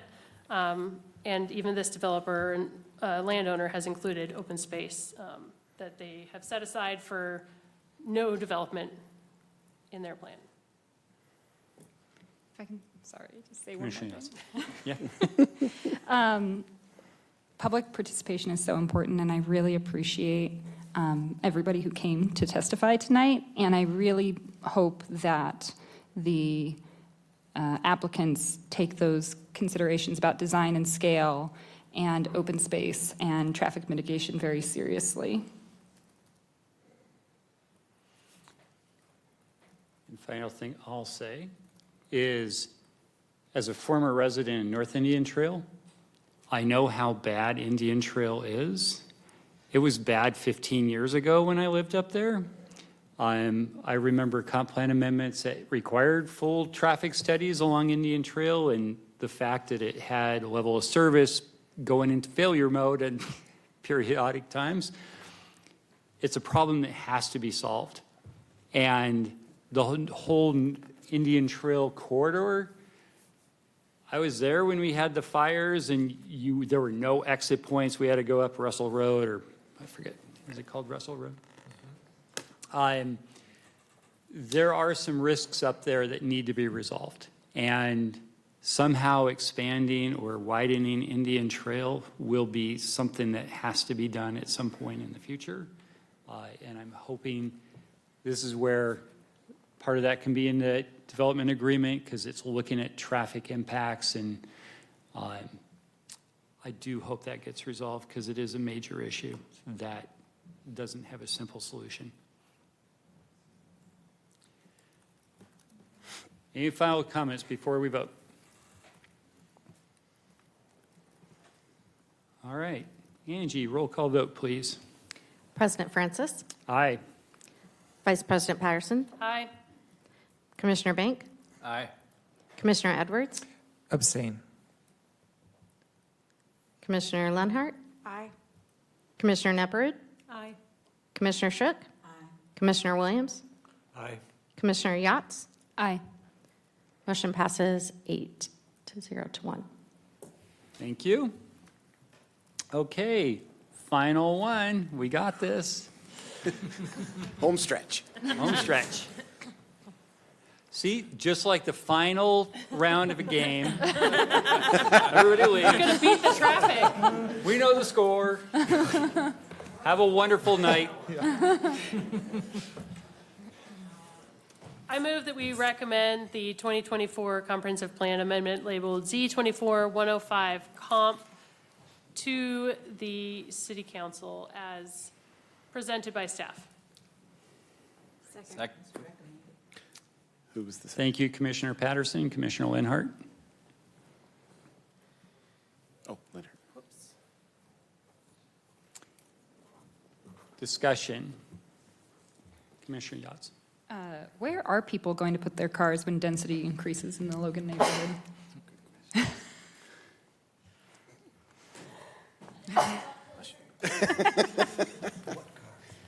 What cars? They'll be on the bus. So parking has been a discussion throughout the South Logan Plan, and also just citywide. We have removed parking regulations citywide, so this is a question that kind of affects Spokane overall, not just this area.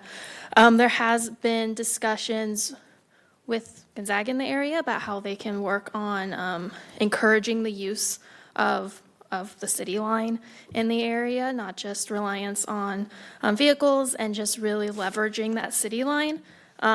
It has the high-frequency transit every 7 minutes. When I lived in Chief Gary, I used it. It was great, so really encouraging people to use it more is one of the key, I guess, elements of South Logan, trying to leverage transit more, trying to use the multimodal transportation with emphasis on bike lanes and walking. There will still be vehicles, there will still be parking, but trying to create that more diverse transportation system to encourage the area. Again, this is a question citywide. This is just kind of a little lens that we can look at it overall. So the idea is just make it more desirable to ride bikes and take buses and. So the plan does include a bunch of policies with that intent to encourage the different transportation uses, and that's one of the elements of it. Again, there's no getting rid of vehicle usage. We're not saying people can't use it, but just allowing for the ability to have those different transportation needs. Commissioner Patterson? Although this is a big change, in that it's a lot of things being changed at one time for the neighborhood. We have big changes all the time, whether it's, a single development going in. This is just a different way to look at the map. I would argue that unfortunately, one of the ways you get people to stop using their cars is to make it painful and expensive to use a car. And that is part of how you get that change, and that change to more mass transit and more walking.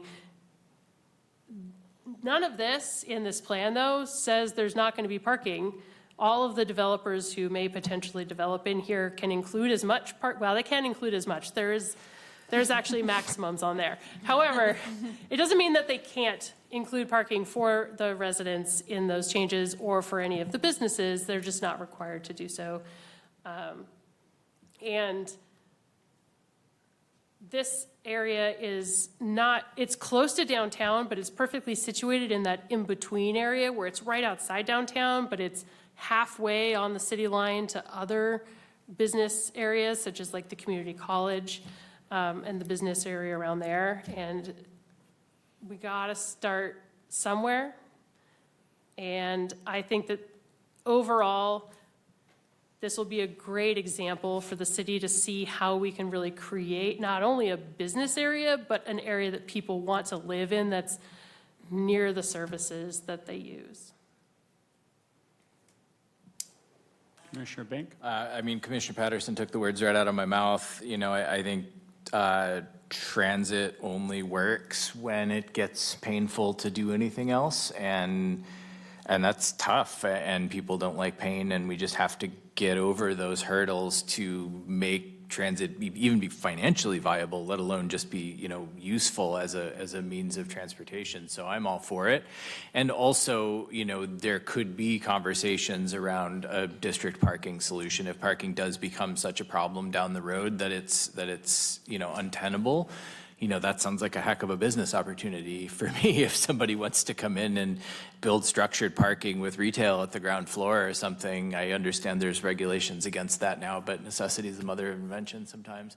So I'm not terribly worried about it. But on your point about big change, I want to applaud city and staff for having vision about big change here. That's big change is what we need, and we need to be looking to the future, and we need to be trying to make big moves, and we need to be aspirational. And I said this when the plan came through, this achieves that and then some, and so I'm so excited to support this set of final regulation changes to put the full thing into effect. So really nicely done, great job, everyone who worked on this. Commissioner Shook? Thank you. You know, I'm all for all different types of transportation. But as far as trying to eliminate cars, I don't think it's going to work. I know this summer when my car was in the shop, it only takes me about 8 minutes to get to work when I drive, maybe if that long. When my car was in the shop, it took me 45 minutes to an hour and a half on our bus. And let's not talk about Saturday and Sunday. It's impossible right now. We're not there. And I think that we need to keep that in mind. We're set up as a auto city, and we need to accommodate those cars and the people that use them. So, Well, I'll quasi-concur, I don't know the word. Man. One, I don't think it has to be painful to do transit, okay? I do transit all the time. It's convenient. It's cheaper than me parking downtown. I work downtown. It's because it's expensive to park downtown. No, I still wouldn't do it. I just don't like it. And I am, sustainability focused. So, but that's because I'm 2 blocks away from a transit stop at my house, and I'm 2 blocks away from a transit stop downtown with 15-minute service. Most of the areas in town don't have that level of service. This area does. This area has 7.5-minute service with the city line, and that's the whole intent of it. The city, the federal government has made a lot of investment to make this the prototype for our future. And so I think the South Logan neighborhood is a perfect opportunity to maximize the value of public transit. Now we need to make sure it's very multimodal, so it supports bicycles, but we have the Cincinnati Green Line, whatever it's called. Greenway, Green Line. Green zone. So I think there's a lot of opportunity here. Yes, we're an auto-centric neighbor or city. That's going to continue well into the future, but we need to wean ourselves off of that over time. It's not one day, it's not one decade that makes that change. It's a multi-decade process, and this is the place where we started. Well, my concern is it won't happen overnight, and it'll probably take a number of years. And in the meantime, what I would hope is some accommodations will be made for restaurants and those things in the Logan neighborhood, because the Prohibition Gastropub already went out of business because there was no parking left on Monroe for them to have their customers park. So we don't want to drive the parts that make the neighborhood out because they can't have their customers come to the neighborhood. So something has to be done there so that that's a possibility, because, well, Prohibition Gastropub was one of my favorite restaurants, and it's gone. And there could be more folks that are driven out because they can't find places to park, to go to things like Jack and Dan's or any of the other things around there. So I worry about that. Commissioner Yachts. I know it's late, and I'm not speaking just to speak, and I've never thought I would find myself, like, in a way, defending cars, which is not necessarily what I'm doing. I am very excited about the Logan plan. I think it's fabulous. The reason why I actually ask about where are people going to park their cars is because Logan is a neighborhood that gets this unique, large influx of people periodically, and that's different from the rest of the city, pretty much. And so when I think about, like, if I wanted to buy a house in the Logan neighborhood, like, I would be factoring in that influx of college students, which is, it's fabulous that they're there and everything. Also, nothing against college students. But I think, I know that it's beyond the Plan Commission's purview, but I think providing strong incentives to students to utilize the public transit is really important, so that residents and neighborhood businesses can continue to adjust slowly to this new form of moving around. I believe Gonzaga provides free STA passes. Oh, wow. Yeah, they all do. Community college. Commissioner Patterson. I just wanted to also just quickly address the concern about traffic on Hamilton. Like, traffic on Hamilton is a lot. I think I can't remember exactly what the numbers were, but it's more than Hamilton. I mean, it's more than Monroe gets in the area that goes through this neighborhood. However, I know we can't necessarily track where all those cars are coming from, but they're not coming from the people who live in the neighborhood. That massive amount of cars are not coming because people are going from the freeway to their house. They're people traveling through the neighborhood. And so I definitely wouldn't want anyone to think that this development is going to make driving just on Hamilton worse. It's all the development far north that is doing that. And it's what's happening on the Indian Trail too. I mean, it's not the people who live on the street that are the traffic, it's the people who live on the other side. And I think part of it is that we're in a moment where people are needing to figure out a change in their life. I live in a neighborhood that has small business, and a lot of times people say, well, there's nowhere to park. That's 40 feet from the front door of the place they're going. Right. There's plenty of places to park if you're willing to walk a couple blocks. It really doesn't take, I mean, even downtown, that far to walk. And I think that we're just going to have to kind of create those spaces. This development is going to take decades to actually happen too. So we have plenty of time for that change to happen, for people to get used to it. Unfortunately, I think that the number of students who bring their car at Gonzaga has actually increased in the last 20 years. I think more college students are bringing their cars, but that's more to do with, I guess they can all afford cars now. I don't know. I definitely did not have a car when I was that age. So I think, the parking and the traffic are concerns, but that are not going to be mitigated by not increasing development in the area. Commissioner Bank and then Commissioner Shook. Yeah, I mean, I was just, there was a lot of some limited public comment about Gonzaga's impacts, and I think we've been talking about that here. And at a certain point, that could just be a conversation that the city needs to have with Gonzaga is, hey, you need to do something about the traffic impacts that you are having on the neighborhood. We hold all of these other developments to task for their traffic impacts. And yes, Gonzaga is a pillar of the community and somebody that we really need to work closely with. But I went to grad school in the University of Oregon. They dealt with the issue by eliminating all their parking lots. And nobody drives on that campus. Nobody. Now, it's really well set up to walk and to bike and all of that. But no one drives there because it's just easier to get around by bike, even when it's pouring rain. So, I think there's probably a conversation to be had with Gonzaga there also, and I just wanted to clarify, it's not pain that makes transit work, it's pain that makes mass adoption of transit. Yes, I will agree with that, yeah. Commissioner I was Shook. just going to mention that I've met quite a few of the Gonzaga students, and they use their cars for work. So they don't work right in the area of school, they work outside of school.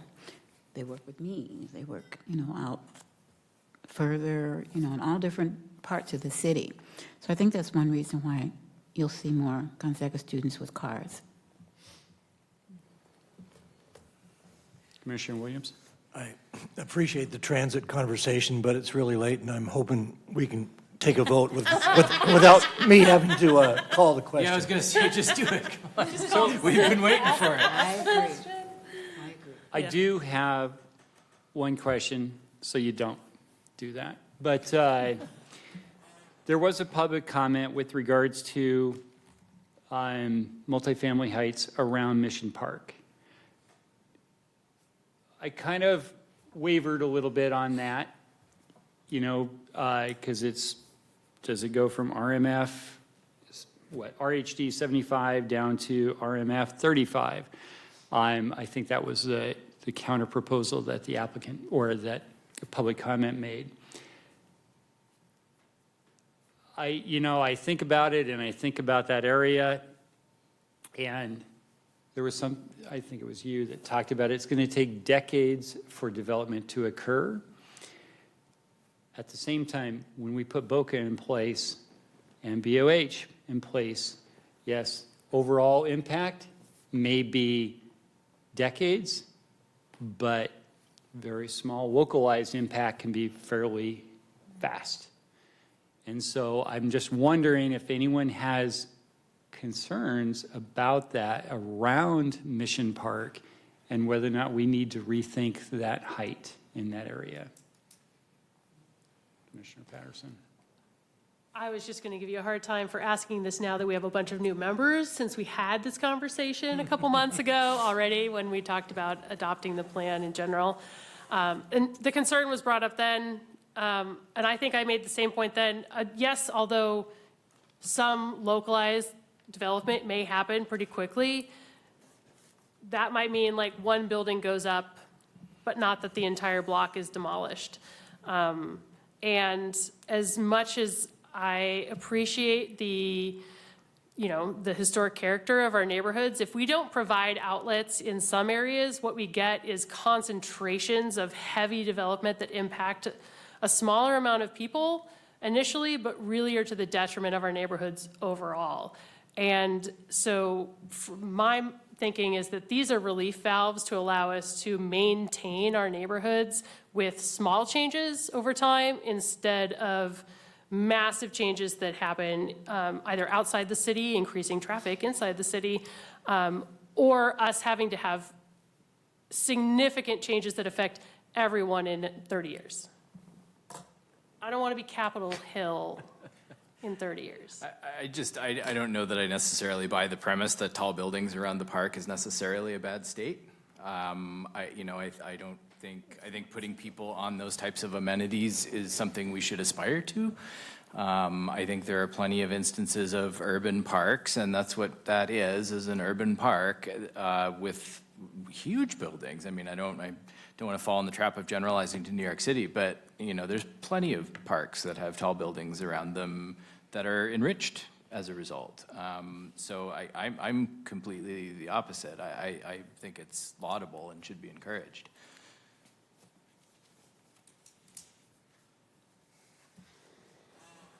Okay, any further discussion on this? Tim wants to go to bed. Yeah, me too. I do, I agree.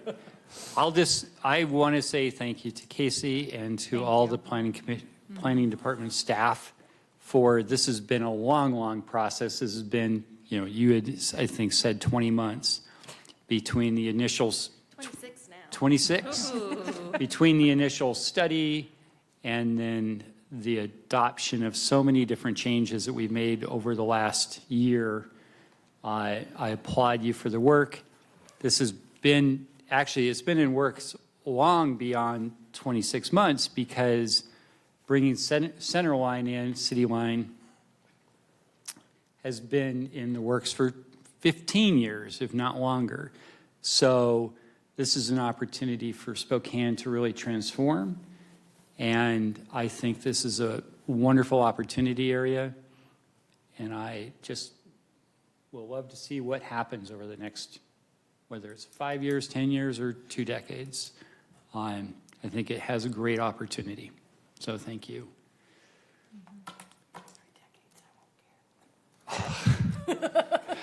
Okay, with that, you want to see that in the microphone there, Mary? Just by 3 decades, I probably won't care. All right, roll call vote, please. President Francis. Aye. Vice President Patterson. Aye. Commissioner Bank. Aye. Commissioner Edwards. Aye. Commissioner Lenhart. Aye. Commissioner Nepperud. Aye. Commissioner Shook. Commissioner Williams. Aye. Commissioner Yachts. Aye. Last motion passes 9-0. Thank you, everyone. Thank you for all your work, all your time. With that, we are adjourned. We'll see you in 2 weeks. Goodness gracious.